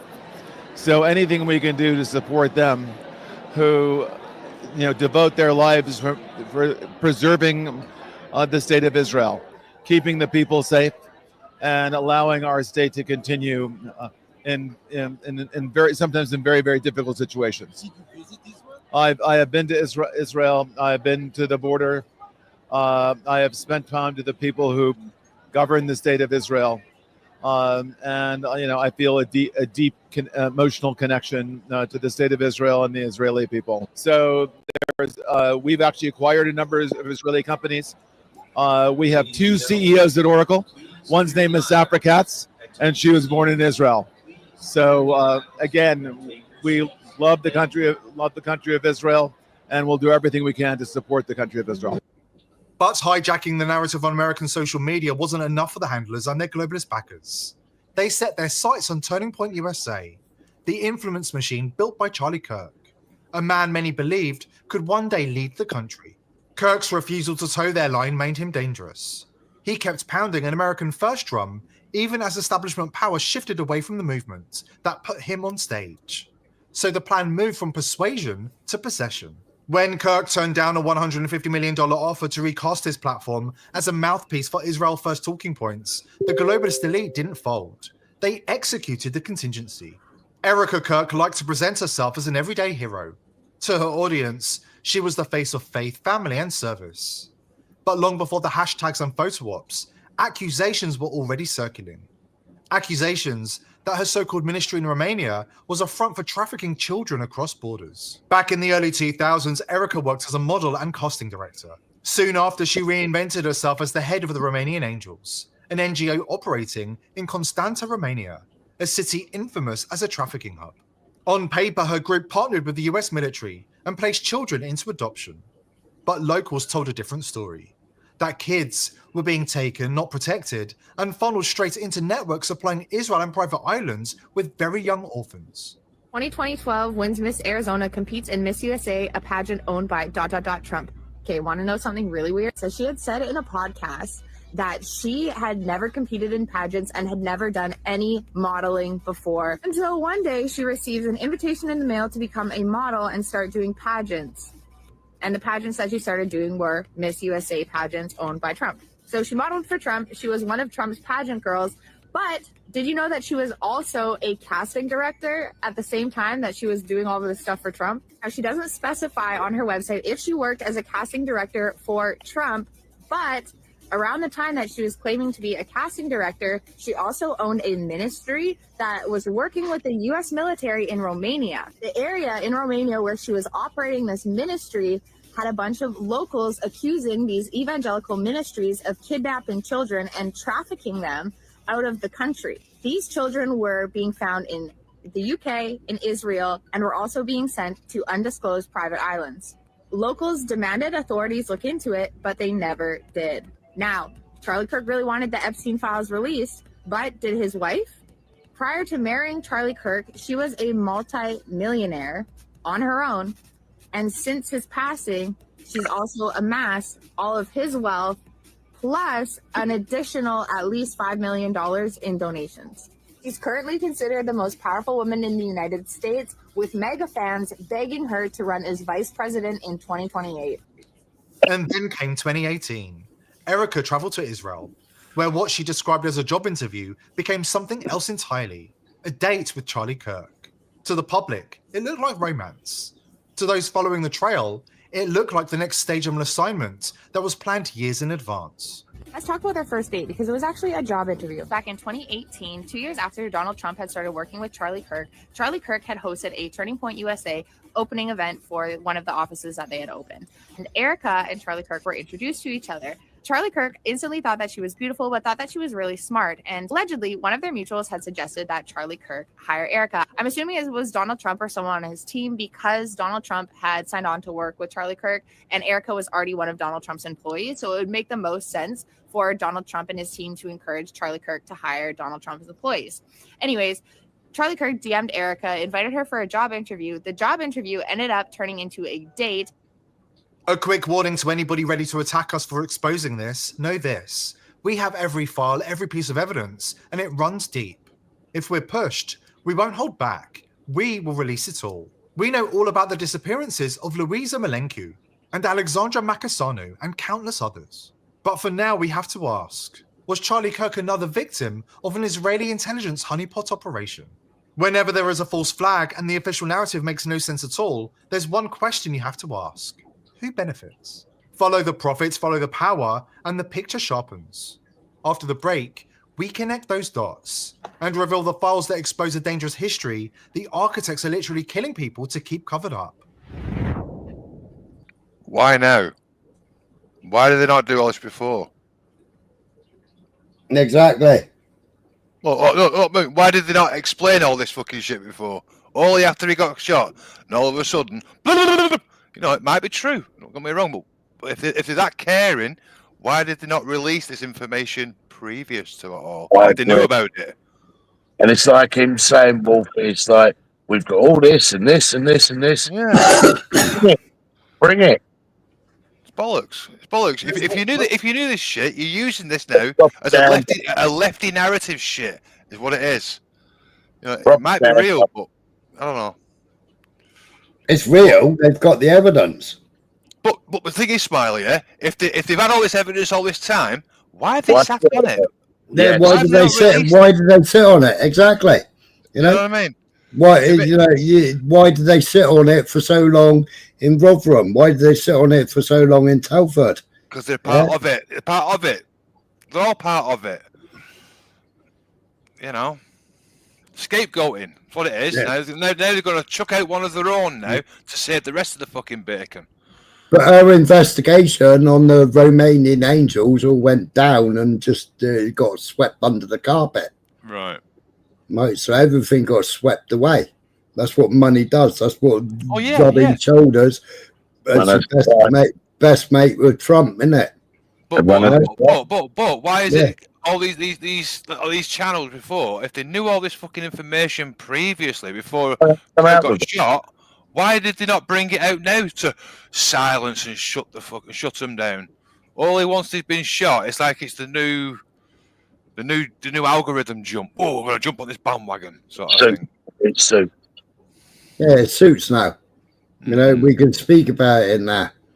But you know, we've always known that she was Knights of Malta. You've always known that she's Illuminati. We always known what her father did. That's always been known. That's always been known. Those were interviews from years ago where she's sitting there with the Knights of Malta and she's sitting there telling why her family moved. Everybody knew that she was a pageant queen and she was fucking Arizona fucking queen. That was all common history. That was all common knowledge. Yeah, but she still don't beat Wolfie. He's Mr. Lancashire. Right, get it right. Hey. Grief looks like. Your face is raw, your eyes are swollen from nights of endless crying. You can barely form words, let alone stand under the studio lights and perform for the cameras. That's grief. And when you've seen the real thing, you know instantly when what you're watching is fake. None of this should come as any surprise. These people don't move in quarterly cycles. They plan decades in advance. They plant narratives that will bloom long after the actors are gone. And there's more than enough money to grease any operation. Last week, a 250-strong congressional shuttle arrived at the 50 States One Israel Summit, a blatant act of Israel First corruption. Then an insider's daughter blew the whistle and the ledger started to leak. So yeah, it looks like my dad and a bunch of other just like loser politicians from New Mexico went to meet with Netanyahu, and I don't know what they could possibly discuss. I mean, again, it's my dad and a bunch of other like state senators and state reps, which like, how does meeting with Netanyahu help the local people of New Mexico? But yeah, I genuinely believe that Israel is like paying my dad now to like peddle propaganda. How much are they paying my dad? You know, like how much is his soul? Because it seems like he has sold his soul to the devil. They have a finger in every pie. Their networks run deep, decades of quiet alliances, influence, and bank accounts that never show up on paper. Those same ties are now threading through the odd coincidences and unexplained incidents unfolding in real time, including the Charlie Kirk conspiracy and the tragedy of what's happening to the organization he built. Listen close. What looks random is rarely random with them. Just know that nothing is by mistake. Nothing. I will never forget the time I was in Israel with my husband. Well, that was the second time, but the first time with my mother on a pilgrimage. And I was standing in the ticket line. And I remember looking behind me. And in the snake of the ticket line was a guy who looked very familiar. I had no idea who he was. And I told my mom, this guy looks so familiar. And as a typical mother, she said, go and say hi. No. We were late for our flight, and I'm not going to come off like a crazy person that's just weird. That ended up being Charlie. Nothing is by coincidence. Now, did we know that? No, not until we were like 3 months into our relationship and looking at timestamps, seeing that both of us were in Israel at the same time. But nothing is by coincidence. Nothing is by coincidence. Like the fact Erica chose to give the devil horns at a memorial, a public symbol of initiation and allegiance, a hand signal that says, I'm in the order.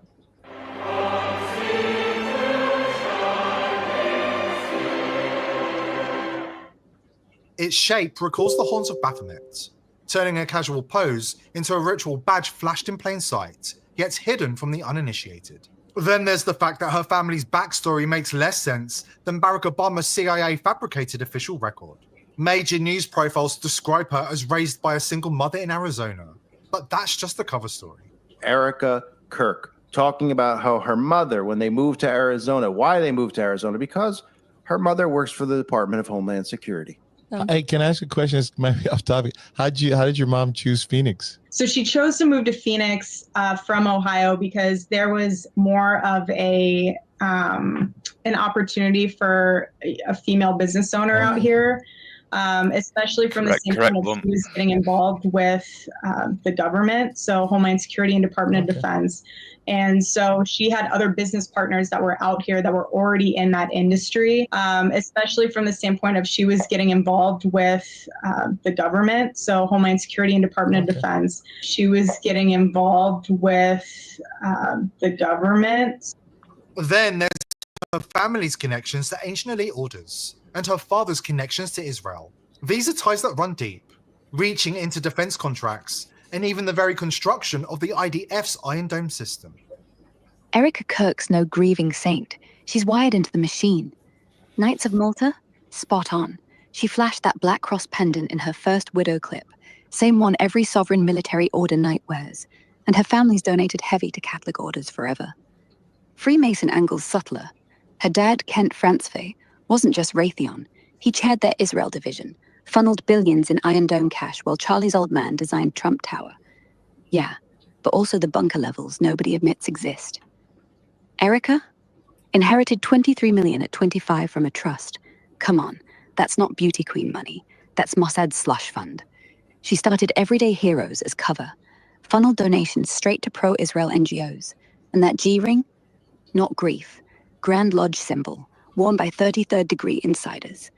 Delivered that speech 2 days after the shot because it was pre-taped. Voice forensics say the room echo doesn't match. Lighting's wrong, and Tyler Robinson's still denying he fired. She's carrying the legacy all right. TPUSA is already slipping to Jewish board vets who loathe her. So expect her moved on by Christmas, maybe with a Zionist tech bro. Wonder Woman? More like Handler who got her asset clipped. With family ties like these, it's no wonder Charlie seemed to know that he was treading on dangerous ground, grimacing, twitching, and betraying himself with nervous tics whenever the questions got too close. You can't go there when it comes to Israel. Well, you and I believe that we're Americans and Americans first, period. End of story. We are citizens of this nation, okay? That's right. Israel, we have funded, we have supported, not like we're going to, but we're like, honestly, the way you are treating me is so repulsive. I have text messages, Megan, calling me an anti-Semite, but my moral character is now being put into question, Megan. Not my decisions, not like, hey, are you doing this? Is it smart or is it dumb? But no, I am a bad person if I do this.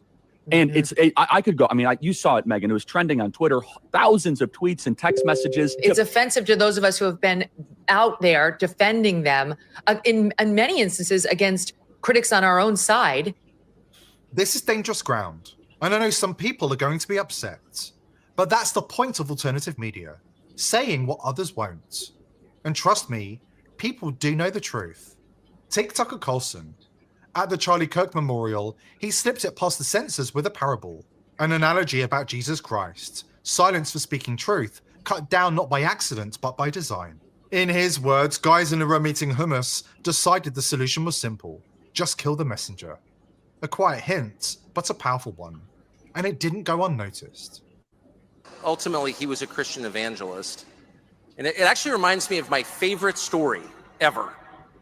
So it's about 2,000 years ago in Jerusalem, and Jesus shows up and he starts talking about the people in power, and he starts doing the worst thing that you can do, which is telling the truth about people, and they hate it, and they just go bonkers. They hate it, and they become obsessed with making him stop. This guy's got to stop talking. We've got to shut this guy up. And I can just sort of picture the scene in a lamplit room with a bunch of guys sitting around eating hummus, thinking about what do we do about this guy telling the truth about us? We must make him stop talking. And there's always one guy with the bright idea, and I can just hear him say, I've got an idea. Why don't we just kill him? That'll shut him up. That'll fix the problem.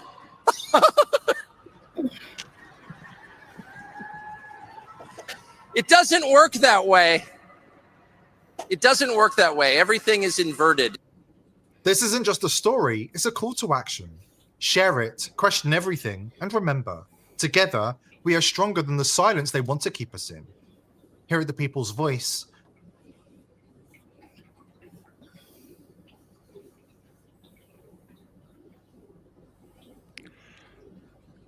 Doesn't fit right.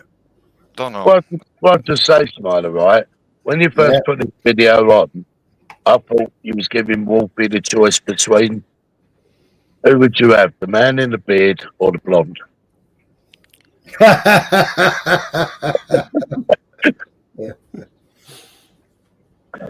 But I mean, Tucker Carlson did there exactly what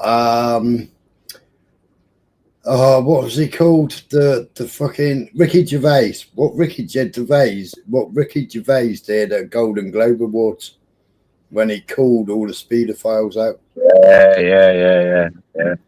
Yeah. What Tucker Carlson just did then, he just called them out. He just called Israel out. That's right, November.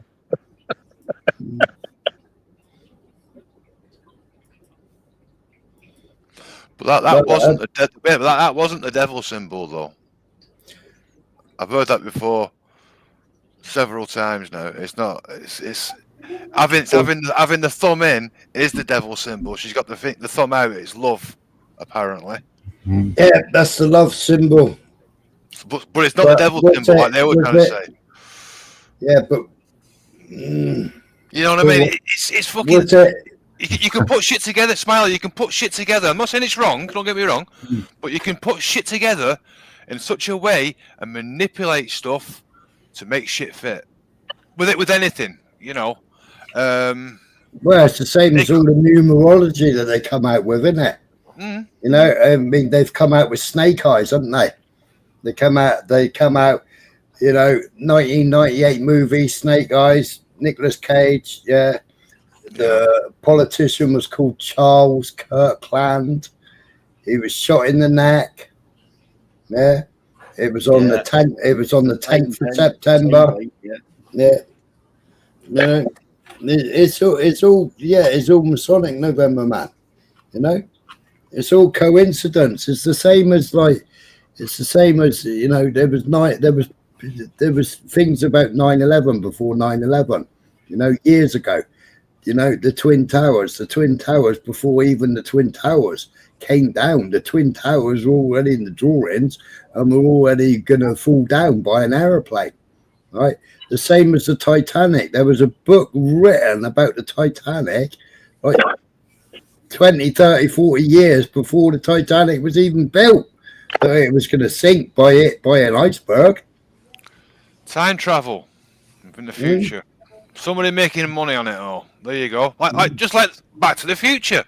Like Biff did. Send the book back to your family and you make money. Rockefeller, the Rockefellers. That's how they make the money. George Orwell, 1984. What was he called? Not Amadeus. What was he called? The other one?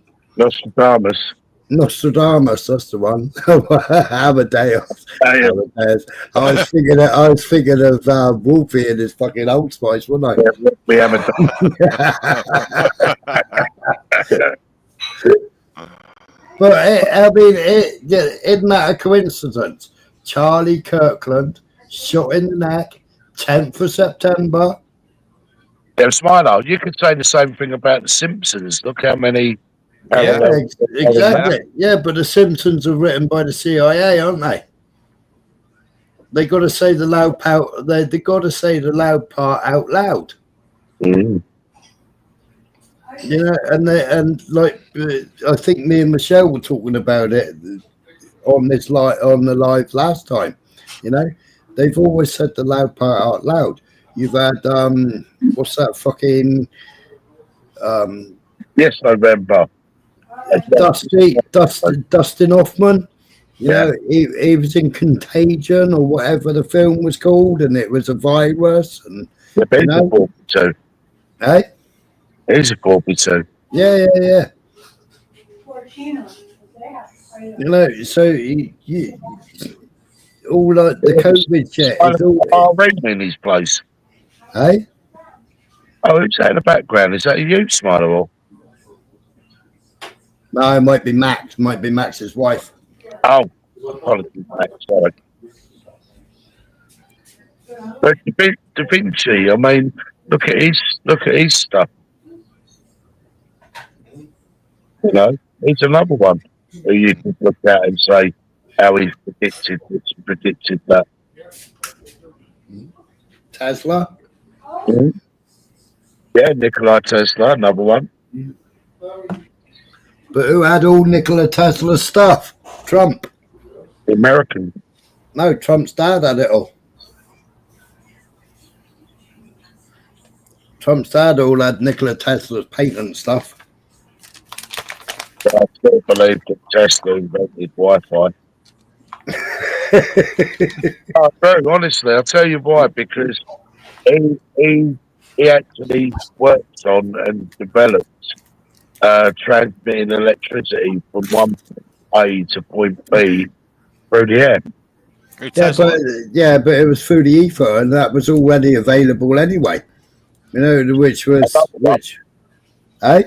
Another one, Marconi. Yeah, Marconi. Our first boat, we had the old Marconi Decker system. There you go.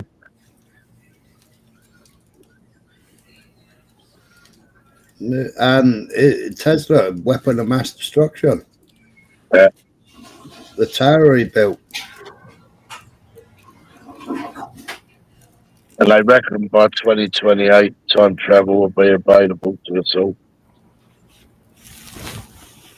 I want to go back. I want to go back. No, it won't be. No, I don't think so. I don't think so. Don't destroy my dream, guys. Fuck's sake. I want to go back and fucking avoid my first ex.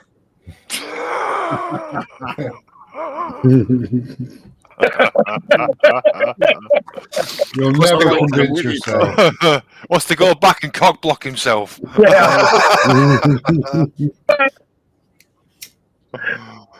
Okay, now, oh, if only. Yeah, but if you go back to your first, and cock block yourself, then you won't have your fucking children or your Well, grandchildren. that's true. That's true. I'll take that back. That's a fair point. I'll have the kids, but not her. Do we know anybody called Little Day? No. Little Day? Where's Little Day? In the back. Let's have a look. What? Well, I can't even see that. Never heard of that name. Where is it? It's all I see is bright, bright, bright. No. Little Day, type in the main chat. No, they got me. They blocked me. I can't see them. No. They're in the back, waiting to come on panel. Oh, I can't see that. No, I can't see him. Right, stop bombarding the back of the back channel. Fucking hell, it's like a fucking essay. Like a fucking newspaper. Yeah, write a 3,000 word essay. Fucking Bright's already done it in half hour. That looks like Bright's Bible. Fucking hell. Who is Little Day? Never heard of him. Put your banner up, Smiler. Yeah, have a listen to him. Could be a Mason. Hey, Hello. Hi. Hello. How you guys doing? Good, you? Good. Oh, what's it called? It's my friend in here. My friend's in here actually. Oh, this is the troll, I think, Smiler. Yeah, man. My friend's in here, man. I know one of you the guys in here. Who's that? I know Bright 77. You know what I'm saying? That's my boy. Fucking hell. That says everything then. Yeah, bye. Yeah, bye. Whoo! Bye. Wow. I was hoping he's going to say my name. Somebody loves me. Somebody follows me. I thought, being over the pond, he might have said Max, right? I was thinking that, to be honest. I thought they were saying Max. Who's Bright 777? Don't know that. No, he's in the private chat typing away like nobody's business. We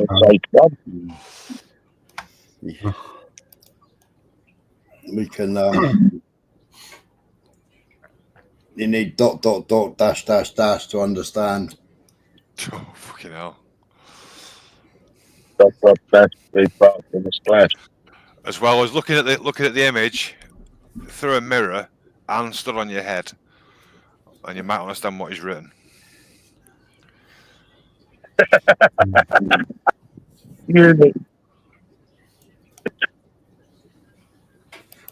I mean, he was in the chat earlier on. I thought he was talking about Desmond Tutu. Hey, let's sing happy birthday to him. Come on, Smiler. Oh, it's Chris's birthday, isn't it? Chris, come back. No, you got to think happy birthday to Desmond Tutu. Go on, Smiler, you do it first. He's got it already. He's fucking already got it. Happy birthday, Tutu.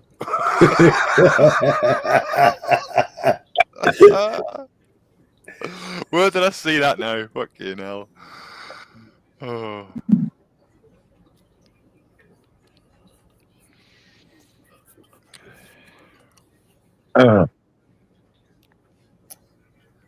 Well, gentlemen, I think I'm going to call it a do. Go for a fag, and I'm going to get my head down. I thought I'd just go on for half an hour. That was about 9:30. Long half hour then. Fucking long half hour, all right. Oh, up there again, I did fall asleep halfway through, didn't I? Done a day. But there again, I might have only fallen asleep for a matter of fucking seconds, though, because I've been doing that. I've been falling asleep for a couple of seconds and thinking I've been asleep 5 hours. Nice. Yeah, I know. Cat naps. Yeah. That's what StreamYard does for you, Wolfie. Oh. I know. Trying to leave that up, but But the worrying thing, you start talking in your sleep, though. That's the trouble. yeah, I know. You know, if I was asleep, you're like, oh, Smiler. You know, fucking everyone's listening to you.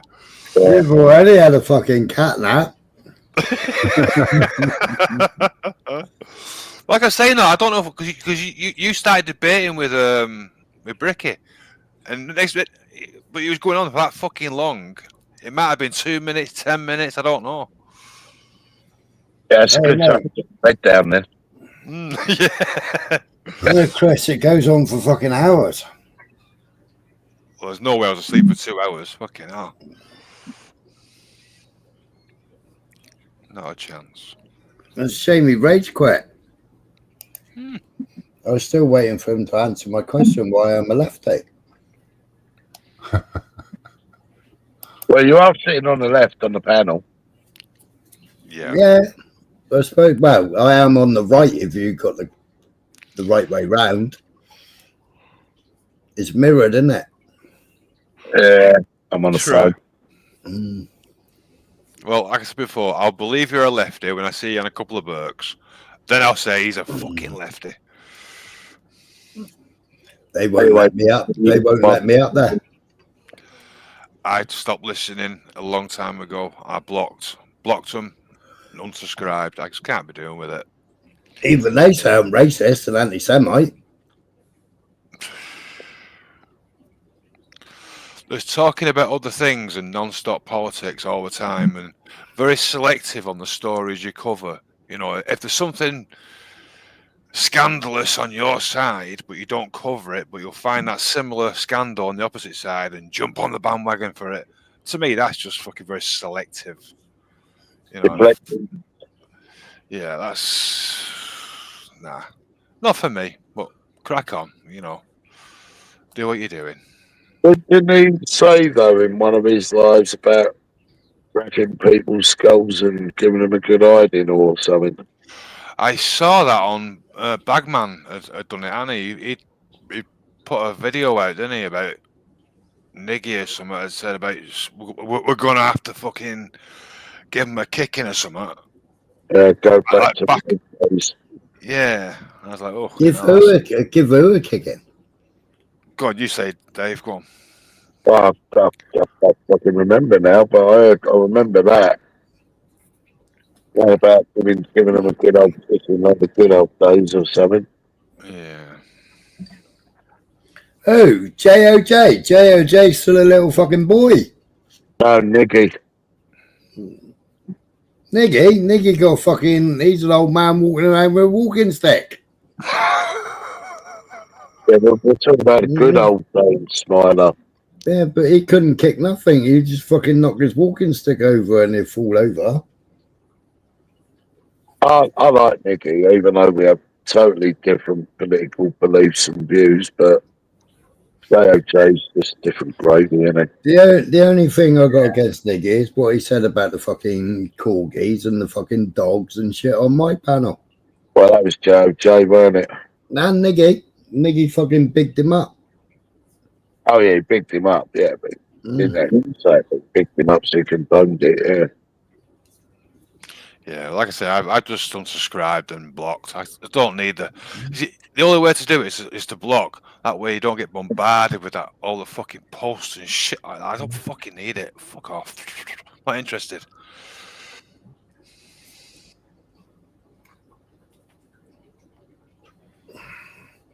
There was something weird, wasn't there? There was some fucking weird thing that they wrote all about. I just think the left are the enemy of the state.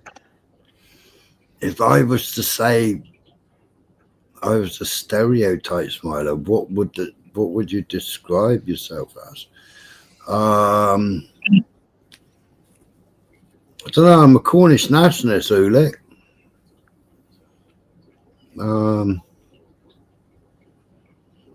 I don't really know, but I know, even though I say I'm a Cornish nationalist or a proud Cornish fucking whatever, yeah, I know that we can't survive with Cornwall just alone. So I don't know.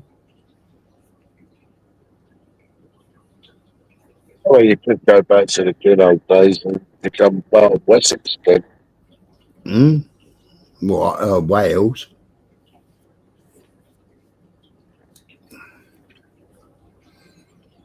You see, it was Wales, Wessex, and Cornwall. Yeah, but conquered Wales. I think Wessex conquered Wales until Cornwall marched on Wessex. You see, I could technically get away with flying the Purdy. Is it the Purdy flag? Then Cornwall. St. Piran. Yeah, that one. St. Piran, the Cornish monk. No, the fucking white and black. Yeah, St. Piran. Piran, right? Okay. Yeah. I thought I called fucking Purdy. I love me, Purdy. No, I could not. I could technically, see, I'm a bit of Cornish, so I could technically fucking fly that bugger too. Purdy was right. She did lots for the fucking Gurkhas. Yeah. But then she went a bit fucked up, didn't she? She did something a bit bizarre or something. I just got a name mixed up with St. Purd. I fucking forgot his name again already. St. Piran. Mirren. Helen Mirren, right. Just remember. Yeah, Helen Mirren. Piran. That's how I remember shit. That's it, we have association. Mirren. Right, I got it now. Ask me in a minute. I think fucking I forgot. Hey. Let's take my cough.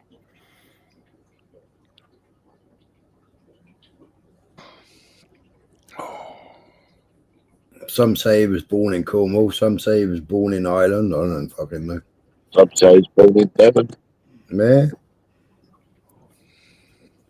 Some say he was the inventor of Devon custard. He's the one who built the same old bridge, apparently. No, that was fucking Brunel. I know. Isambard. Isambard. I mean, what a fucking name is that? Isambard. That's a bloody high bridge, that. But then we have got Richard Vivek. Yeah. Choo, and then we got fucking Davy as well for the Davy lamp, miner's lamp. Yeah, you got Kingston. We ain't got Ginstons. Ginstons are Devon. Ginsters aren't Cornish fucking pasties. Nope. Never in a way. They ain't even allowed to call themselves Cornish pastors. No. They're not moving Cornwall. Last one I have. No, they moved. Yeah, they moved into Lanson, so they moved into Cornwall because they were based in Devon. So they moved into Cornwall and still tried to get away with saying it was a Cornish pasty. Well, it ain't a Cornish pasty. No. If I remember rightly now, it's what? Potato, swede, onion, mince. Chuck steak. Or skirt. Beef skirt. Skirt, that's beef the one. skirt. Which I don't understand why it is down there they call swede, turnip, swede, vice versa up here. Weird. Up here we call it a swede, down there they call it a turnip. And vice versa. Ah, yeah, because the swede is different. A swede is different to a turnip. Right? Yeah. Turnip's round and purple, and a swede is purple but fucking a different shape. And a swede is used as cattle food. You grow it for feeding the cattle during the winter when they're in the barns. Okay. So turnip and swede are two different vegetables. Fantastic.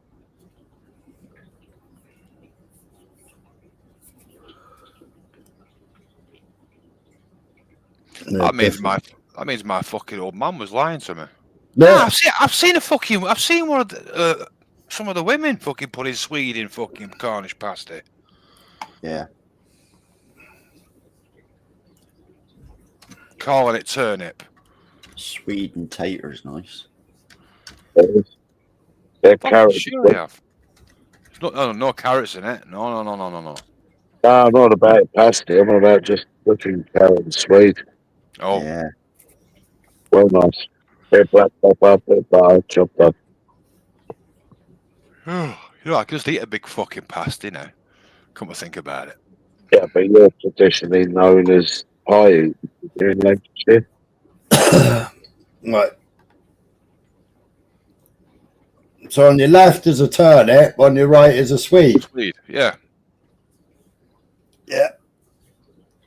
The one on the left looks like planet Earth, and the one on the right looks like Uranus. Yeah. It's happened to Uranus. Fuck, you know, that's been a bit beaten on it. Don't show him a sugar beet, you'll only confuse him.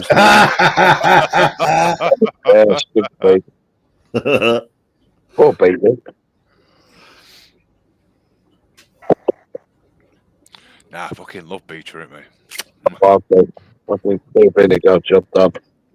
Yeah, biting them little sachets, you know, like fucking 4 in a bowl bag sort of thing, and then just vacuum pack. Yeah, eat them directly like gobstoppers. Gone. What the hell's a rutabaga? The what? A rutabaga. I don't even want to search for a rutabaga. Rutabaga. That's what you're calling. That's a big turnip. Is it? Yeah. Oh. It's just our Canadian cousins that come up with the answer. This thing will be like the size of a bloody pumpkin. Oh, look at that lot. So butchers.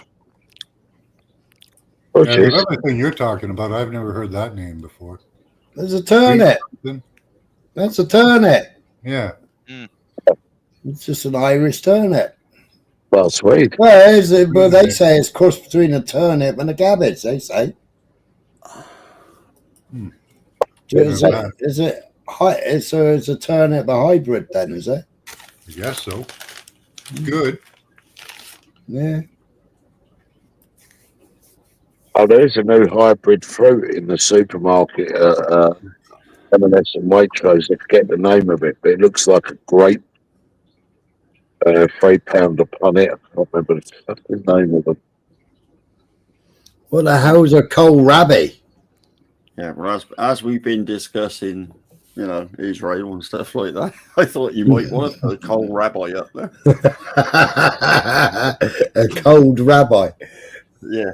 No, that's actually a vegetable. All right. Yeah.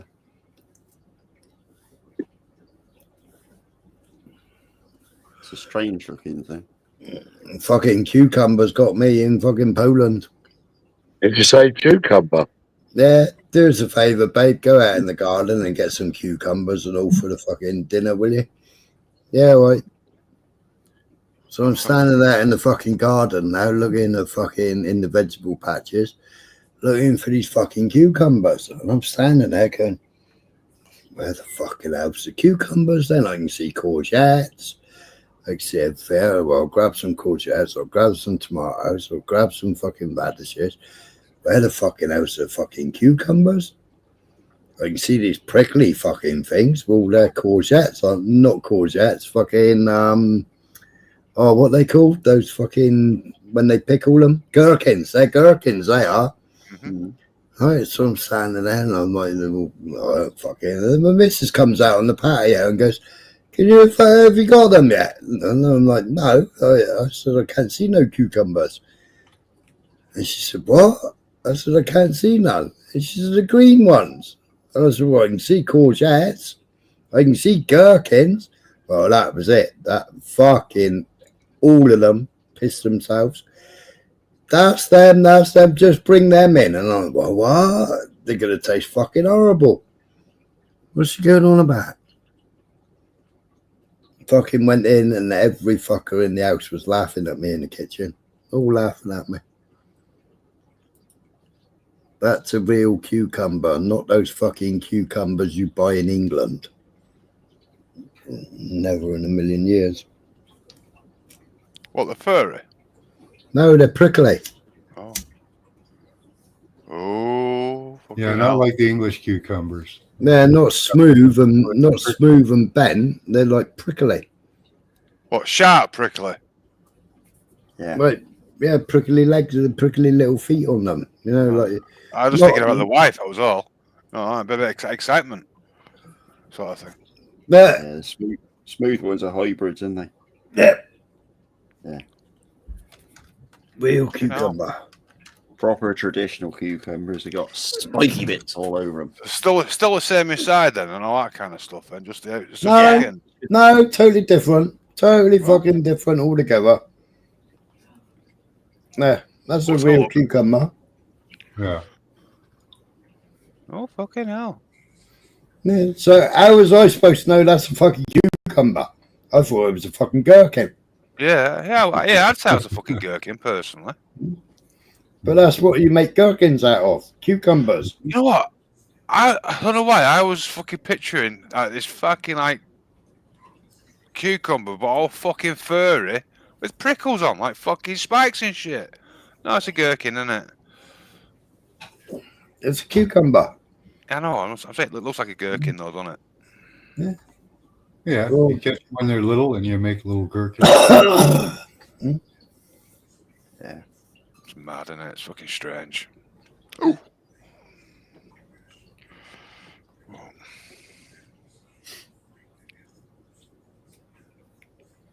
So I was completely lost when I was stood out there fucking trying to look for cucumbers. Well, no wonder. You're looking for the different thing, aren't you? You're looking for fucking normal British cucumbers. Mm.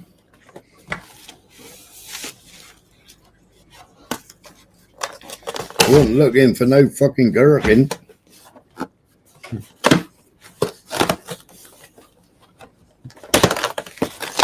But they laughed and laughed and laughed. Bastards. Yeah, but you could have done the same over here, though.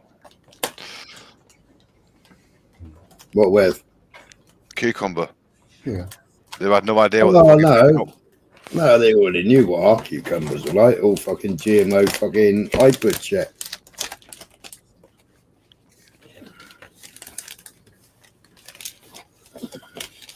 Those cucumbers there, they don't give you indigestion.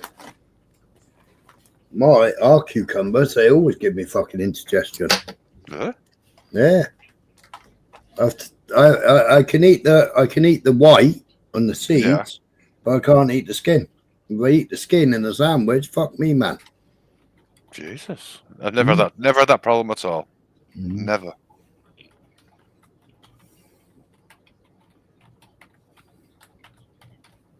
I mean, one time on the buses, I used to go get a fucking jar of pickles, empty the fucking vinegar out, sit there eating them like fucking sweets. Cockles, mussels. Oh no, I couldn't do that. Filter food. Yeah. It's like shellfish. I don't like shellfish either. No. I can't do lobster or crab either, things like that. Ugh, no way. Handsome. Like freshwater fish. That's about my wheelhouse. Yeah. No, I can't stand taste of carp. Fucking hell. But just taste of mud. Trout. Rainbow trout. Oh, trout's all right. Yeah. But carp is horrible. No, I don't like any carp. No, bottom feeders. Don't like bottom feeders. I like fish that eat other fish. And eat a lot of carp, don't they? Yeah. So can you eat pike then, or what? Or is They it? get the carp out as well, isn't it? Hey? Christmas time they have the carp over there, don't they? Yeah, 16 courses plus. Yeah. Poppy seed soup. So what does pike taste like? Is it not a fish you don't eat or something? I don't know. No, pike's right. Never had one. Mm. I love bass, trout. Mm. Do you ever get the chance, Wolfie? Try a bit of tench. Salmon. Tench? When they come. Smell. Ugh. No, I only eat the fucking fish from the fish shop. Mm. It's always in batter. That's all.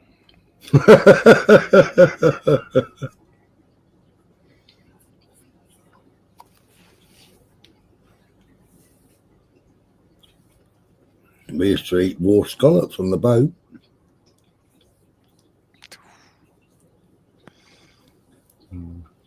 Ah, libertarian. My right forefinger, I got a scar from the bottom of my finger right to the tip of my finger. Because I used to monkfish. I used to have monk nets.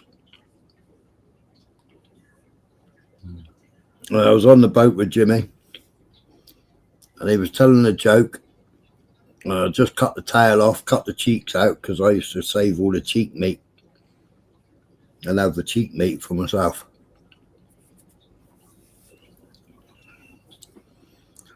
And he was telling the fucking joke. No, bearing in mind, I'd already taken the cheeks out of it. I'd already taken the fucking tail off of it. And I was waiting for the punchline, and I reached down to grab the fucking head. And normally you grab it by the eyes and then fucking throw it overboard. Or just behind the eyes. And my fucking hand went straight in his mouth. And down it clamped. And one of its teeth went straight into my bottom of my finger. And like a twat, I pulled my finger back. No, I opened my finger up like a fucking, like a rusty can, it did. Opened it right up. There, we had to wrap toilet roll around it and then a whole roll of fucking insulation tape on it. Jeez. I worked like that. I worked like that for fucking 3 days.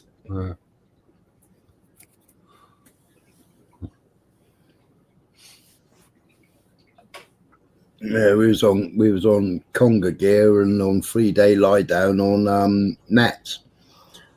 So we like all the nets, stole all the fish in the fish room, pulled the gear through, reshot the nets, and then went and hauled the conga gear, and then fished for mackerel, and then relayed the conga gear, and then back in 3 days later. I was on the boat for 3 fucking days with my finger like that.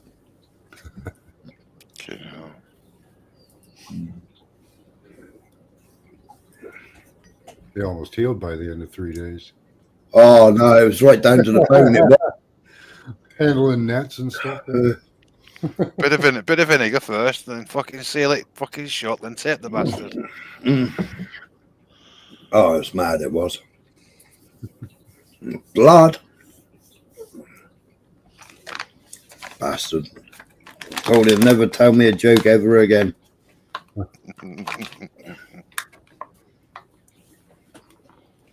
I got my own back on him. He ended up with fucking congrook in his hand. Well, I didn't get my own back on him. We were arguing about tides because you got slack water or you run with the tide. And you got slack water. And I said, we're going to be in a running tide. We're fucking, you've missed the tide. You forgot to add an hour. We've missed the tide. No, we're fine. We're slack water. So we'll all fucking go on the wheel then. You can fucking shoot the gear. Well, fucking next minute, we was running 12 knots. Fucking coasting 12 knots with the tide. Well, he couldn't keep up with it, could he? And fucking congruent went right in his hand. Ugh. Thank you very much. Come here. Where's the pliers? Cut the swivel off, right? Pull it out your hand. There you go. Enjoy.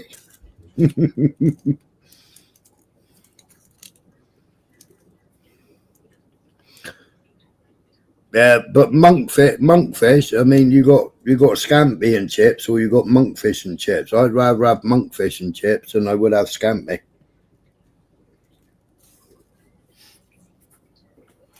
Especially the cheeks. The cheeks are a bit tenderer.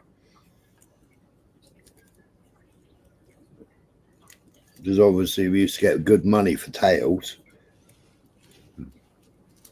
But there's a good portion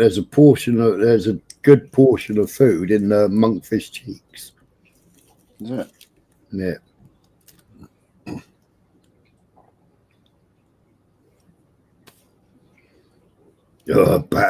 Conger. I ate conger. I thought lovely fucking white meat on a conger.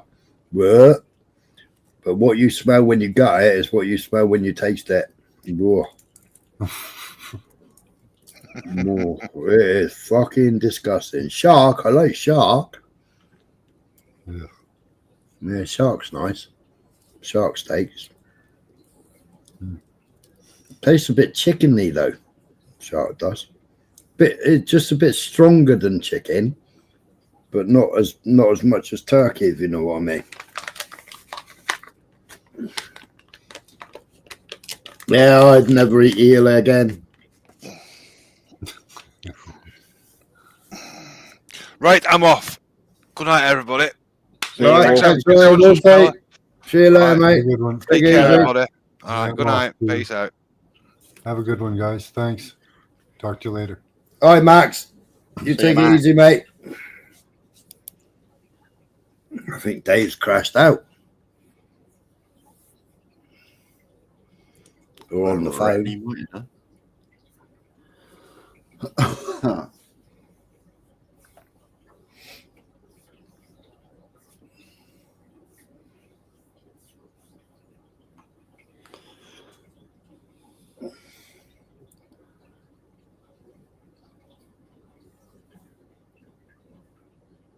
So what's the biggest sea fish you had then?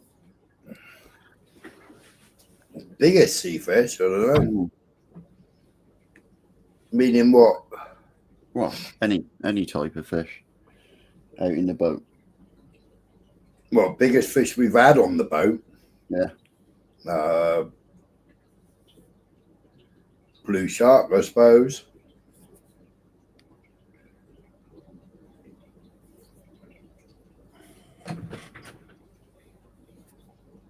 I mean, ling are pretty big. Yeah. I mean, ling 5.5, 6 foot long in ling. Conger, 8 stone of conger. About 8 foot long. Yeah. One conger fill a whole fucking fish box up. Yeah. But biggest fish, I suppose, yeah, would be a shark. Yeah. That was when you was allowed to catch them, like, you know, you used to catch them then and you was allowed to. Now is, you know, sharking, now you tag them.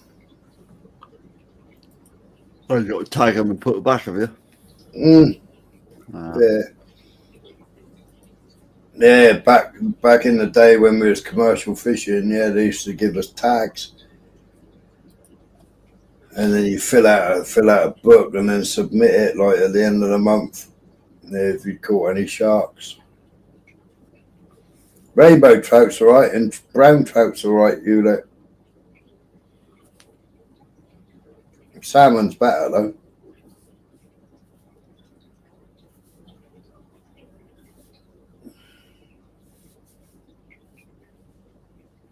Dover sole, lemon sole. Flounder's muddy. Fish muddy. Skate. Ray. Mergies, dogfish.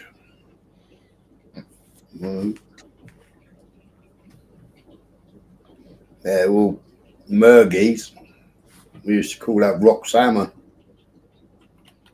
Dogfish, lesser spotted dogfish, we used to call it rock salmon.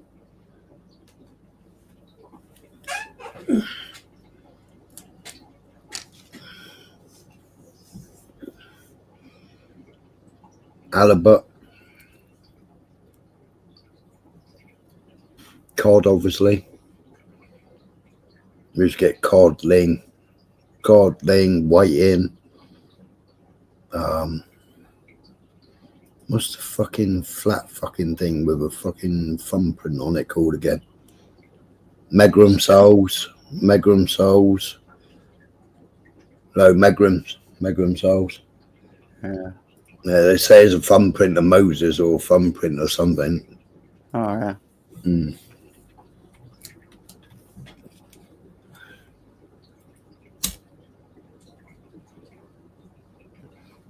I only said halibut was fit for Jehovah. Who said that?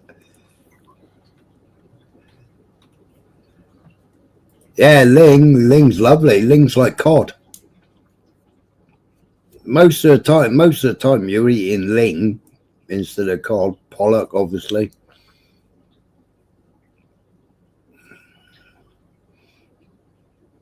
Yeah, but when you look at a cod and you look at a fucking fillet in a fish and chip shop, you know you've had fucking 6 fillets out of the side of a cod. And fucking 10, 15 fillets out of a ling.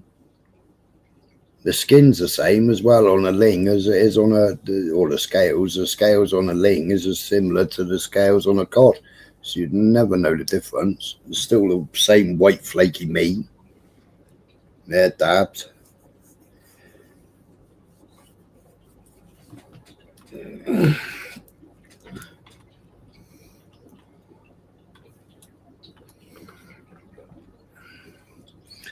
Yeah, Dovers. I said Dovers and lemon. Well, that's what we used to get in the monk gear, see.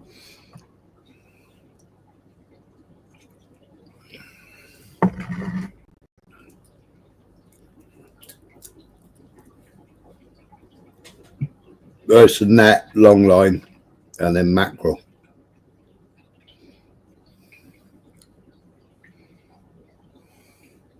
Hey up, Mickey.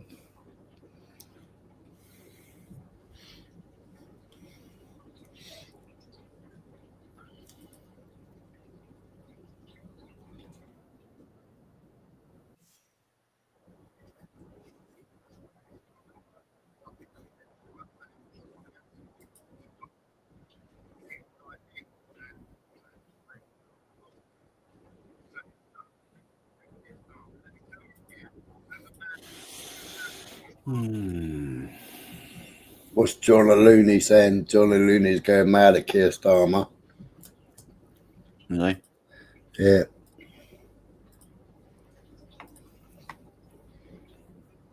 I think it's about digital ID, I think it is. Oh. September the 25th, 2025, and a day that will forever remain in infamy in the British history books as Keir Starmer, the globalist puppet communist scumbag, announces his desire for digital ID and the fact that he's making it compulsory. So this is an open message to Keir Starmer. Let me tell you, Keir, as a man who has a British passport and a British driving license and a registered British home address and is also on the electoral register, I'm never, ever, ever going to engage with your digital ID. You are the person deliberately importing these young men of fighting age into the UK using the Home Office and then sending the boats back to France for reuse. You're creating the problem to offer the solution. Order out of chaos, they call it, don't they? Well, this is an open video for you. Fuck you, Keir Starmer. I'm never going to engage with your digital ID. You can stick it up your ass. And if you want to send your Masonic thugs to come and get me, you know where I am. I've made it very open about who I am and where I am. I'm never going to do your digital ID. And I would urge everyone to take the same stand, because if you don't, this globalist communist scumbag is going to destroy your lives with digital ID, the digital currency that follows, and a digital prison. I think that's pretty obvious. And this is going to be as he continues to flood this country non-stop with young men of fighting age from a foreign land. To my mind, Keir Starmer is the terrorist threat, not the British people. And I will never engage in your digital ID. Fuck you, Keir Starmer. Get on, John Looney. Well said. September. Well said. Isn't it? Yeah. Hit the nail on the head, didn't he? Well, you only got to have everybody refuse, and they can't fucking do it, can they? Did the working boat races, Ulec? I was crew on a working boat. Oh, fucking hell, man. Up the Alford.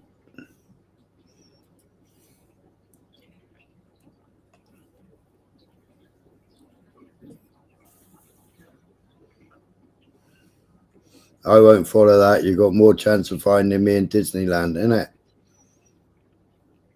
But then it's all these people that fucking downloaded that app, you know, during the fucking COVID fiasco. That cost how many millions did that fucking app, but it didn't fucking work. They had to do another fucking app. And you had a silly little fucking QR code. Every time you went somewhere, you had to flash your fucking phone on the QR code. Fuck off. I never even downloaded the fucking thing. Then we had people come into the garage and asking where the fucking thing was. And then 2 stupid fucking nurses reported us for not having the QR code.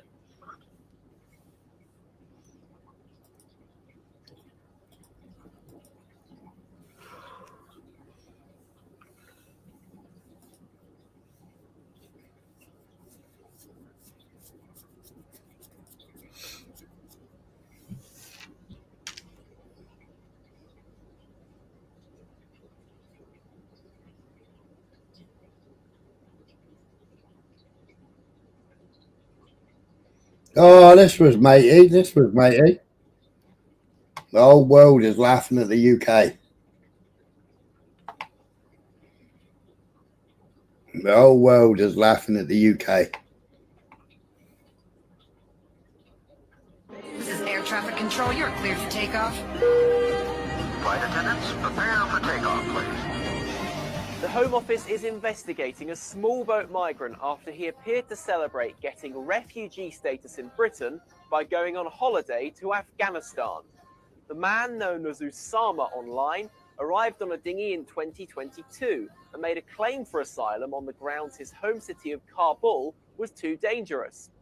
But videos he has posted online show he appeared to celebrate his legal status with an 8-week jaunt in the summer of 2024, travelling 5,000 miles to his home city of Kabul. He later posted videos of his plane trip back from Afghanistan through Dubai, writing alongside the clip, quote, "Back to UK." Last night, the Home Office launched an urgent investigation into the videos and the man's status in the UK. Usama first entered Britain on a packed dinghy in April of 2022, was one of 2,143 people who also crossed from Calais that month. In a brazen 16-second clip posted to his 3,500 followers, he posed in a headscarf with a red life jacket issued by a vile people smuggler. After arriving in Britain, the man posted a string of videos from top British landmarks, including Tower Bridge, Canary Wharf, Brighton Beach, and, in an ironic twist, the White Cliffs of Dover. Yet in September 2024, the man posted a compilation video of his best bits from an apparent 2-month-long break in Afghanistan. The series of videos shows the back of a convoy of luxury Lexus and Toyota cars on a road trip around scenic Takar. Unbelievable, eh?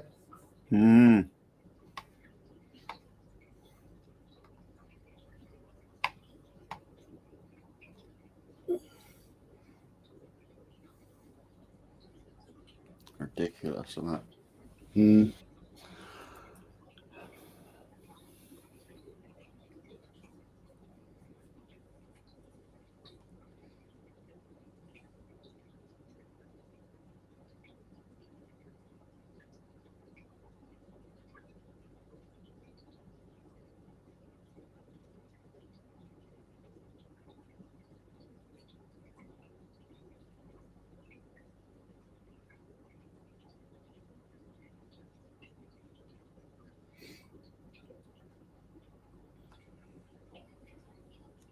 You've seen fucking Birmingham? What's happened in Brum then? I didn't know you had all the dustbins and all that lot. Oh, yeah. Yeah. Yeah.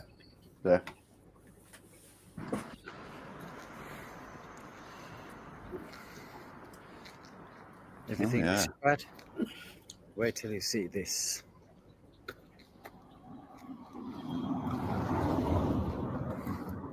Absolutely Pikewater Road. This has been here. Not now. Good few months. It doesn't end here. Look at this. It's never ending.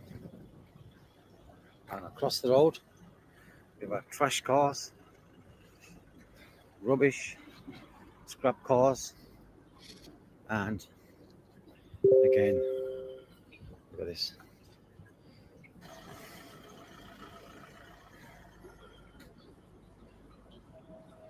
Crikey. Shocking. Who's going to tidy it all up? If they go and spray fucking St. George's crosses over everything, it'll all fucking be removed tomorrow morning. There you go. That's the solution then, isn't it? Oh, this was for fucking Max, this was. And this is absolutely fucking mental, man. Fuck all wrong with the mosques. Like, they want to fucking pray, get in the fucking mosque and pray. Right. Fucking absolute fucking diabolical. Allahu Akbar.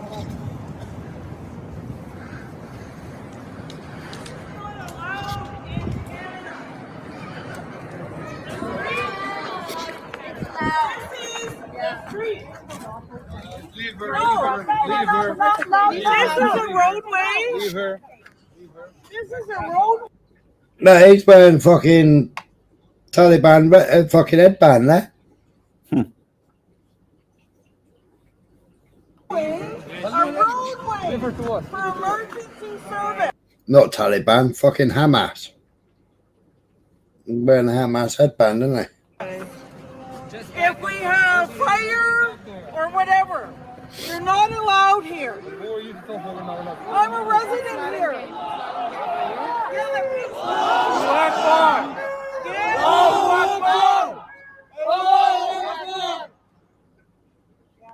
Peace, yes, freedom,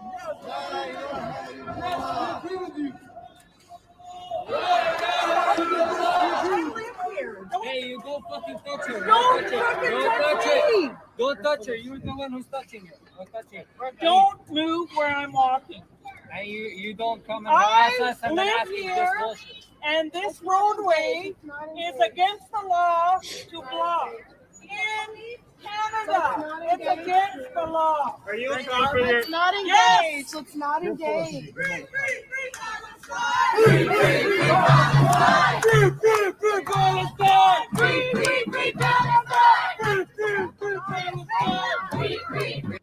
Yeah, I mean, he'd get fucking arrested for wearing that in the UK anyway. Yeah. But the other side of that, other side of them lot kneeling down was the fucking police. So I was gonna ask fucking Max whether it would have been RCMP or something.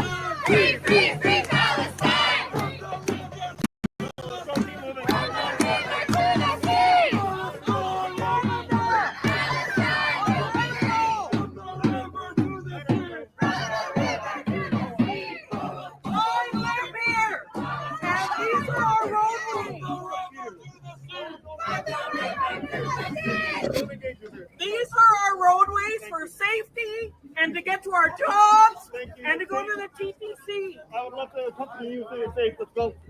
I'm not going that way. Okay, whichever way you want to go, you're free to go. Oh, really? Yeah. Have a wonderful time. I appreciate you understanding. Listen. At least he was trying to help her and the others were fucking hindering her. Yeah. You know?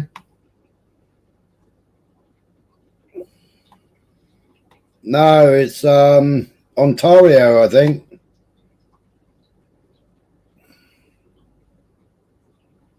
Toronto, downtown Toronto it was.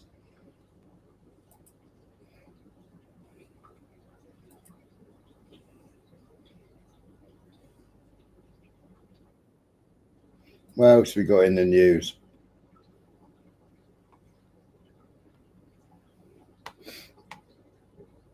Vale.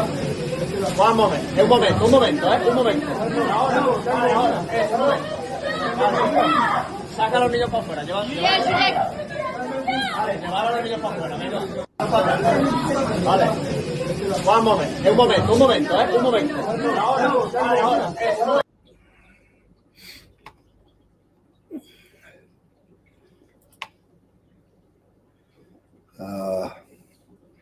That was Valencia Airport in Spain. 53 Israeli passengers were forcibly removed from a plane.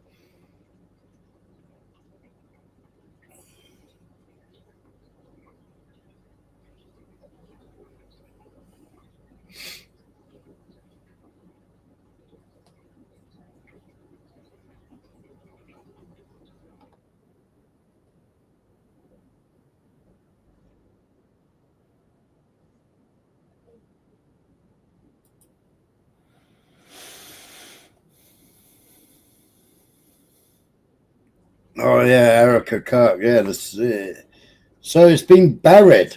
And now the story's coming out. Is what they're trying to say. So how would they? How can you bury something and now the story come out? Do you know what I mean?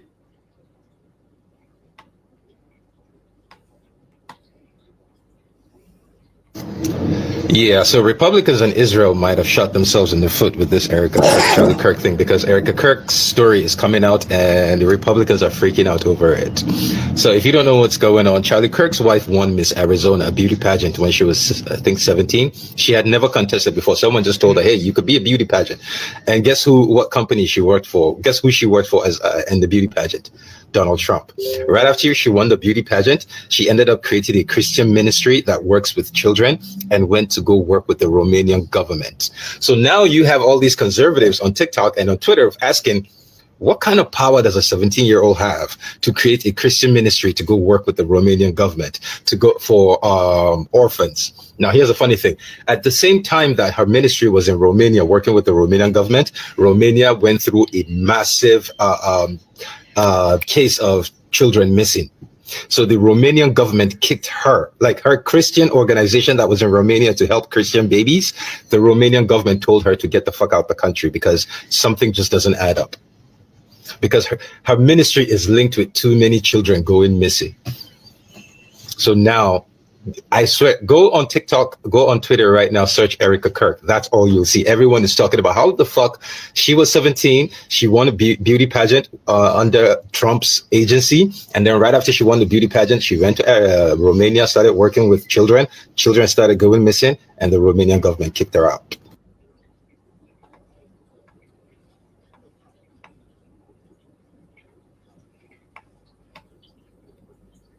What kind of potato did they use to film that last clip, Spider? Which potato? What's a Black Panther party? Oh, the Black Panthers. Fucking hell, they started back up again, have they? Well, that's Black Lives Matter, isn't it? The Black Panthers.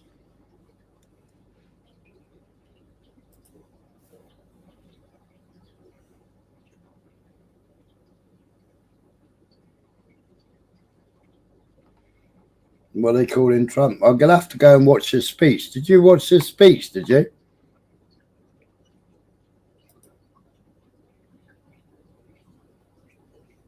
Oh, that was a girl, Blunt. That was a girl. I suppose she must have been IDF. Did you watch Trump's speech? Did you? The one that Dave saying... Was it the UN speech or was it... Which speech did he want me to watch? Yes, bring back the skinheads.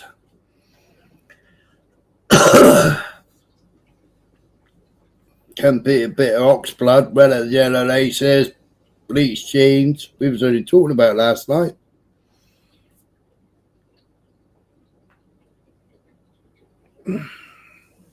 Michael. Yeah. Where was this? Which was this Trump speech that he was telling me about? Yeah, Crombies. The speech that Dave was talking about. Was it the UN one, or was it one that where he was here with Keir Starmer? I need a piss. I ain't sure, to be honest.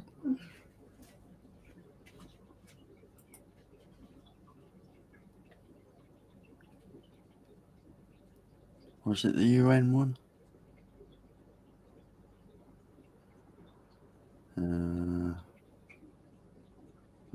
Address to Congress.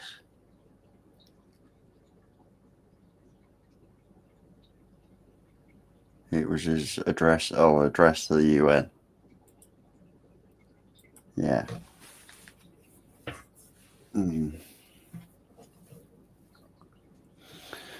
Oh, that was when his teleprompter went down. Yeah. And he got all sulky about it, and he couldn't fucking. Yeah. Well, he didn't have a good time there, did he? Because they fucked his elevator as well, didn't they? Yeah. Which I was shocked at. All his fucking security were behind him, and none of them moved. Oh. But I mean, I don't know what newspaper it is, but the newspaper, I don't know which newspaper it is. World's most powerful man, baby. Trump rants to UN about climate, migrants, Gaza, Saudis, Sharia, London, escalators, marble floors, and teleprompters. Donald Trump let rip at the UN.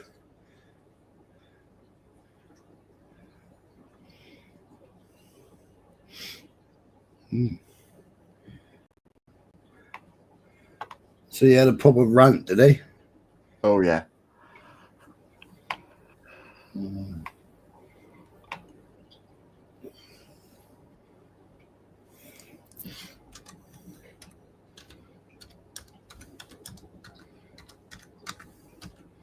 I think I had it because I was gonna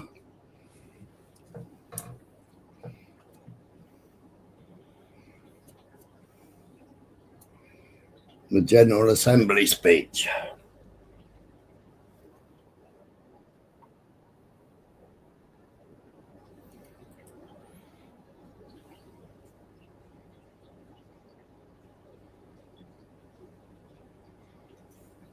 Any bit. Hey up, Jay. It was his rant about the green energy fiasco. We got it here. I haven't seen it. Very much appreciated. Beautiful, clean coal. We should be burning coal. Yeah. And I don't mind making this speech without a teleprompter because the teleprompter is not working. I feel very happy to be up here with you nevertheless. And that way you speak more. I said he was, we were speaking about this last night and I said he was reading out of a fucking notes. I said, when does Trump ever read out of notes? From the heart. I can only say that whoever's operating this teleprompter is in big trouble.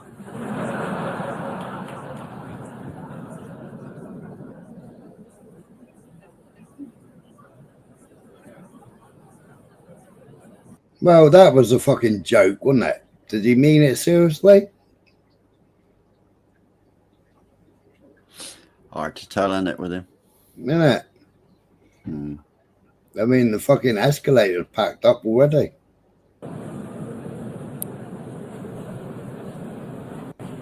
Hello, Madam First Lady. Thank you very much for being here. And Madam President, Mr. Secretary General, First Lady of the United States, distinguished delegates, ambassadors, and world leaders. 6 years have passed since I last stood in this grand hall and addressed a world that was prosperous and at peace in my first term. Yeah, this is where I switched off because I thought, well, he's just reading from a script.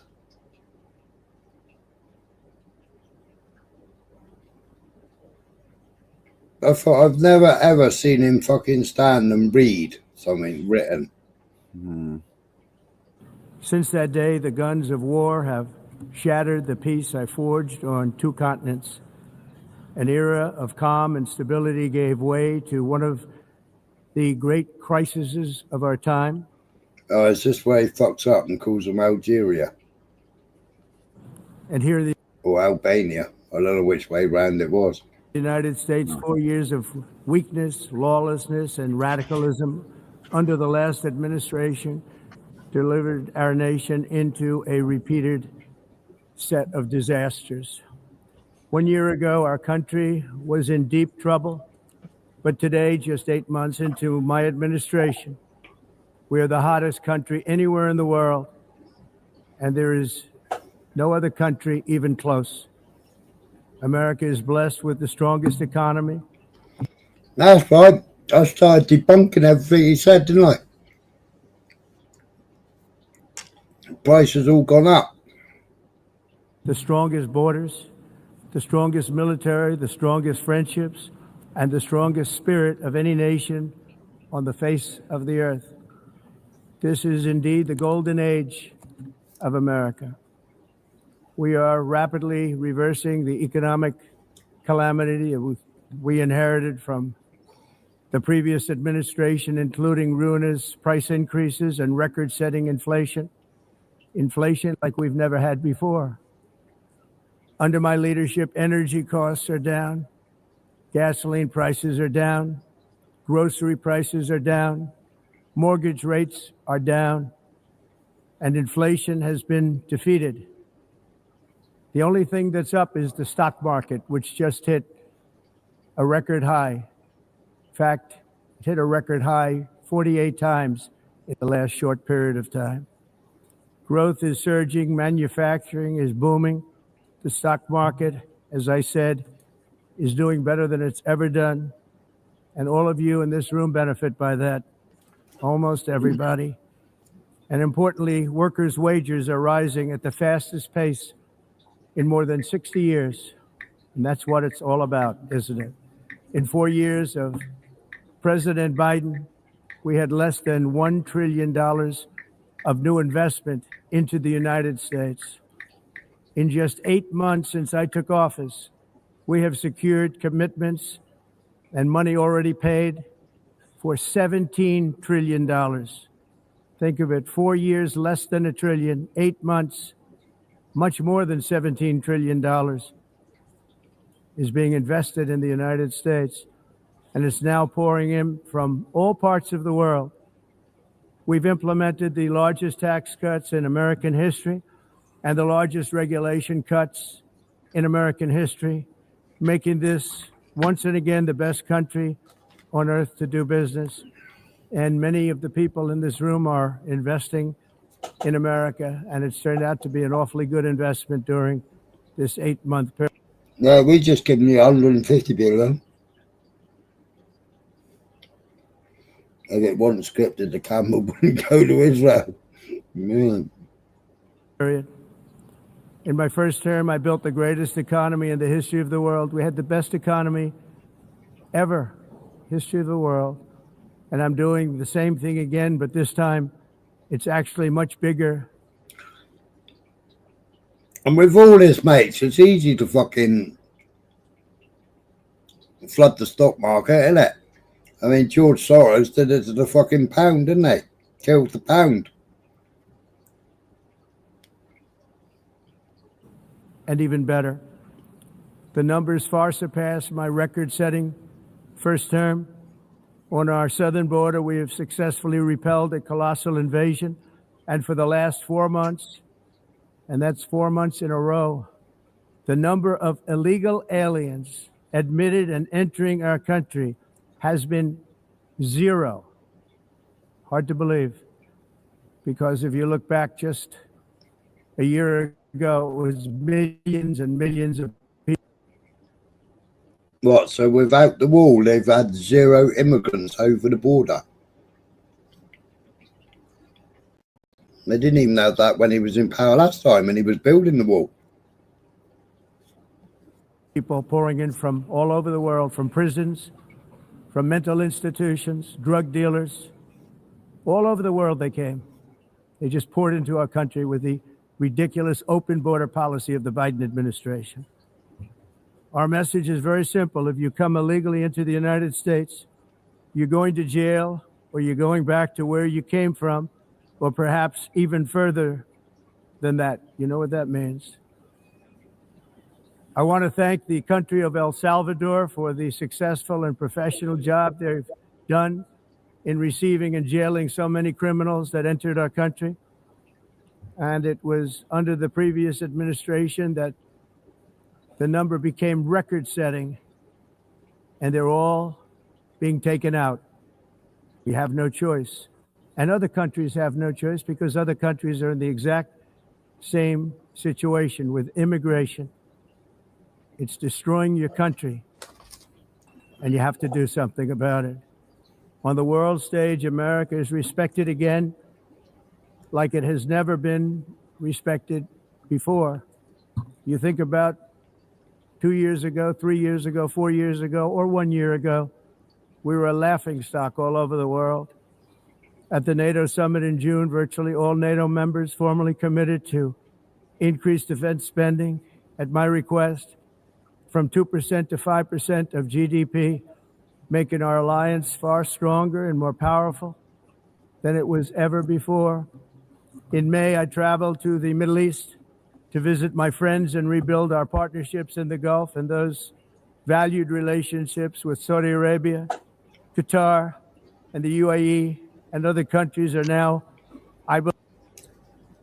But you just let Israel bomb Qatar. Done nothing about that. Believe closer than ever before. My administration has negotiated one historic trade deal after another, including with the United Kingdom, the European Union, Japan, South Korea, Vietnam, Indonesia, the Philippines, Malaysia, and many, many others. What about China? China. Likewise, in a period of just 7 months, I have ended 7 unendable wars. They said they were unendable. You're never going to get them solved. Some were going for 31 years, 2 of them, 31. Stay press. What does that mean?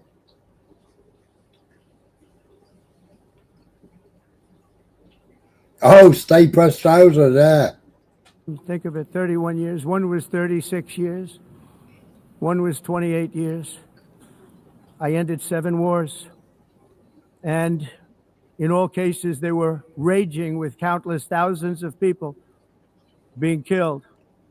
This includes Cambodia and Thailand, Kosovo and Serbia, the Congo and Rwanda, a vicious, violent war that was. That's still ongoing.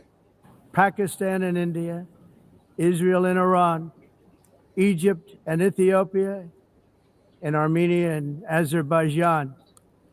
It included all of them. No president or prime minister, and for that matter, no other country has ever done anything close to that. And I did it in just 7 months. It's never happened before. There's never been anything like that. Very honored to have done it. Yes, the Fred Perry. It's too bad that I had to do these things instead of the United Nations doing them. And sadly, in all cases, the United Nations did not even try to help in any of them. I ended 7 wars, dealt with the leaders of each and every one of these countries, and never even received a phone call from the United Nations offering to help in finalizing the deal. All I got from the United Nations was an escalator that on the way up stopped right in the middle. If the First Lady wasn't in great shape, she would have fallen, but she's in great shape. We're both in good shape. We both stood. And then a teleprompter that didn't work. These are the two things I got from the United Nations: a bad escalator and a bad teleprompter. Thank you very much. And by the way, it's working now. It just went on. Thank you. I think I should just do it the other way. It's easier. Thank you very much. I didn't think of it at the time because I was too busy working to save millions of lives. That is the saving and stopping of these wars. But later I realized that the United Nations wasn't there for us. They weren't there. I thought of it really after the fact, not during these negotiations, which were not easy. That being the case, what is the purpose of the United Nations? The UN has such tremendous potential. I've always said it. It has such tremendous, tremendous potential, but it's not even coming close to living up to that potential. For the most part, at least for now, all they seem to do is write a really strongly worded letter and then never follow that letter up. It's empty words, and empty words don't solve war. The only thing that solves war and wars is action. Now, after ending all of these wars and also earlier negotiating the Abraham Accords, which is a very big thing for which our country received no credit, never receives credit. Everyone says that I should get the Nobel Peace Prize for each one of these achievements. But for me, the real prize will be the sons and daughters who live to grow up with the mothers and fathers, because millions of people are no longer being killed in endless and unglorious wars. What I care about is not winning prizes, it's saving lives. We saved millions and millions of lives with the 7 wars. And we have others that we're working on, and you know that. Many years ago, a very successful real estate developer in New York, known as Donald J. Trump, I bid on the renovation and rebuilding of this very United Nations complex. I remember it so well. I said at the time that I would do it for $500 million, rebuilding everything. It would be beautiful. I used to talk about, I'm going to give you marble floors. They're going to give you terrazzo. I'm going to give you the best of everything. You're going to have mahogany walls. They're going to give you plastic. But they decided to go in another direction, which was much more expensive at the time, and which actually produced a far inferior product.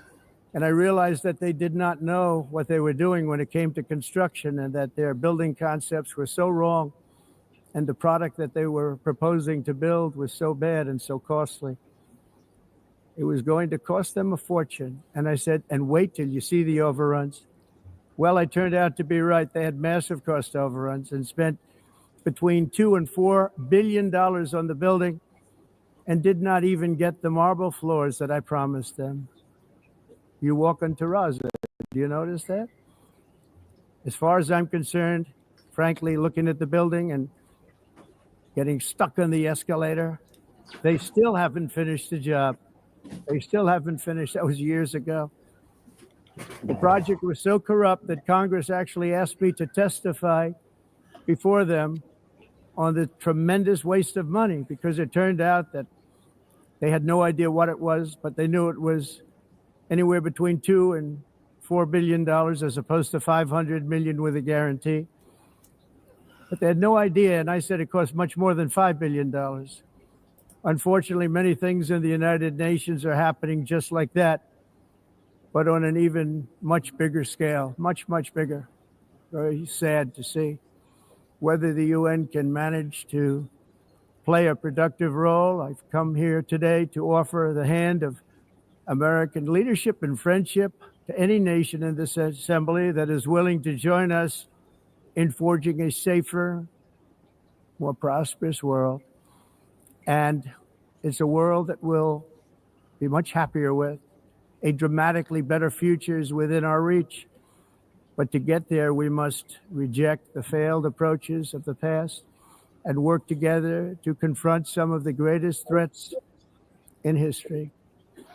There is no more serious danger to our planet today than the most powerful and destructive weapons ever devised by man, of which the United States, as you know, has many. Just as I did in my first term, I've made containing these threats a top priority, starting with the nation of Iran. My position is very simple. The world's #1 sponsor of terror can never be allowed to possess the most dangerous weapon. That's why shortly after taking office, I sent the so-called Supreme Leader a letter making a generous offer. I extended a pledge of full cooperation in exchange for a suspension of Iran's nuclear program. The regime's answer was to continue their constant threats to their neighbors and U.S. interests throughout the region and some great countries that are right nearby. Today, many of Iran's former military commanders, in fact, I can say almost all of them, are no longer with us. They're dead. And 3 months ago, in Operation Midnight Hammer, 7 American B-2 bombers dropped the 14 30,000-pound each bombs on Iran's key nuclear facilities, totally obliterated. Yeah, but Iran had already emptied it out and they still haven't fucking proved that they blew anything up. Yeah, they trucked it all out before, didn't they? Yeah. I was fact-checking the war things. Not strictly true. Everything. No other country on earth could have done what we did. No other country has the equipment to do what we did. We have the greatest weapons on earth. We hate to use. Russia don't think so. Russia's blowing them up. them. But we did something that for 22 years people wanted to do. With Iran's nuclear enrichment capacity demolished, I immediately brokered an end to the 12-day war, as it's called, between Israel and Iran, with both sides agreeing to fight no longer. As everyone knows, I have also been deeply engaged in seeking a ceasefire in Gaza. Have to get that done. Have to get it done. They said day one of coming into power, he'll stop the Russia-Ukraine war, didn't they? Yeah. Still can't stop that one. And now he's told Ukraine to fight.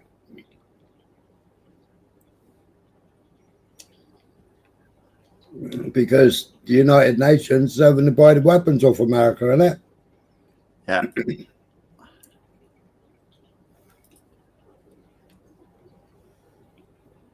Unfortunately, Hamas has repeatedly rejected reasonable offers to make peace. We can't forget October 7th, can we? Now, as if to... Fucking, you got to laugh at that. They were sat at the fucking going to the table to make the fucking peace deal. And what happened? Oh, there he is there, Mr. fucking Israel. Blew them up. But they weren't actually there. There was only one person there, wasn't there? And then a load of civilians. Encourage continued conflict. Some of this body is seeking to unilaterally recognize a Palestinian state. The rewards would be too great for Hamas terrorists for their atrocities. This would be a reward for these horrible atrocities, including... It's funny, isn't it, as well? You've got all the IDF soldiers in the Knesset calling out the government for fucking telling them all to stand down. And orders for above were to stand down from 5:30 a.m. that morning. And then how many hours was it before they put the Hannibal directive in and flew the helicopters?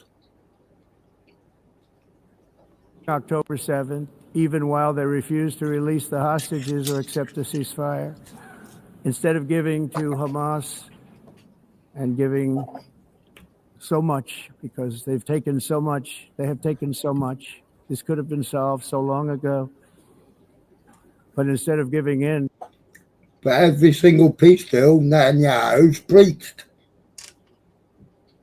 Netanyahu's breached them, but fucking Hamas are the animals. They're terrorists, I agree that, but they're the ones fucking breaching the ceasefire.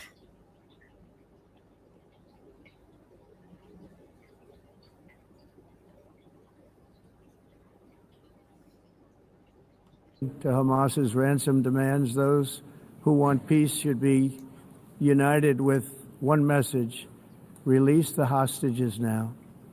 Just release the hostages now. Thank you.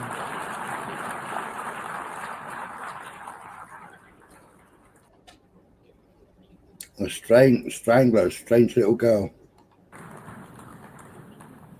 Thank you. As we have got to come together, and we will come together, got to get it done. We have to stop the war in Gaza immediately. We have to stop it. We have to get it done. We have to negotiate. Immediately have to negotiate peace. We got to get the hostages back. We want all 20 back. We don't want 2 and 4. As you know, I got... What do you mean 20? There's 48 still in captivity. Along with Steve Witkoff and others that helped us, Marco Rubio. We got most of them back. We were involved in all of them. But I always said the last 20 are going to be the hardest, and that's exactly what happened. We have to get them back now. We don't want to get back 2, then another 2, and then 1, and then 3. Have this process. No, we want them all back, and we want the actually 38 dead bodies back too. Those parents came to me and they want them back, and they want them back very quickly and very badly, as though they were alive. They want them. They want them every bit as much as if their son or daughter were alive. I've also been working relentlessly, stopping the killing in Ukraine. I thought that would be, of the 7 wars that I stopped, I thought that would be the easiest because of my relationship with President Putin, which had always been a good one. I thought that was going to be the easiest one. But, you know, in war, you never know what's going to happen. There are always lots of surprises, both good and bad. Everyone thought Russia would win this war in 3 days, but it didn't work out that way. It was supposed to be just a quick little skirmish. It's not making Russia look good. It's making... Well, it's because it's World War III. And you're fighting every fucking NATO country there is. Got American boots on the ground, British boots on the ground, other boots on the ground, and you got all the weaponry. Them look bad. But it's all getting blown up, isn't it? No matter what happens from here on out, this was something that should have taken a matter of days, certainly less than a week. And they've been fighting for 3.5 years. Oh, it was never a war, was it? They called it a special military operation.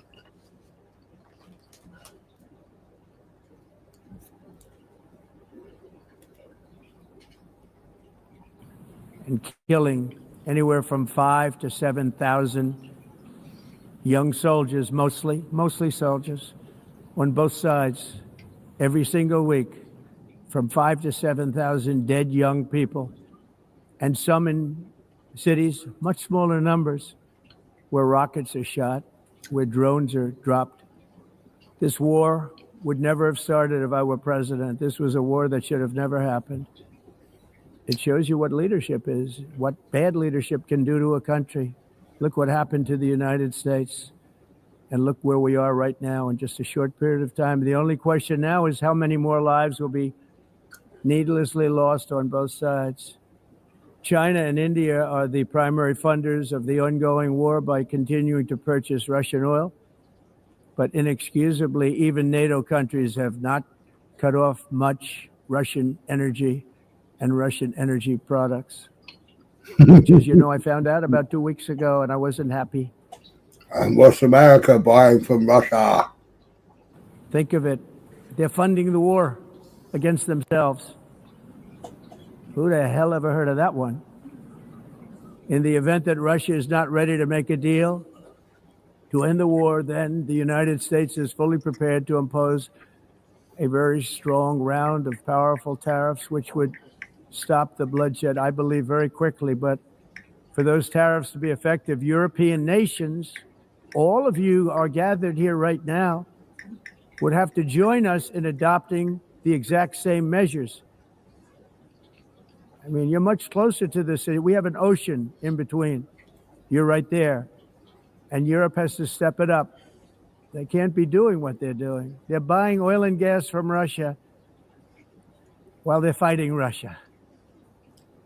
It's embarrassing to them. And it was very embarrassing to them when I found out about it, I can tell you that. They have to immediately. So America is buying 989.22 tons of fucking fertilizer. No, that's fucking dollar side. $989,022. They're buying non-ferrous metals. They're buying inorganic chemicals.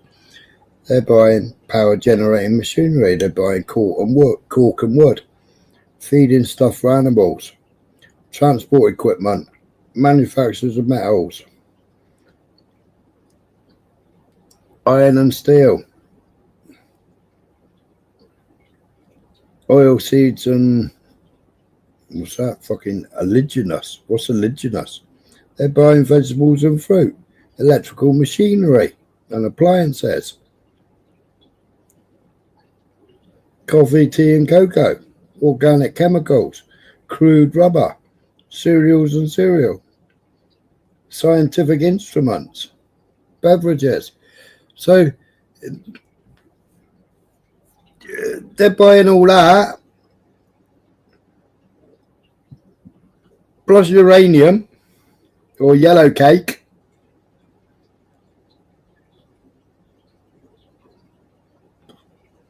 Right now. That's what they're trading in right now.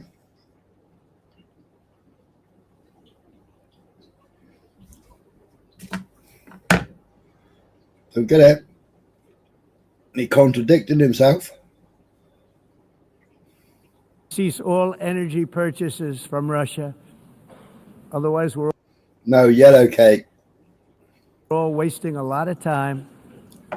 So I'm ready to discuss this. We're going to discuss it today with the European nations, all gathered here. I'm sure they're thrilled to hear me speak about it, but that's the way it is. I like to speak my mind and speak the truth. As we seek to reduce the threat of dangerous weapons today, I'm also calling on every nation to join us in ending the development of biological weapons once and for all. And biological is terrible, and nuclear is even beyond, and we include nuclear in that. We want to have a cessation of the development of nuclear weapons. We know, and I get to view it all the time. Sir, would you like to see? And I look at weapons that are so powerful that we just can't ever use them. If we ever Yeah, at the moment they're paying $83 per pound off of Russia at the moment, which is $183 a kilogram they're buying just last week. Up until now, America has been pretty neutral, so he wasn't really contradicting himself there. Well, no, he's contradicting himself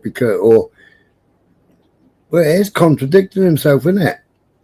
He's saying that fucking Europe is buying Russian oil, but yeah, they're relying heavily on so much, including their uranium. They're paying $183 per kilogram for uranium.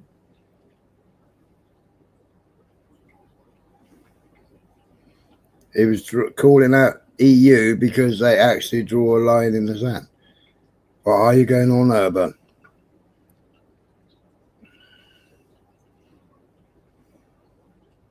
If you're going to sanction Russia, then you shouldn't be buying off Russia, should you? If they ain't fucking sanctioned. Yeah, US proxy war in Ukraine. Yeah, it is. use them, the world literally might come to an end. There would be no United Nations to be talking about. There would be no nothing. Urban, they already applied all the fucking sanctions because they've been back in Ukraine from day one. They already applied the sanctions. They dictated to the rest of the world what sanctions were supposed to be imposed. America did.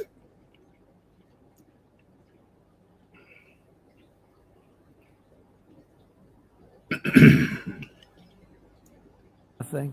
And now they are heavily reliant on Russia.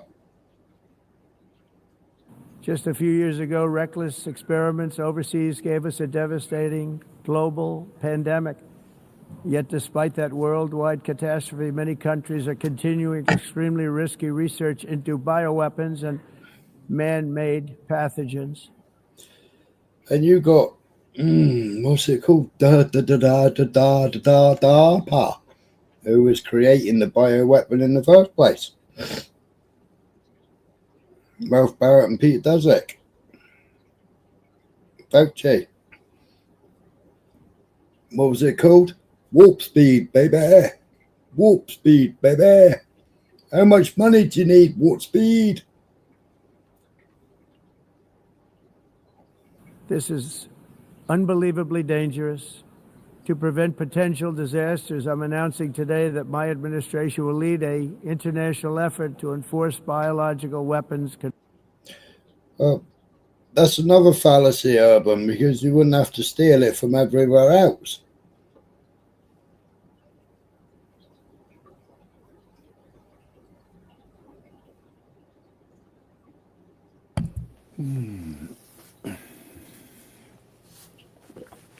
Convention, which is going to be meeting with the top leaders of the world by pioneering an AI verification system that everyone can trust. Hopefully the UN can play a constructive role, and it will also be one of the early projects under AI. Let's see how good it is, because a lot of people are saying it could be one of the great things ever, but it also can be dangerous, but it can be put to tremendous use and tremendous good, and this would be an example of that. Not only is the UN not solving the problems it should too often, it's actually creating new problems for us to solve. The best example is the number one political issue of our time, the crisis of uncontrolled migration. It's uncontrolled. Your countries are being ruined. The United Nations is funding an assault on Western countries and their borders. In 2024, the UN budgeted $372 million in cash assistance to support an estimated 624,000 migrants journeying into the United States. Think of that. The UN is supporting people that are illegally coming into the United States, and then we have to get them out. The UN also provided food, shelter, transportation, and debit cards to illegal aliens. Can you believe that? On the way to infiltrate our southern border. Millions of people came through that southern border. Just a year ago, millions and millions of people were pouring in, 25 million altogether over the 4 years of the incompetent Biden administration. And now we have it stopped, totally stopped. In fact, they're not even coming anymore because they know they can't get through. But what took place is totally unacceptable. The UN is supposed to stop invasions, not create them and not finance them. In the United States, we reject the idea that mass numbers of people from foreign lands can be permitted to travel halfway around the world, trample our borders, violate our sovereignty, cause unmitigated crime, and deplete our social safety net. We have reasserted that America belongs to the American people, and I encourage all countries to take their own stand in defense of their citizens as well. You have to do that because I see it. I'm not mentioning names. I see it, and I can call every single one of them out. You're destroying your countries. They're being destroyed. Europe is in serious trouble. They've been invaded by a force of illegal aliens like nobody's ever seen before. Illegal aliens are pouring into Europe. Nobody is ever, and nobody's doing anything to change it, to get them out. It's not sustainable. And because they choose to be politically correct, they're doing just absolutely nothing about it. And I have to say, I look at London where you have a terrible mayor, terrible, terrible mayor. And it's been so changed, so changed. Now they want to go to Sharia law, but you're in a different country. You can't do that. Both the immigration and their suicidal energy ideas will be the death of Western Europe if something is not done immediately. This cannot be sustained. What makes the world so beautiful is that each country is unique. But to stay this way, every sovereign nation must have the right to control their own borders. You have the right to control your borders, as we do now, and to limit the sheer numbers of migrants entering their countries and paid for by the people of that nation that were there and that built that particular nation at the time. They put their blood, sweat, tears, money into that country, and now they're being ruined. Proud nations must be allowed to protect their communities and prevent their societies from being overwhelmed by people they have never seen before with different customs, religions. August figures for immigration coming across the borders, 26,191. You can sit there and you can open your ears and then not do your research. But if you do your research, you find a lot of what he's saying is poppycock. But is what he's saying about Europe poppycock? What's he said about Europe so far? Has he said about Europe? Because I've been searching, I've been fact checking him. So with regards to Europe and the UK, if Europe allows immigration at the rate it's going, they lose their identity. Oh, yeah, but we know that. That's obvious. We know that already, don't we? Yeah, you got 1 million people coming in each year into the UK. Yeah, already we've had what, 650,000. They're saying 250,000 have left, right? But we've had 650,000, and we've had what, 38,000 illegals. And do you believe that 250,000 have left? No. Right, but Exactly. we've also got 500 a night. 500 a night coming in via aeroplane, via the government. 500 a night coming in on plane via the government. And what about the British government shipping them out to Ireland? Probably. It's back, they do. Well, we know that the Belarus shipped all of them from Belarus. When Belarus had them, when they were all at the Polish border, we know they all got shipped because they thought they needed Ukrainian translators and then didn't realise they needed fucking Eritrea and everybody else's fucking country by Ukraine. I think what you got to remember is it can be dealt with, but when you say that they're flying them in, they was flying them into the States while fucking Biden was in there, weren't they? Yeah, midnight flights. Yeah. Yeah. And we've got that now. 4 o'clock in the morning, flying them in by the fucking plane load. Yeah, we've got that now. Yeah. But it can be sorted. All you got to do is have somebody with enough fucking backbone to say, right, enough's enough. The lot of you fuck off home. It can't be done. It can't be done until the agreements of 1948 and 1951 are ripped up and thrown in the bin. But we made, you know, it's like the Great Division, isn't it? But you had 5.5 million fucking Muslim fight for the fucking UK World War II. You had 2.3 fucking million fucking Indians fight for the UK World War II. And they were all promised to come back and live in fucking England, weren't they? If they survived. Then we wanted all the cheap labour to rebuild England. And they were all promised as well. And they was all the agreements that were fucking written before they went to war, weren't they? Well, because Britain, like other European countries, lost a lot of their men. Yeah. So they rallied around the world, got them all to fucking sign up agreements and fucking come and fight.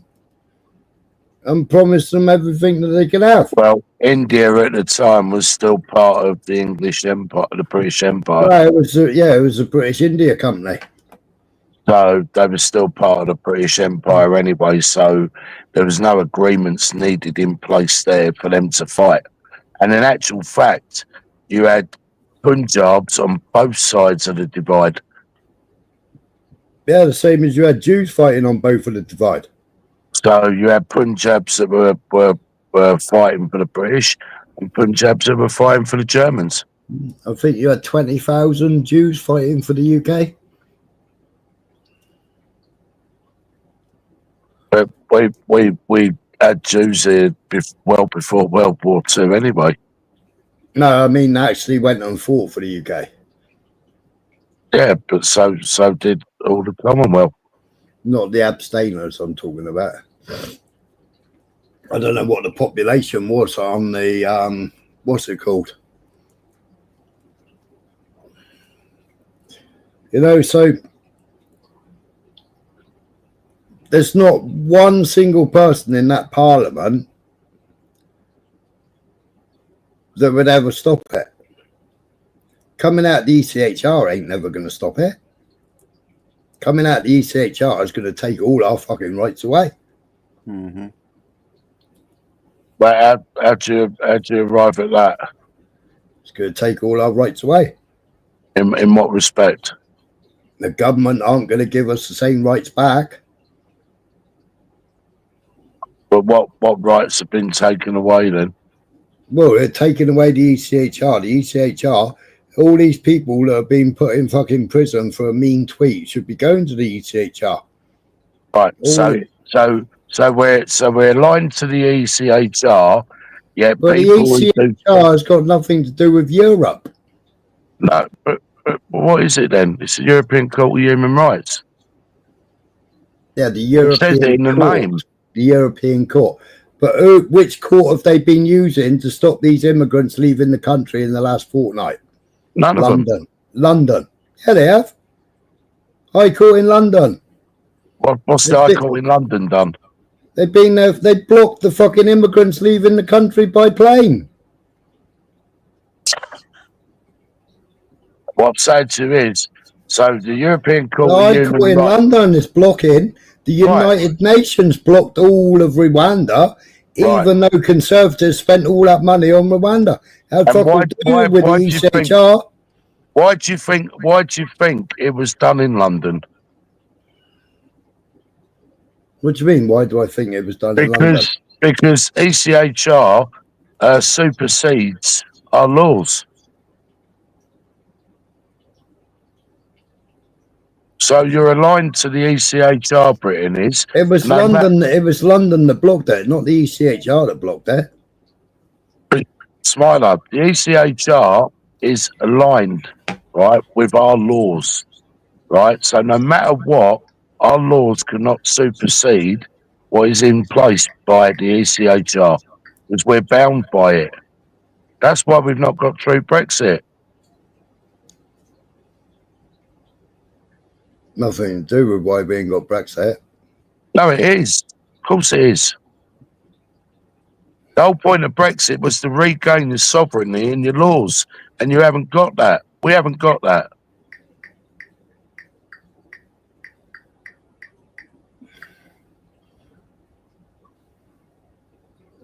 And no disrespect. I mean, if people have a different point of view, that's fine. But go and look it up. Brexit was built on having our sovereignty and borders back on it. That's the whole point of why everybody voted for it. Exactly. We haven't got it. We were told initially Brexit would take 4 years to complete. Well, Brexit happened in 2016, was it? Yeah. Yeah. And we're now in 2025, and there's still stuff, loads of stuff that we're still tied up to in that, which means we have never completed Brexit. Well, that's right. But one of the main sticking points is the European Court of Human Rights. Because until you take that away out of the equation, you're going to have everyone fucking crying over the least little thing, and they're going to be protected at every given turn. Yeah.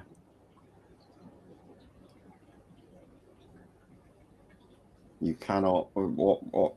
How do I put this?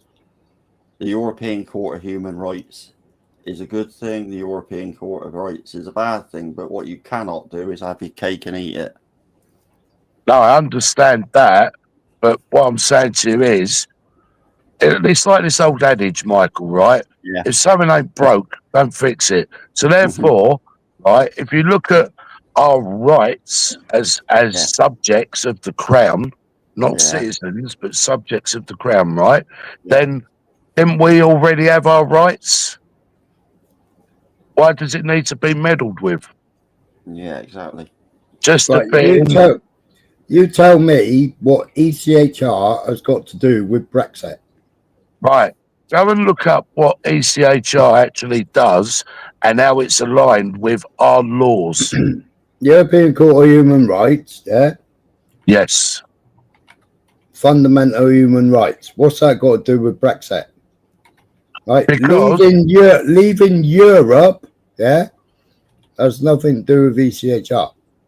Right, so leaving Europe's got nothing to do with ECHR, but ECHR supersedes British law. It doesn't supersede, it runs alongside it. Exactly. So what I'm saying to you is it supersedes it because British law cannot have the final say. So it supersedes it. It might in name and in description be described as running alongside British law, but it still supersedes it because if British law says, right, we'll do this, ECHR says, no, you can't. So it supersedes it. Whichever way you want to dress it up, Smiler, it supersedes it. Right, yeah. The ECHR is not aligned with the European Union, EU, but a separate body. It does have a say on UK laws by influencing them through the Human Rights Act 1998. The HRA allows UK courts to consider ECHR rights in domestic law, leading to declarations of incompatibility for UK laws that conflict with the convention. That's all I'm saying. It's all fucking it's all tricks. That's what I was saying. You can't have your cake and eat it. On one hand, it's a good thing. On another hand, it's a bad thing, isn't it? Yeah, I understand what you're saying, and you're right. Yeah. But did any of the British public vote for this or ask for this? No. It's something devised by the European Union, not by Britain itself. Britain has a part to do with it because it agreed to it. Yeah.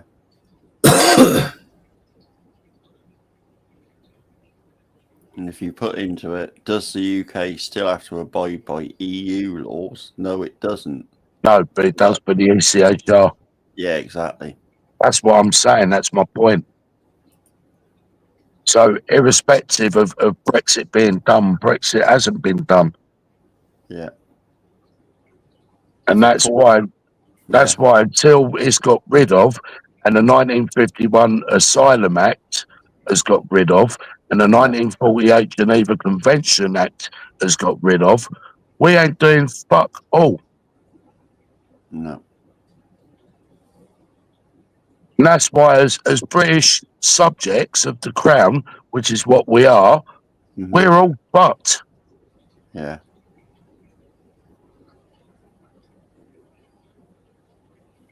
That's all. I'm not saying I'm right about everything, but that, as far as my knowledge consists, is what I'm aware of.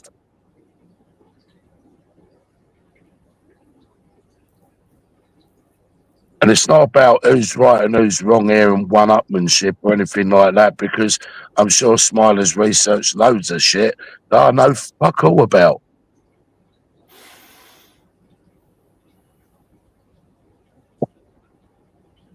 I'm just pissed off with all this fucking anti-British sentiment and all this anti-British fucking bollocks that you're not allowed to fucking even be proud to be British or speak up about Britain and the people of Britain that want Britain back as Britain. Yeah. That's got nothing to do with race. It's got everything to do with heritage, history, culture, language, a way of life. Mm. The British way of life is, well, it's down the toilet, isn't it, at the minute? It is. Yeah. It is.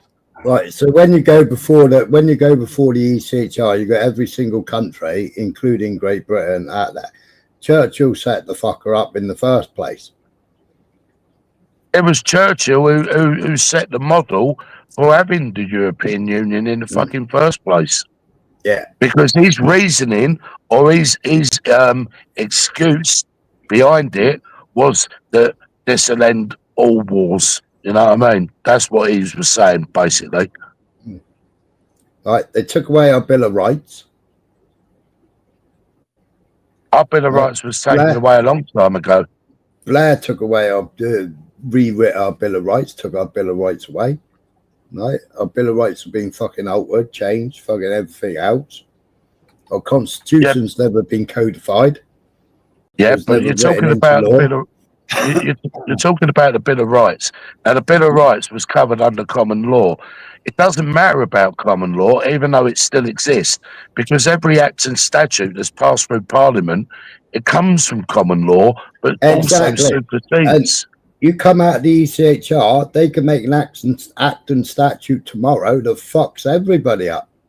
Yeah, but they can also make acts and statutes that also benefit the British public. They could do that as well. And you think this government's going to do anything that benefits the public? Not this government. No, not this government. Digital IDs, digital driving licenses. Yeah, but you're talking about this government. I don't give a fuck about this government. Which government do you trust to be in power then? What government? I don't know. That I can't answer. Right, AI overview, right? The UK has not lost its Bill of Rights. The 1689 Bill of Rights remains a foundation document in the UK Constitution and is still in force today. Yeah, but it's only in force today because of what they've done is that was the foundation that they've worked from because it's common law, but every act and statute supersedes common law. For example, the Bill of Rights, 1689, it also gave you the right to bear arms, right? You can't bear arms because, why? You get nicked. Yeah. But it goes on to say the term Bill of Rights could also refer to the proposed but ultimately scrapped Bill of Rights Bill of 2022, which aimed to replace the Human Rights Act of 1998. That proposed legislation was officially abandoned by the UK government in June 23. And why do you think it was done in 2023? Because then they introduced the ECHR. Yeah. Yep. So it was all contrived. Yeah, of course it was. And irrespective of what side of the fence or what anyone's opinions are on this panel, in the chat, or anywhere up and down the country, unless people decide to unite and put their fucking differences aside, your country's going to be lost. And that's exactly what they're relying on, is all these divisions and infighting. Yeah. Get your power back first. Get your country back second. When you've done that, then sort out all your fucking petty squabbles. Otherwise, it will be too late. And some people say it is already too late, which I don't blame them for thinking or saying that. Well, I said the other day, like, even if you were to start getting things back to some sort of normality, it's going to be 20 years before you see it back to the original fucking proper fucking UK, innit? But isn't that something of a legacy that we can all fucking work towards for our grandchildren. Yeah. I shouldn't want to bring a child into this world the way it is at the minute. No. Absolutely not. I'm glad mine have grown up. Yeah. Anybody that's thinking of bringing children into the fucking, not just this country, but the fucking world the way it is at the minute, wants their fucking head read. Anybody sending a kid to school wants a fucking head read. Yeah.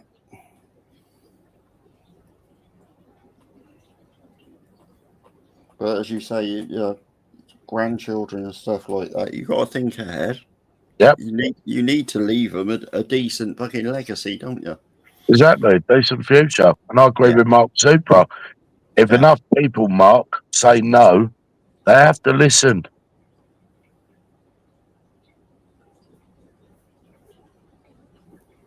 And that's what it needs. It needs to bring the country to a standstill. Because these people live off us. We fund their lifestyle. We vote for these people to serve us. These people don't serve us. They only serve their own ends, their own needs, their own wants.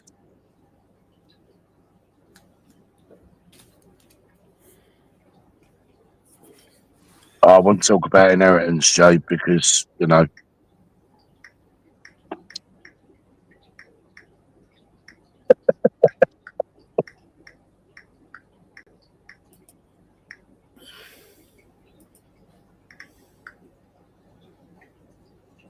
that was the whole point, Mark, of Labour getting power, so they could fuck things up, because that was their intention all along.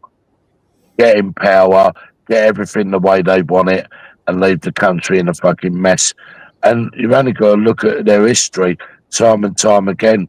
They always fuck the country up financially, amongst other things. Well, that's what quite a few said. You need Labour to get in, show how bad the country's going to go. Just people didn't believe it was going to go this bad so quickly. It's going to be a whole lot worse yet. This is just a start. Of course it is.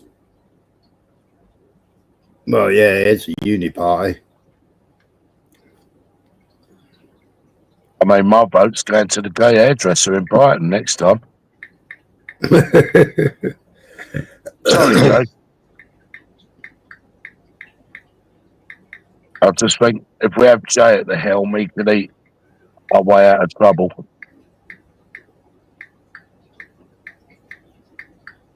We could say he was going to eat. You're welcome, sweetie.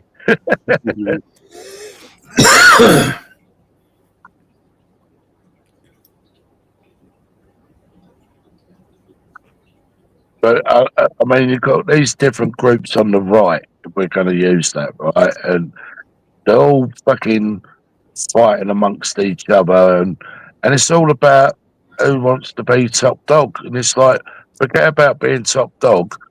As a collective, you can all be fucking top dog. Right?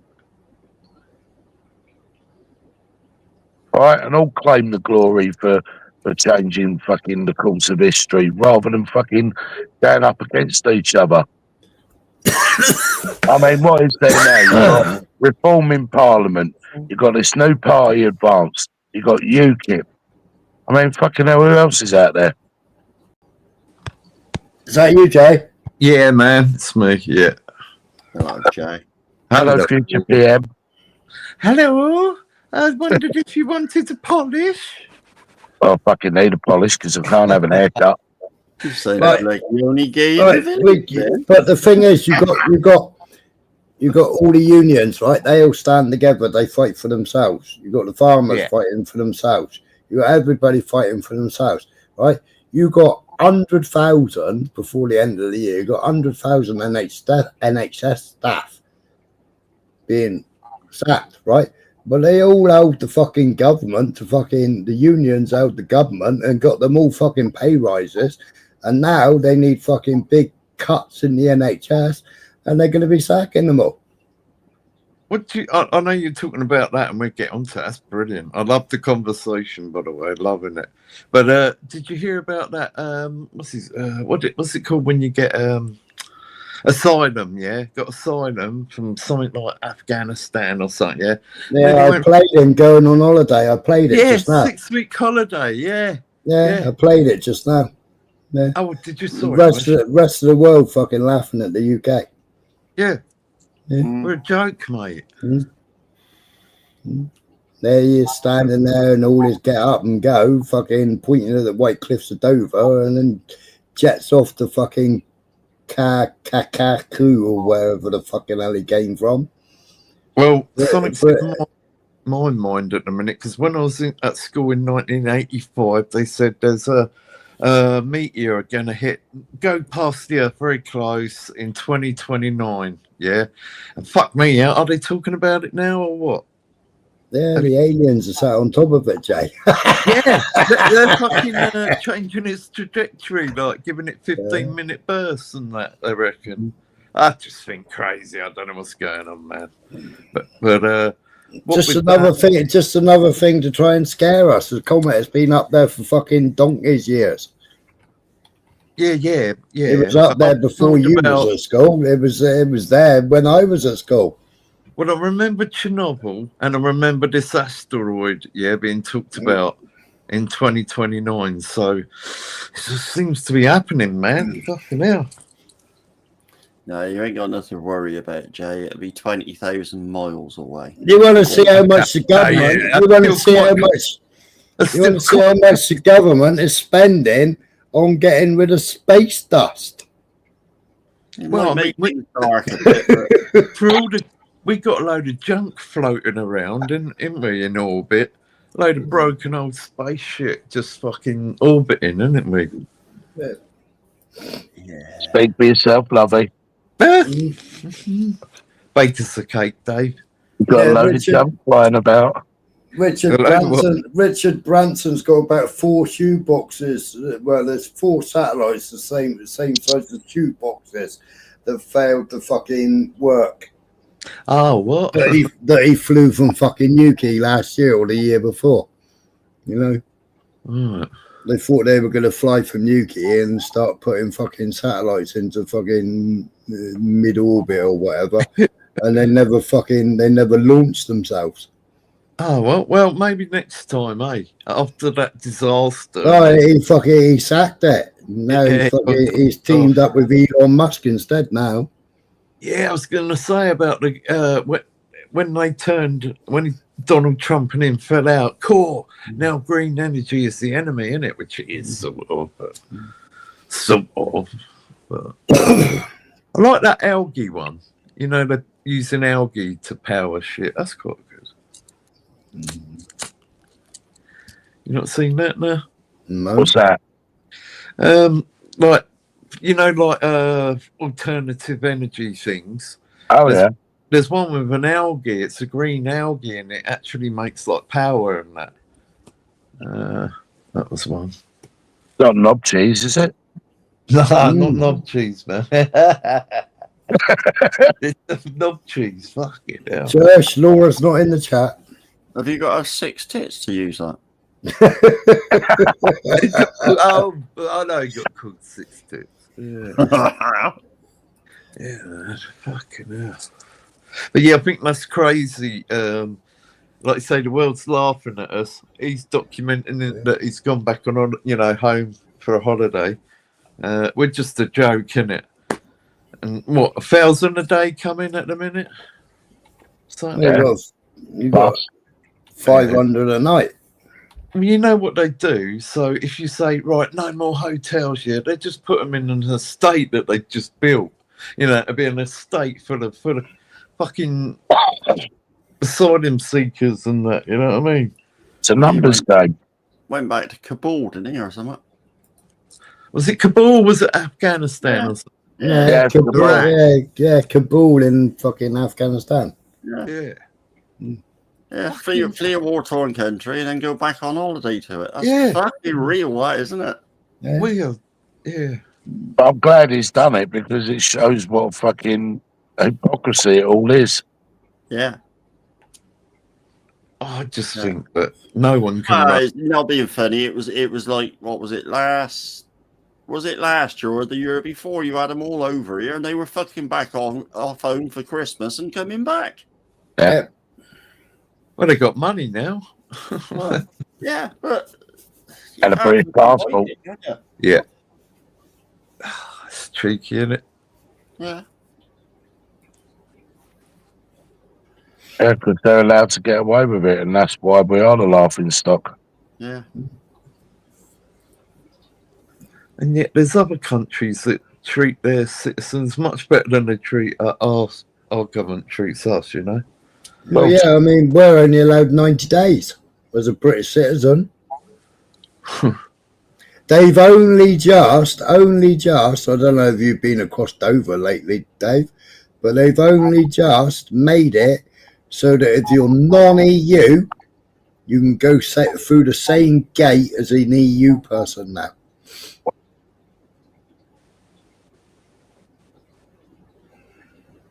Oh. It's not that on the trains, because on the trains you've got your lanes and you've got EU and non-EU still.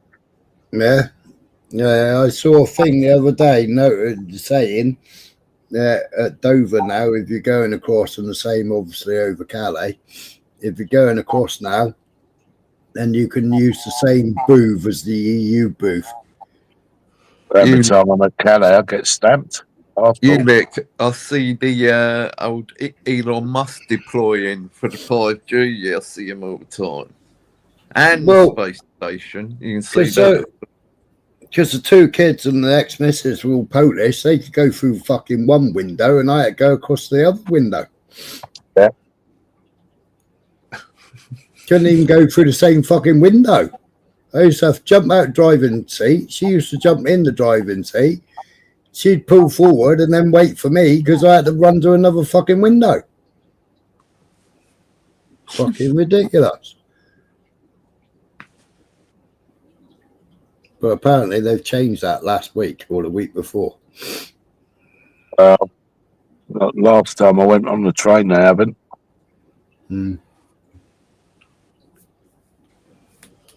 But they have opened up. I mean, it's been opened up a while now, that new clearance place just by Ashford. Everything. Oh, the lorry park, you mean? Yeah, it's massive. Yeah. That's finally opened, is it? So fucking... Yeah, it's been open a while. You won't get the fucking traffic jam on the road. Well, they still do Operation Stack. Yeah, Operation Stack, I say, isn't it? Yeah, still do that. Yeah. Fucking mental. So if global warming carries on and all that shit, which Donald Trump says that's all BS, yeah. But if that carries on, fucking hell, people will be fleeing to a better life, wouldn't they? I think so. We'll be overswarmed. I don't know. Well, we'll have their weather, so therefore they come here, get the benefits, and have the weather. Well, I'm hoping the sharks come with the weather, and then they get munched up before they get here. But you know, who knows?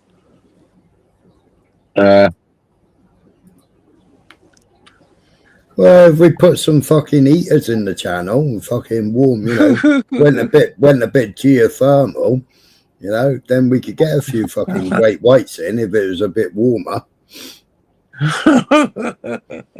Yeah. Wow, terrifying. Couple of geothermal fucking drills, we could have some warm water down there and fucking we'd have a few great whites.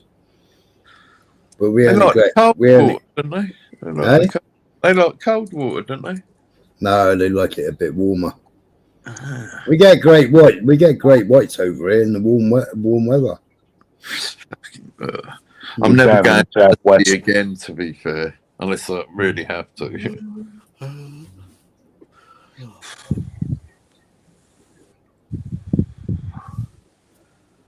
Why is that Ashford thing all around really tall fences? Well, I suppose it's security for while you're part there, urban.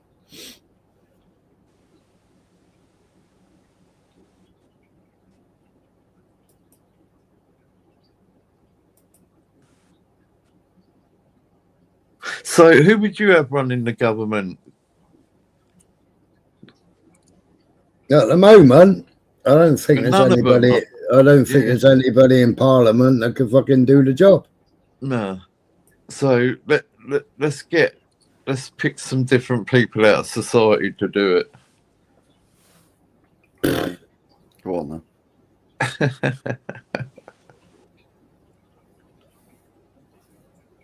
Honestly, you're fucked. Yeah. Can't have Clarkson running it. No.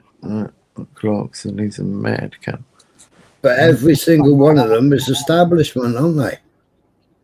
Every single one of them went to fucking school together. Do you know what I mean?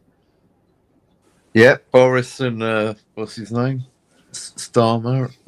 Who was it? It was fucking. Who's the one who did the referendum? David. Lammy. No. Who? Which referendum? David Cameron. David Cameron. So yeah, he went to school with Boris. I wouldn't even fucking trust Maggie Thatcher coming back. Nah, she was horrible. She took my milk money. But to be fair, she did give people the chance to sort of buy their houses and stuff, wasn't it? Cheap. So yeah. But no, she wasn't. I have said Nick Tanconi in the past, Urban, but I don't know whether he'll get the backing. He'll just split the vote. Obviously, you know, you can have all the fucking ones that want Labour because all Labour councillors, all fucking Labour, everything else, they all fucking protected the grooming gangs, so they're all going to vote Labour anyway. Why is it Labour does the? Because Tony Blair wanted to do the video. I mean, the ID cards, wasn't it?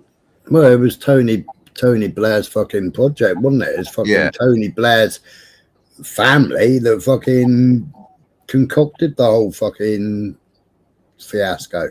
Do you remember he said, if a job is, cool, the policeman takes him straight to the cash point machine. He pulls out the money for the fine. Do you remember all that? Yeah. Fucking mental. Oh, I think they ought to let Diane Abbott have a crack at the whip. Yeah. Diane Abbott? Oh my god. She plays fucking 2 + 2 = 5. Yeah. She'd be alright. We'll put her in as fucking finance minister, eh? See her at a desk with a load of beads. You know, the one, the counters of the beads. Abacus. Abacus, that's it, thanks, but it's been a long time since school. Yeah, abacus. So yeah, there's no one really, is there? I mean, fuck it. Yeah, Blair's running Starmer, Blair's running Israel, or he's running with Israel. I thought he's going to get done as a war criminal. Never, is it? If you do him as a war criminal, you got to do everybody else around the world, haven't you? What happened to Mark Thomas then, the activist and that? Yeah, what happened to him?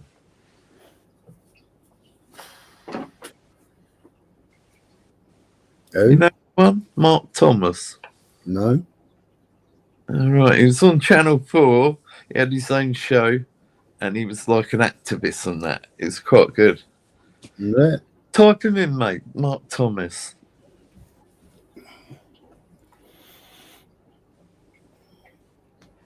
I remember he went to Greenfield. Was it Greenfield? Where's that nuclear site? Is it Greenfield? Oh, I forgot. But he went there.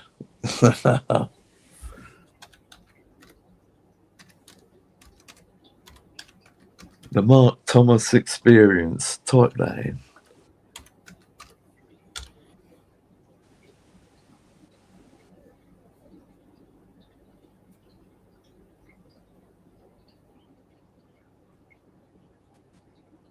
Two left feet. Or my left foot. Was he a comedian? Yes, and he was an activist as well. Yeah. He's very good. Best known for his political stunts that he performs on his show. Yeah. Mark Thomas comedy product on Channel 4. Thomas first became known as guest comic on the BBC Radio 1 comedy show. Mary Whitehouse Experience, third broadcast. No, I mean, I wouldn't think he'd be a good choice, Jay. I mean, nah, fucking BBC. Yeah, but I mean, I'm when not you think saying about it's a it, choice. you know, I just having a comedian running your country, hang on, I mean, hasn't been a good thing for Ukraine, has it? I didn't present him as that. I presented him as I haven't heard from him for a long time. Yeah. What's the last thing you've done? I don't know. It doesn't say anything about him. It just says what it is. Maybe he's a fucking prisoner. No, you know, he's going after Blair, wasn't he? I mean, if you're gonna have a comedian, you'd be better off having fucking Ricky Gervais. At least he calls them all out. Yeah, Ricky Gervais, and should we have Jim Davison as well in there? Chubby Brown. Oh, I was thinking Chubby Rain. Sorry. Reincarnate fucking Alf Garnett. Oh god, he was terrible, wasn't he? Eh? No, he's fucking brilliant. Said it exactly how it is. It was racist, wasn't it? Come on, man. It was, wasn't it? Even he said, some bloke said to me, mate, I love the show, and I think he went, yeah, really? He went, well, racist. So, yeah. Marigold. Una Stubbs. Of course, she was in that. Una Stubbs. Oh, you got a Una Stubbs fetish, have you, Joe? No, not really. Aunt Sally. She is a cow. Poor old Wurzel. Oh. I think that's quite good, actually. Yeah, but she was the one that always got water. He just got straw. And when he changed his head, turnip head. Yeah. Keir Starmer's dad was a tool maker, a stool maker, a shit maker. Yeah, you can't have a fucking solicitor in charge, you know.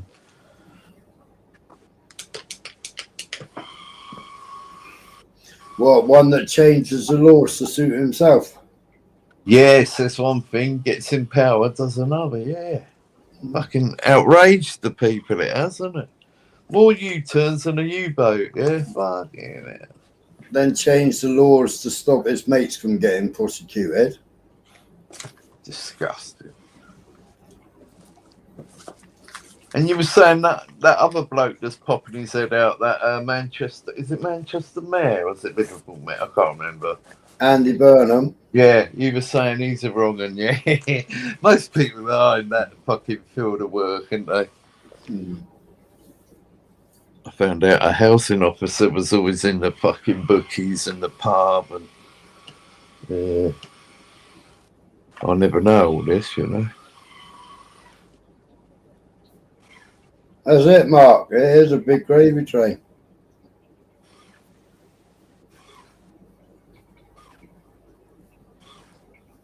Had to get a new quilt today. Fucking hell. I went for a lay down. Fucking Wayne comes up and pisses all over my quilt and that. Oh no. Yeah, so I'm like, you're banned from my bedroom, fucker, and I'm calling the PDSA, yeah. Fuck this. Time for the wang to come off, mate. So yeah. I think God McLean was coming around. She picked me up a new quilt from Dunham's. 22 quid. 10 top. Yeah. But yeah, it was I was fucking devastated, man. It's like, what the fuck are you doing? And like, I see a fox out there, some fox shit out there. I don't know, man. But yeah, he's banned from the bedroom. Fuck that. Till I get his tackle cut off. And then I'll see how it goes, isn't it? A bed's sacred, isn't it? You know what I mean? You fucking... Yeah. Yeah, you don't fucking need that shit. I rang her up saying, oh, am I in danger? Anyway, sorted. Beds for you and the missus, not fucking animals. Animals sleep downstairs. He's standing here for a bit. Got to that age, isn't it? I've got the Godfather in the background. No, right. I have. Just on the box.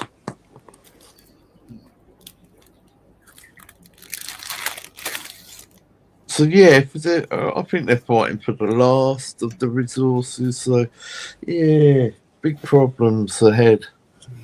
The country isn't growing, is it? In growth as in GDP and that. So yeah. Well, he tried to say it was growing, but he lied. Yeah. I mean, a bit like Donald. I mean, I fact checked loads of fucking things Donald said on his fucking speech the other day, didn't I, Michael? Yeah. And come back with fucking completely different figures. Stock market, where if you got that many fucking millionaire mates and billionaire mates, it's quite easy to fucking play the stock market. It's not the stock market that you should be worried about. It's actually what's fucking the growth.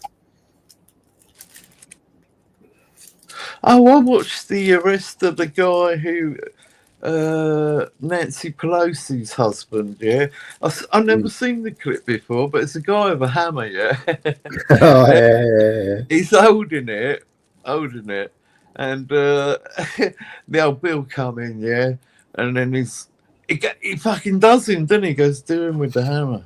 Pop, pop, pop. Yeah, Hammer time. Hammer time. I did laugh. Oh, yeah.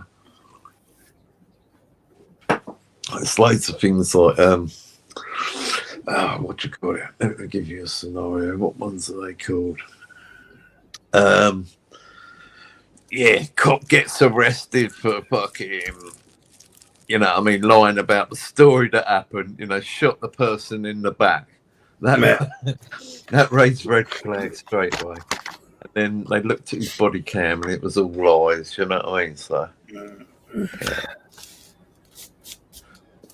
Yeah, I covered that when it fucking happened. What's that, mate? Pelosi. Oh, right. It's fucking Pelosi and his boyfriend attacking him.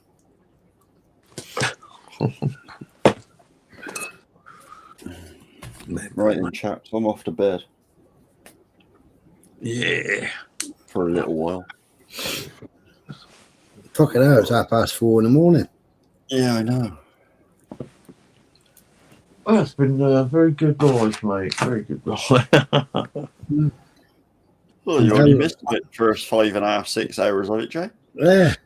Oh, maybe I was ghosting a bit, you know. Oh, right. I was going to say, what have you managed to clip over the other side? Has it all been going off again, is it?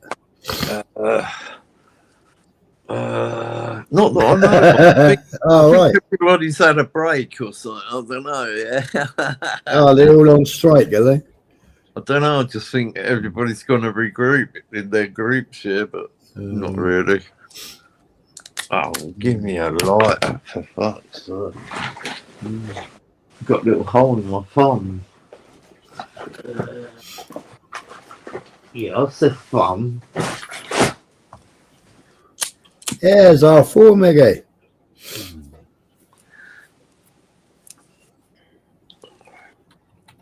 No, I haven't seen over there. I think it's been quiet anyway.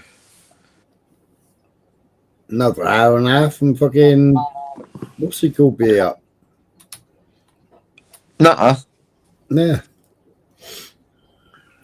Oh, yeah. Did you see my live the other day? Which one? If it was Tuesday, no. I just fucking slept and slept and slept. Caught up, yeah. Had a good catch up. Yeah. It's called Wow's Vows. Anyway, different. No, is it still up for your good enough? You can't resist, huh? Is it still up? Yeah, still up, yeah. I'll have a look tomorrow. Yeah, man. Right, I'm gonna bail and watch the Godfather. Oh, yeah. Catch you later. All right, Jay. All right, Jay. Catch you later. No, my eyesight are bad, Mickey, but it ain't that fucking bad. I can see the clock in the corner.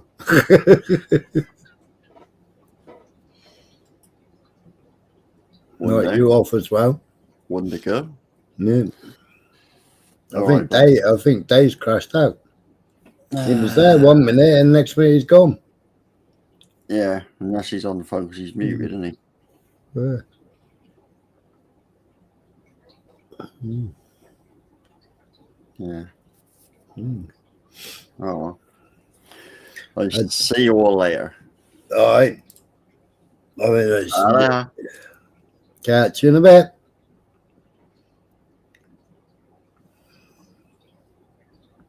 Well, what can I say?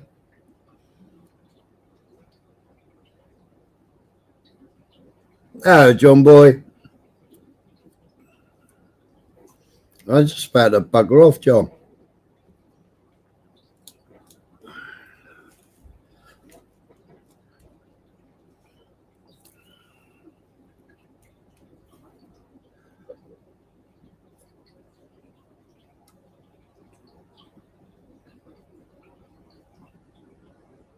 What can I say? Has it been any good?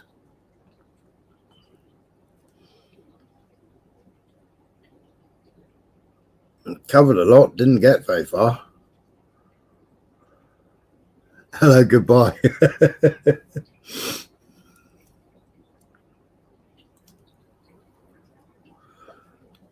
I don't know where Chris never came back.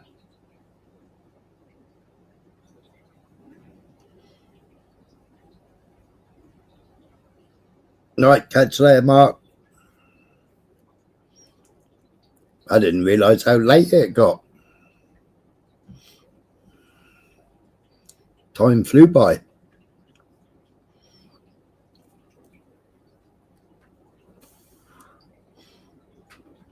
All right, Mickey. Might catch you all tomorrow.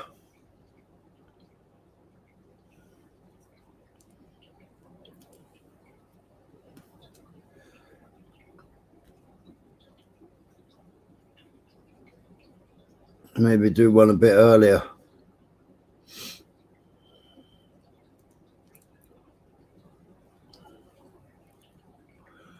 Right, good people. Thanks very much for tuning in. I don't know anybody else live.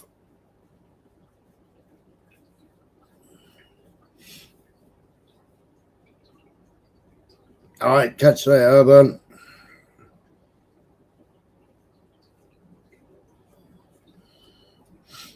Right, might see you all tomorrow. Take it easy.